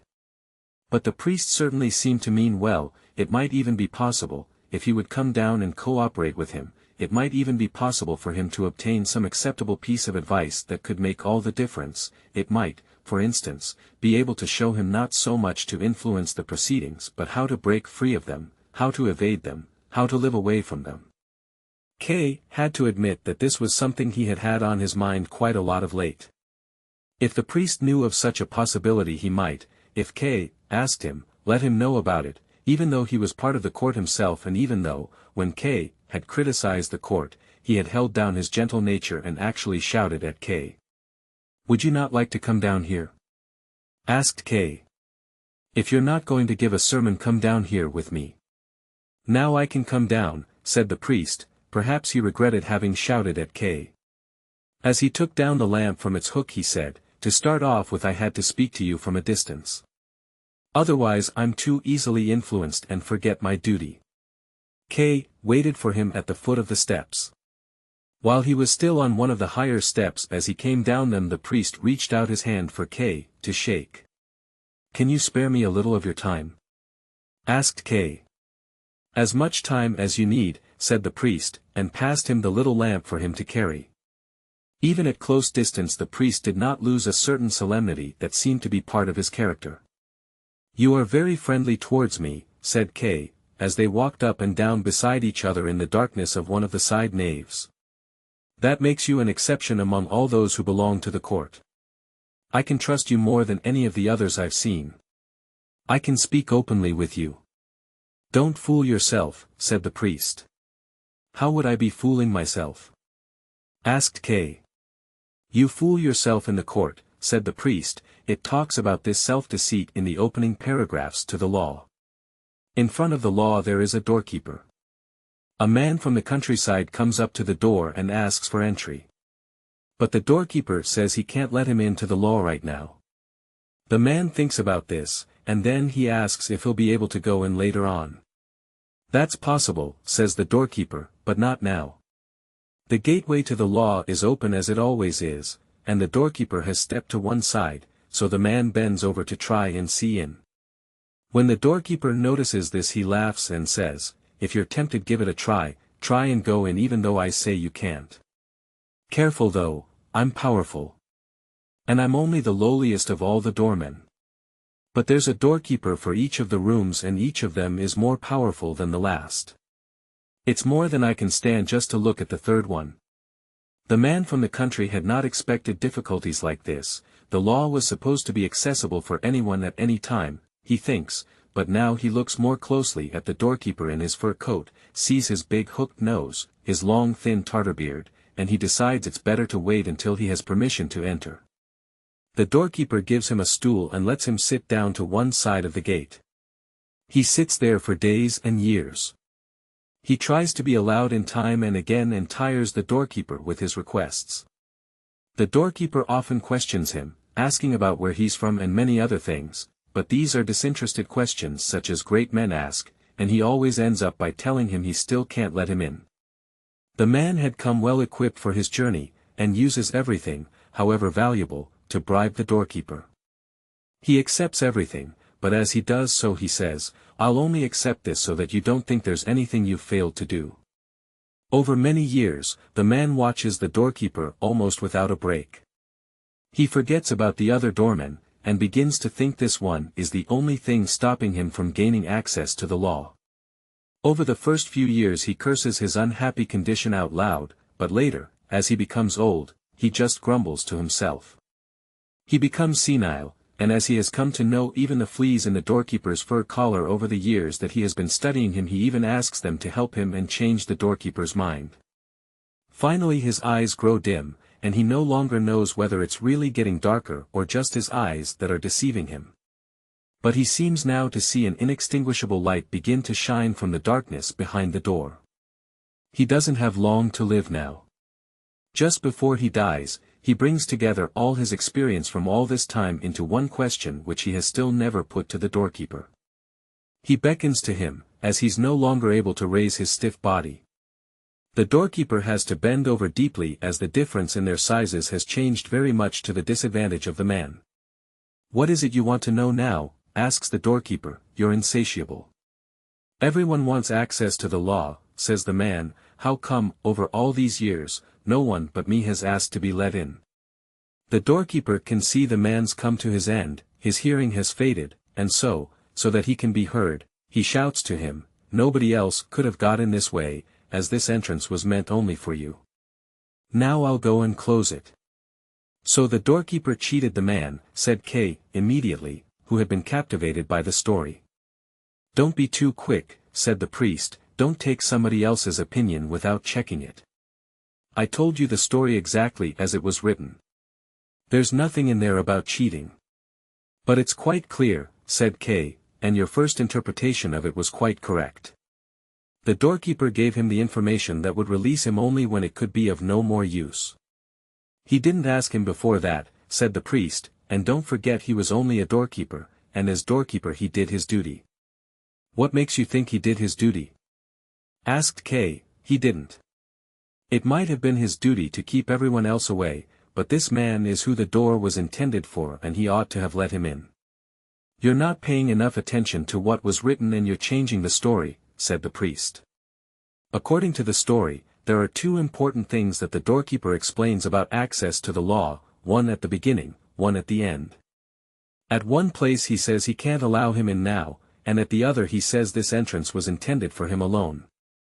If one of the statements contradicted the other you would be right and the doorkeeper would have cheated the man from the country. But there is no contradiction. On the contrary, the first statement even hints at the second. You could almost say the doorkeeper went beyond his duty in that he offered the man some prospect of being admitted in the future. Throughout the story, his duty seems to have been merely to turn the man away, and there are many commentators who are surprised that the doorkeeper offered this hint at all, as he seems to love exactitude and keep strict guard over his position. He stays at his post for many years and doesn't close the gate until the very end. He's very conscious of the importance of his service, as he says, I'm powerful. He has respect for his superiors, as he says, I'm only the lowliest of the doormen. He's not talkative, as through all these years the only questions he asks are disinterested. He's not corruptible, as when he's offered a gift he says, I'll only accept this so that you don't think there's anything you've failed to do. As far as fulfilling his duty goes he can be neither ruffled nor begged, as it says about the man that, he tires the doorkeeper with his requests. Even his external appearance suggests a pedantic character, the big hooked nose and the long, thin, black tartar beard. How could any doorkeeper be more faithful to his duty? But in the doorkeeper's character there are also other features which might be very useful for those who seek entry to the law, and when he hinted at some possibility in the future it always seemed to make it clear that he might even go beyond his duty. There's no denying he's a little simple-minded, and that makes him a little conceited. Even if all he said about his power and the power of the other doorkeepers and how not even he could bear the sight of them, I say even if all these assertions are right, the way he makes them shows that he's too simple and arrogant to understand properly. The commentators say about this that, correct understanding of a matter and a misunderstanding of the same matter are not mutually exclusive. Whether they're right or not, you have to concede that his simplicity and arrogance, however little they show, do weaken his function of guarding the entrance. They are defects in the doorkeeper's character. You also have to consider that the doorkeeper seems to be friendly by nature. He isn't always just an official. He makes a joke right at the beginning, in that he invites the man to enter at the same time as maintaining the ban on his entering, and then he doesn't send him away but gives him, as it says in the text, a stool to sit on and lets him stay by the side of the door. The patience with which he puts up with the man's requests through all these years, the little questioning sessions, accepting the gifts, his politeness when he puts up with the man cursing his fate even though it was the doorkeeper who caused that fate, all these things seem to want to arouse our sympathy. Not every doorkeeper would have behaved in the same way. And finally, he lets the man beckon him and he bends deep down to him so that he can put his last question. There's no more than some slight impatience. The doorkeeper knows everything's come to its end, shown in the words, you're insatiable. There are many commentators who go even further in explaining it in this way and think the words, you're insatiable, are an expression of friendly admiration, albeit with some condescension. However you look at it, the figure of the doorkeeper comes out differently from how you might think. You know the story better than I do and you've known it for longer, said K.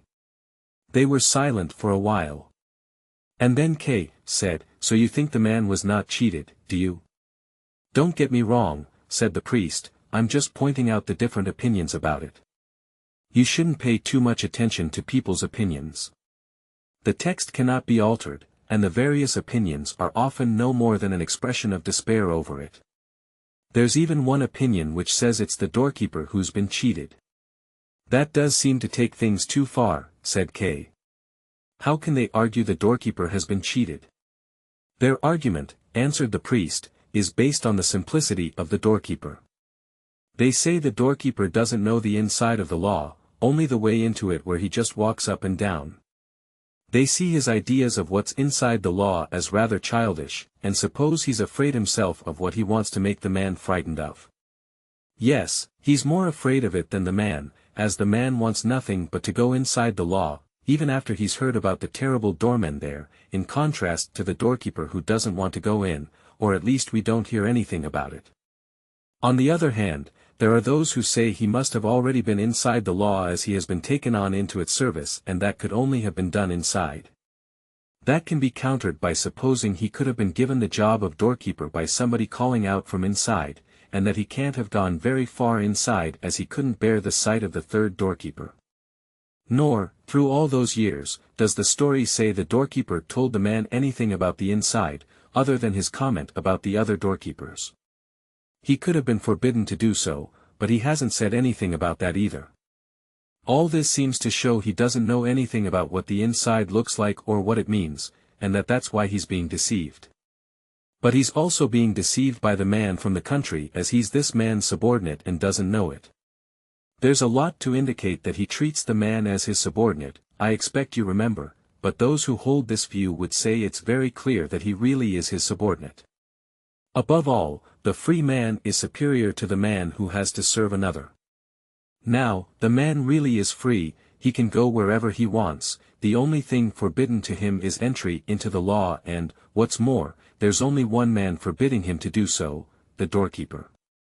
If he takes the stool and sits down beside the door and stays there all his life he does this of his own free will, there's nothing in the story to say he was forced to do it. On the other hand, the doorkeeper is kept to his post by his employment, he's not allowed to go away from it and it seems he's not allowed to go inside either, not even if he wanted to.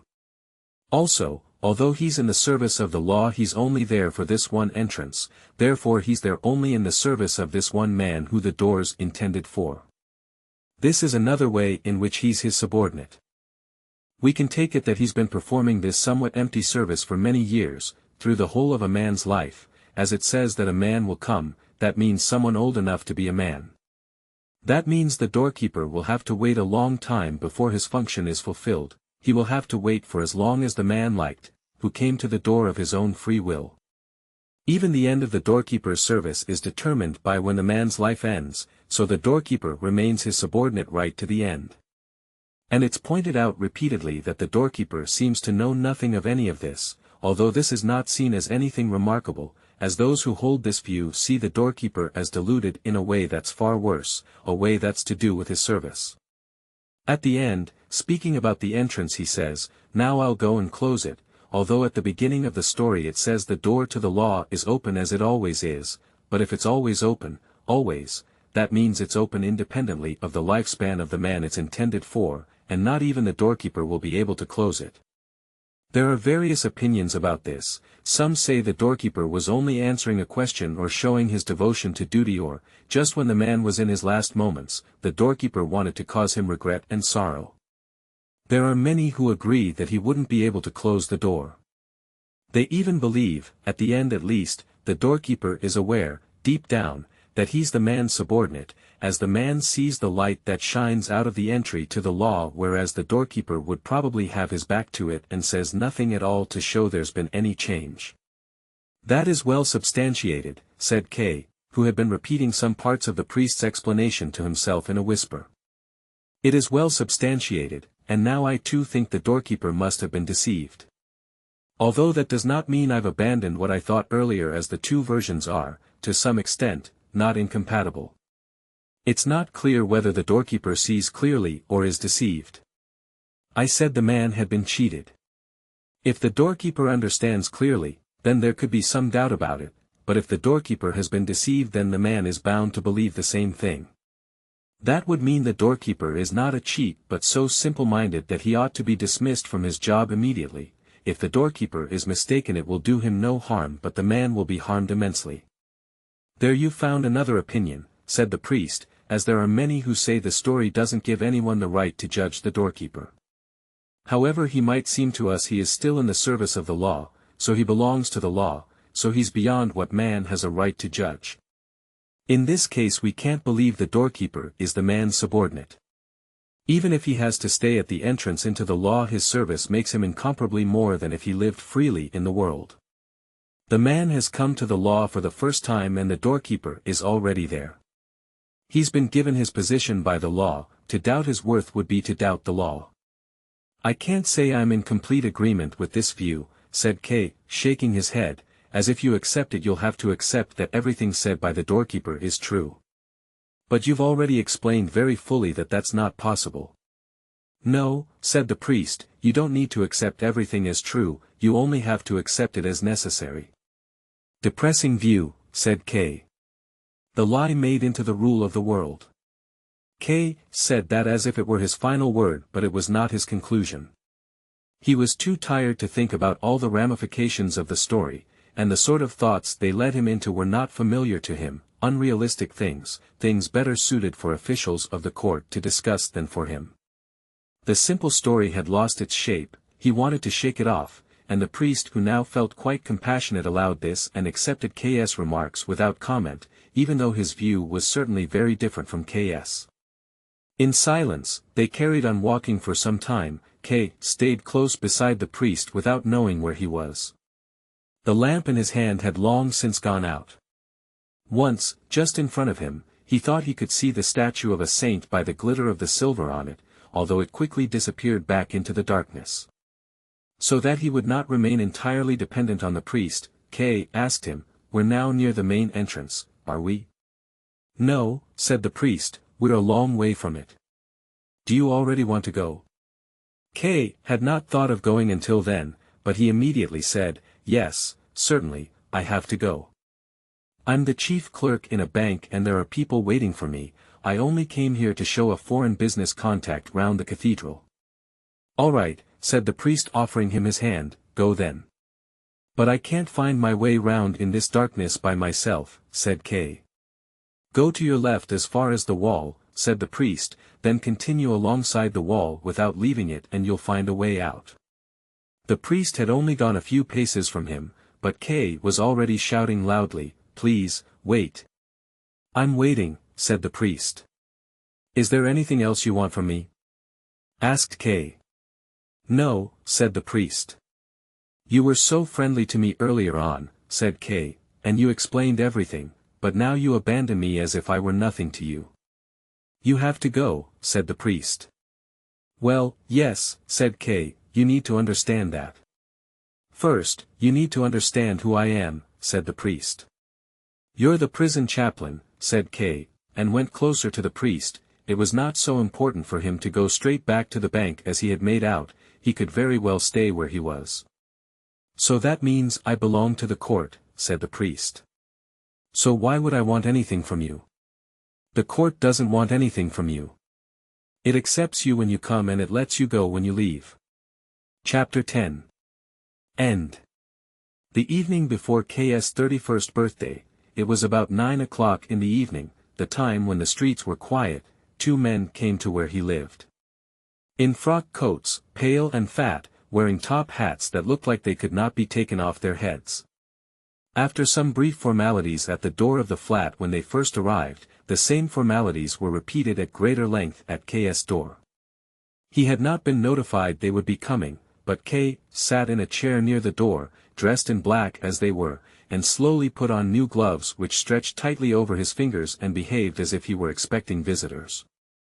He immediately stood up and looked at the gentleman inquisitively. "You've come for me then, have you?" he asked. The gentleman nodded. One of them indicated the other with the top hand now in his hand. K told them he had been expecting a different visitor. He went to the window and looked once more down at the dark street. Most of the windows on the other side of the street were also dark already, many of them had the curtains closed. In one of the windows on the same floor where there was a light on, two small children could be seen playing with each other inside a playpen, unable to move from where they were, reaching out for each other with their little hands. "Some ancient, unimportant actors, that's what they've sent for me," said K, to himself, and looked round once again to confirm this to himself. "They want to sort me out as cheaply as they can." K suddenly turned round to face the two men and asked, "What theatre do you play in?" "Theatre?" asked one of the gentlemen, turning to the other for assistance and pulling in the corners of his mouth. The other made a gesture like someone who was dumb, as if he were struggling with some organism causing him trouble.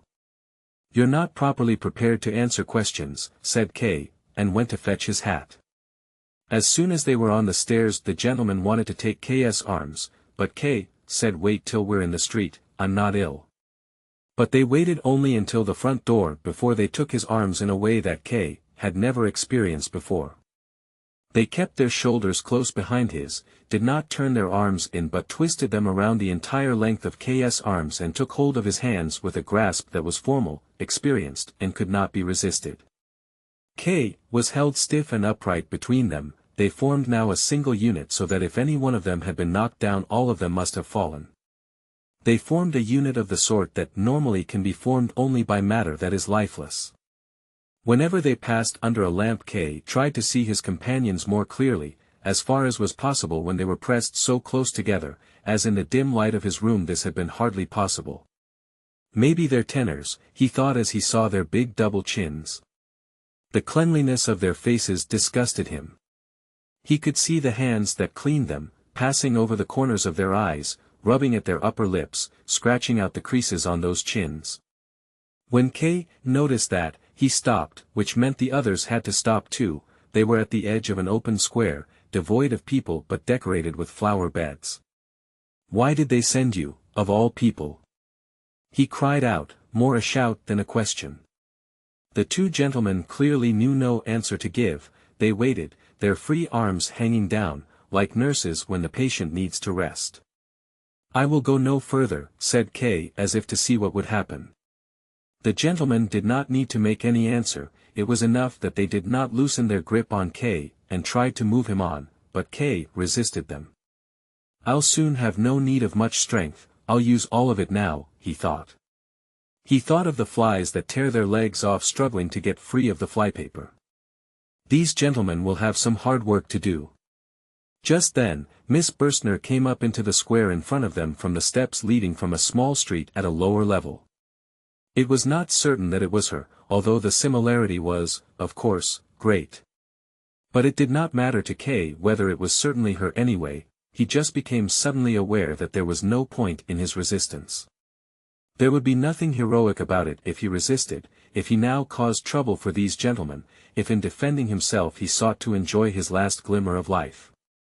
He started walking, which pleased the gentlemen and some of their pleasure conveyed itself to him. Now they permitted him to decide which direction they took, and he decided to take the direction that followed the young woman in front of them, not so much because he wanted to catch up with her, nor even because he wanted to keep her in sight for as long as possible, but only so that he would not forget the reproach she represented for him. "The only thing I can do now," he said to himself, and his thought was confirmed by the equal length of his own steps with the steps of the two others, "the only thing I can do now is keep my common sense and do what's needed right till the end. I always wanted to go at the world and try and do too much, and even to do it for something that was not too cheap. That was wrong of me. Should I now show them I learned nothing from facing trial for a year? Should I go out like someone stupid? Should I let anyone say, after I'm gone, that at the start of the proceedings I wanted to end them, and that now that they've ended I want to start them again? I don't want anyone to say that. I'm grateful they sent these unspeaking, uncomprehending men to go with me on this journey, and that it's been left up to me to say what's necessary."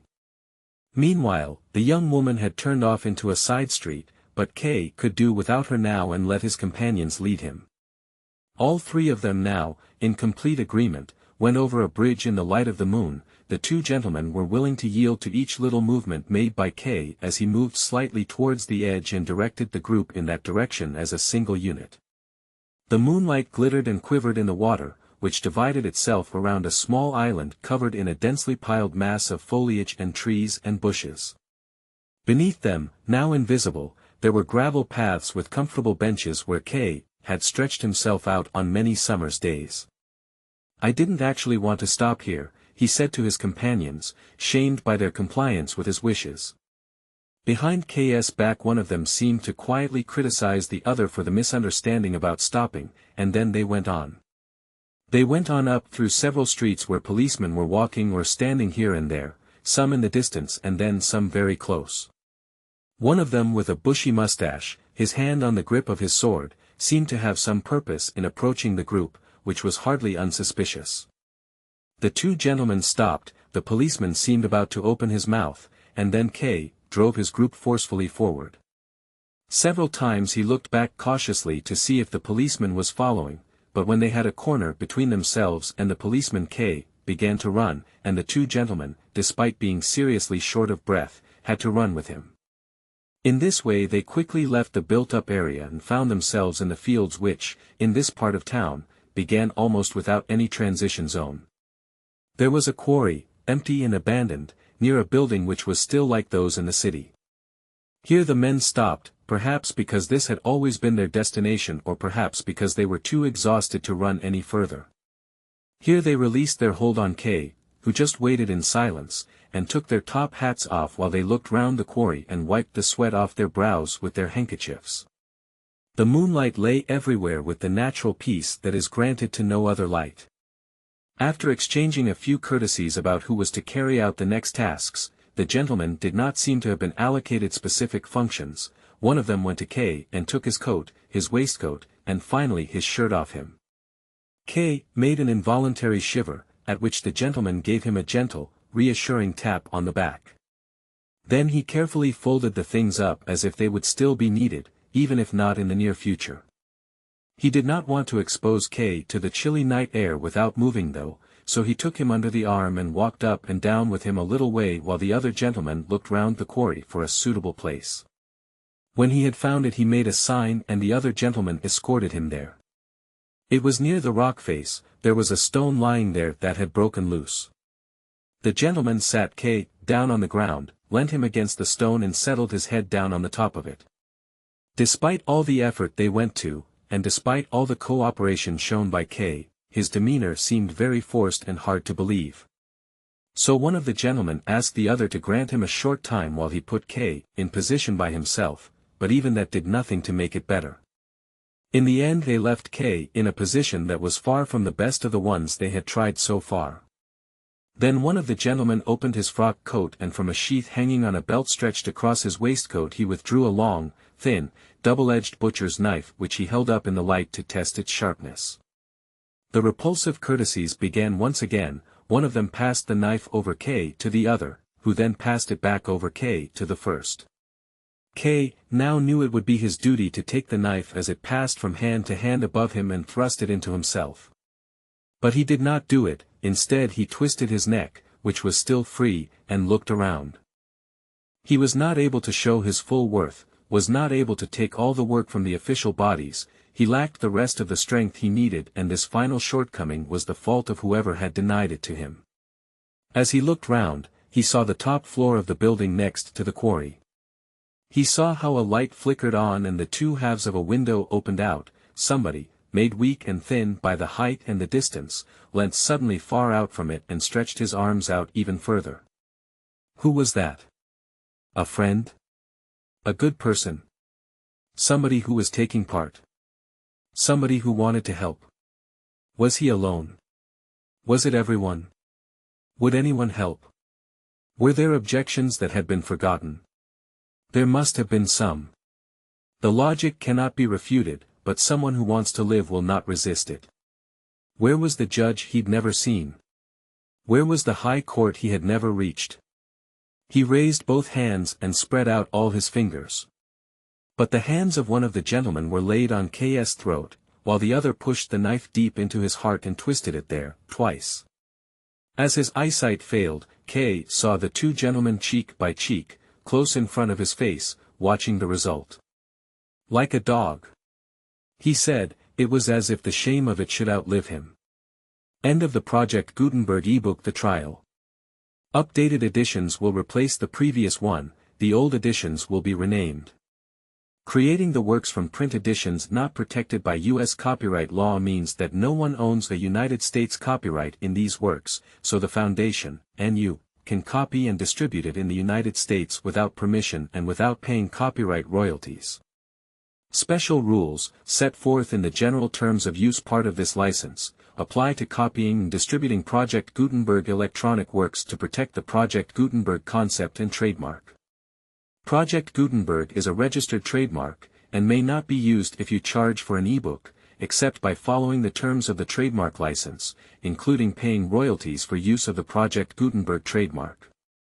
If you do not charge anything for copies of this ebook, complying with the trademark license is very easy. You may use this ebook for nearly any purpose such as creation of derivative works, reports, performances and research. Project Gutenberg ebooks may be modified and printed and given away. You may do practically anything in the United States with ebooks not protected by U.S. copyright law. Redistribution is subject to the trademark license, especially commercial redistribution. Start, full license. The full Project Gutenberg license. Please read this before you distribute or use this work. To protect the Project Gutenberg mission of promoting the free distribution of electronic works, by using or distributing this work, or any other work associated in any way with the phrase Project Gutenberg, you agree to comply with all the terms of the full Project Gutenberg license available with this file or online at www.gutenberg.org/license. Section 1. General Terms of Use and Redistributing Project Gutenberg Electronic Works. 1.a. By reading or using any part of this Project Gutenberg electronic work, you indicate that you have read, understand, agree to and accept all the terms of this license and intellectual property, trademark/copyright, agreement. If you do not agree to abide by all the terms of this agreement, you must cease using and return or destroy all copies of Project Gutenberg electronic works in your possession. If you paid a fee for obtaining a copy of or access to a Project Gutenberg electronic work and you do not agree to be bound by the terms of this agreement, you may obtain a refund from the person or entity to whom you paid the fee as set forth in paragraph 1.e.8. 1.b. Project Gutenberg is a registered trademark. It may only be used on or associated in any way with an electronic work by people who agree to be bound by the terms of this agreement. There are a few things that you can do with most Project Gutenberg electronic works even without complying with the full terms of this agreement. See paragraph 1.c below. There are a lot of things you can do with Project Gutenberg electronic works if you follow the terms of this agreement and help preserve free future access to Project Gutenberg electronic works. See paragraph 1.e below. 1.c. The Project Gutenberg Literary Archive Foundation, the Foundation or PGLAF, owns a compilation copyright in the collection of Project Gutenberg electronic works. Nearly all the individual works in the collection are in the public domain in the United States. If an individual work is unprotected by copyright law in the United States and you are located in the United States, we do not claim a right to prevent you from copying, distributing, performing, displaying or creating derivative works based on the work as long as all references to Project Gutenberg are removed. Of course, we hope that you will support the Project Gutenberg mission of promoting free access to electronic works by freely sharing Project Gutenberg works in compliance with the terms of this agreement for keeping the Project Gutenberg name associated with the work. You can easily comply with the terms of this agreement by keeping this work in the same format with its attached full Project Gutenberg license when you share it without charge with others. This particular work is one of the few individual works protected by copyright law in the United States and most of the remainder of the world, included in the Project Gutenberg collection with the permission of the copyright holder. Information on the copyright owner for this particular work and the terms of use imposed by the copyright holder on this work are set forth at the beginning of this work. 1.d. The copyright laws of the place where you are located also govern what you can do with this work. Copyright laws in most countries are in a constant state of change. If you are outside the United States, check the laws of your country in addition to the terms of this agreement before downloading, copying, displaying, performing, distributing or creating derivative works based on this work or any other Project Gutenberg work. The Foundation makes no representations concerning the copyright status of any work in any country other than the United States. 1.e Unless you have removed all references to Project Gutenberg. 1.e.1. The following sentence, with active links to, or other immediate access to, the full Project Gutenberg license must appear prominently whenever any copy of a Project Gutenberg work, any work on which the phrase Project Gutenberg appears, or with which the phrase Project Gutenberg is associated, is accessed, displayed, performed, viewed, copied or distributed. This ebook is for the use of anyone anywhere in the United States and most other parts of the world at no cost and with almost no restrictions whatsoever. You may copy it, give it away or reuse it under the terms of the Project Gutenberg license included with this ebook or online at www.gutenberg.org. If you are not located in the United States, you will have to check the laws of the country where you are located before using this ebook. 1.e.2. If an individual Project Gutenberg electronic work is derived from texts not protected by U.S. copyright law, does not contain a notice indicating that it is posted with permission of the copyright holder, the work can be copied and distributed to anyone in the United States without paying any fees or charges. If you are redistributing or providing access to a work with the phrase Project Gutenberg associated with or appearing on the work, you must comply either with the requirements of paragraphs 1.e.1 through 1.e.7 or obtain permission for the use of the work and the Project Gutenberg trademark as set forth in paragraphs 1.e.8 or 1.e.9. 1.e.3. If an individual Project Gutenberg electronic work is posted with the permission of the copyright holder, your use and distribution must comply with both paragraphs 1.e.1 through 1.e.7 and any additional terms imposed by the copyright holder. Additional terms will be linked to the Project Gutenberg license for all works posted with the permission of the copyright holder found at the beginning of this work. 1.e.4. Do not unlink or detach or remove the full Project Gutenberg license terms from this work, or any files containing a part of this work or any other work associated with Project Gutenberg. 1.e.5. Do not copy, display, perform, distribute or redistribute this electronic work, or any part of this electronic work, without prominently displaying the sentence set forth in paragraph 1.e.1 with active links or immediate access to the full terms of the Project Gutenberg license. 1.e.6. You may convert to and distribute this work in any binary, compressed, marked up, non-proprietary or proprietary form, including any word processing or hypertext form. However, if you provide access to or distribute copies of a Project Gutenberg work in a format other than plain vanilla ASCII or other format used in the official version posted on the official Project Gutenberg website, www.gutenberg.org, you must, at no additional cost, fee, or expense to the user, provide a copy, a means of exporting a copy, or a means of obtaining a copy upon request, of the work in its original plain vanilla ASCII or other form. Any alternate format must include the full Project Gutenberg license as specified in paragraph 1.e.1. 1.e.7. Do not charge a fee for access to, viewing, displaying, performing, copying or distributing any Project Gutenberg works unless you comply with paragraph 1.e.8 or 1.e.9. 1.e.8. You may charge a reasonable fee for copies of or providing access to or distributing Project Gutenberg electronic works provided that you pay a royalty fee of 20% of the gross profits you derive from the use of Project Gutenberg works calculated using the method you already use to calculate your applicable taxes. The fee is owed to the owner of the Project Gutenberg trademark, but he has agreed to donate royalties under this paragraph to the Project Gutenberg Literary Archive Foundation. Royalty payments must be paid within 60 days following each date on which you prepare, or are legally required to prepare, your periodic tax returns. Royalty payments should be clearly marked as such and sent to the Project Gutenberg Literary Archive Foundation at the address specified in Section 4, Information about donations to the Project Gutenberg Literary Archive Foundation. You provide a full refund of any money paid by a user who notifies you in writing, or by email, within 30 days of receipt that he does not agree to the terms of the full Project Gutenberg license. You must require such a user to return or destroy all copies of the works possessed in a physical medium and discontinue all use of and all access to other copies of Project Gutenberg works. You provide, in accordance with paragraph 1.f.3, a full refund of any money paid for a work or a replacement copy, if a defect in the electronic work is discovered and reported to you within 90 days of receipt of the work.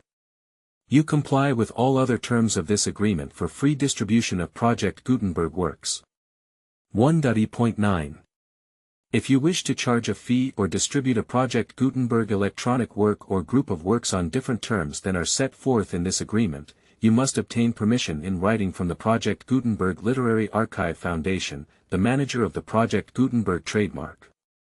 Contact the Foundation as set forth in Section 3 below. 1.f.1.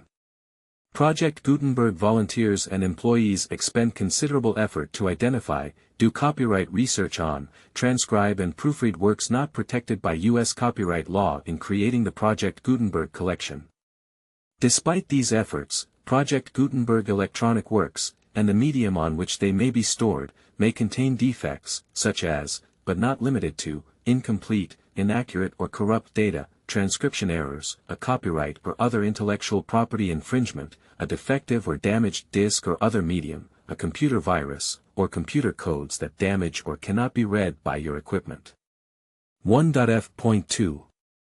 Limited warranty, disclaimer of damages, except for the right of replacement or refund described in paragraph 1.f.3, the Project Gutenberg Literary Archive Foundation, the owner of the Project Gutenberg trademark, and any other party distributing a Project Gutenberg electronic work under this agreement, disclaim all liability to you for damages, costs and expenses, including legal fees. You agree that you have no remedies for negligence, strict liability, breach of warranty or breach of contract except those provided in paragraph 1.f.3.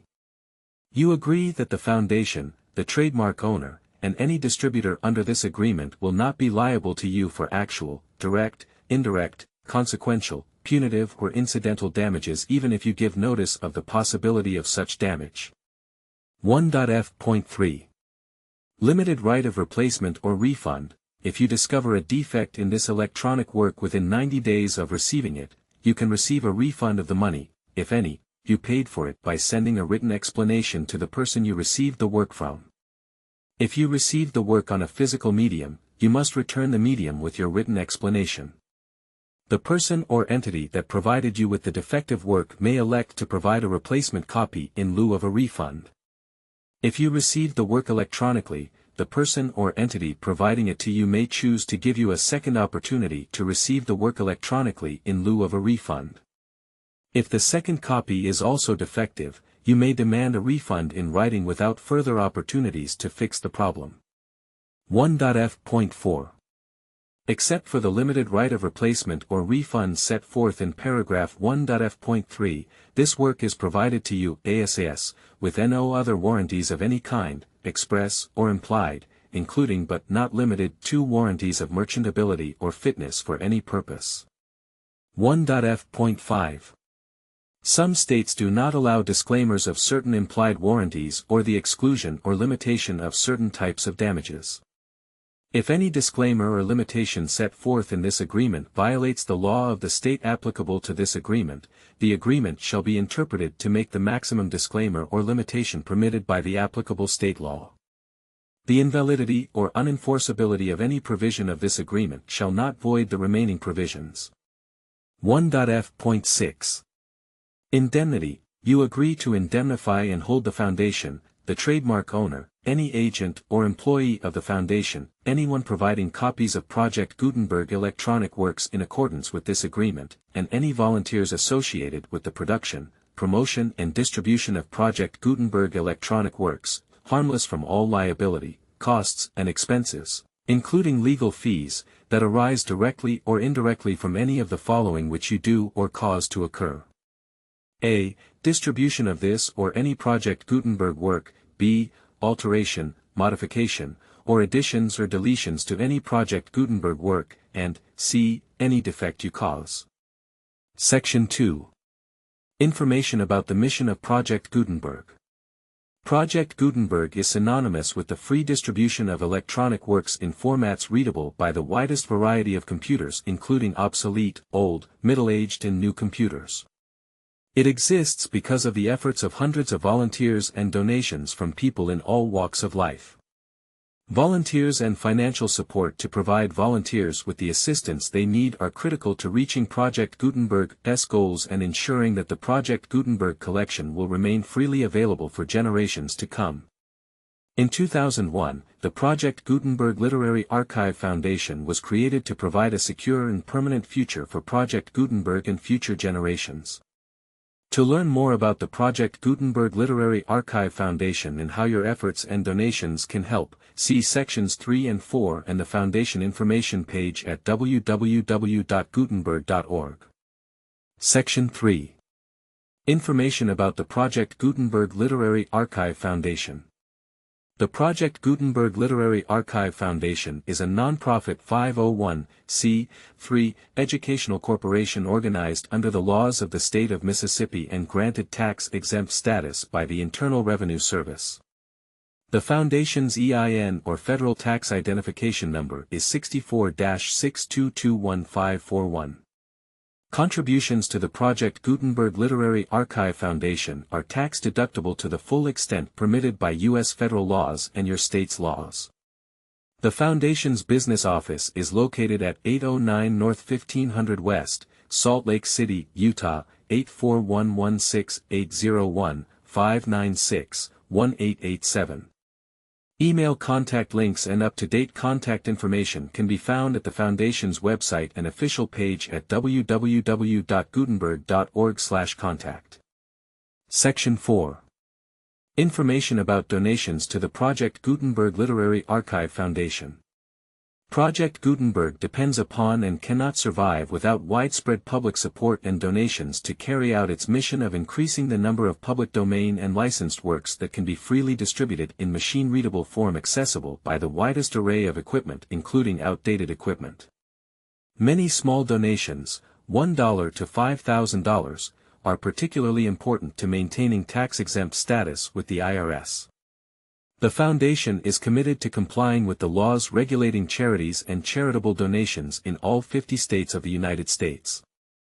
Compliance requirements are not uniform and it takes a considerable effort, much paperwork and many fees to meet and keep up with these requirements. We do not solicit donations in locations where we have not received written confirmation of compliance. To send donations or determine the status of compliance for any particular state, visit www.gutenberg.org/donate. While we cannot and do not solicit contributions from states where we have not met the solicitation requirements, we know of no prohibition against accepting unsolicited donations from donors in such states who approach us with offers to donate. International donations are gratefully accepted, but we cannot make any statements concerning tax treatment of donations received from outside the United States. U.S. laws alone swamp our small staff. Please check the Project Gutenberg web pages for current donation methods and addresses. Donations are accepted in a number of other ways including checks, online payments and credit card donations. To donate, please visit www.gutenberg.org/donate. Section 5. General information about Project Gutenberg electronic works. Professor Michael S. Hart was the originator of the Project Gutenberg concept of a library of electronic works that could be freely shared with anyone. For 40 years, he produced and distributed Project Gutenberg ebooks with only a loose network of volunteer support. Project Gutenberg ebooks are often created from several printed editions, all of which are confirmed as not protected by copyright in the U.S. unless a copyright notice is included. Thus, we do not necessarily keep ebooks in compliance with any particular paper edition. Most people start at our website, which has the main PG search facility, www.gutenberg.org.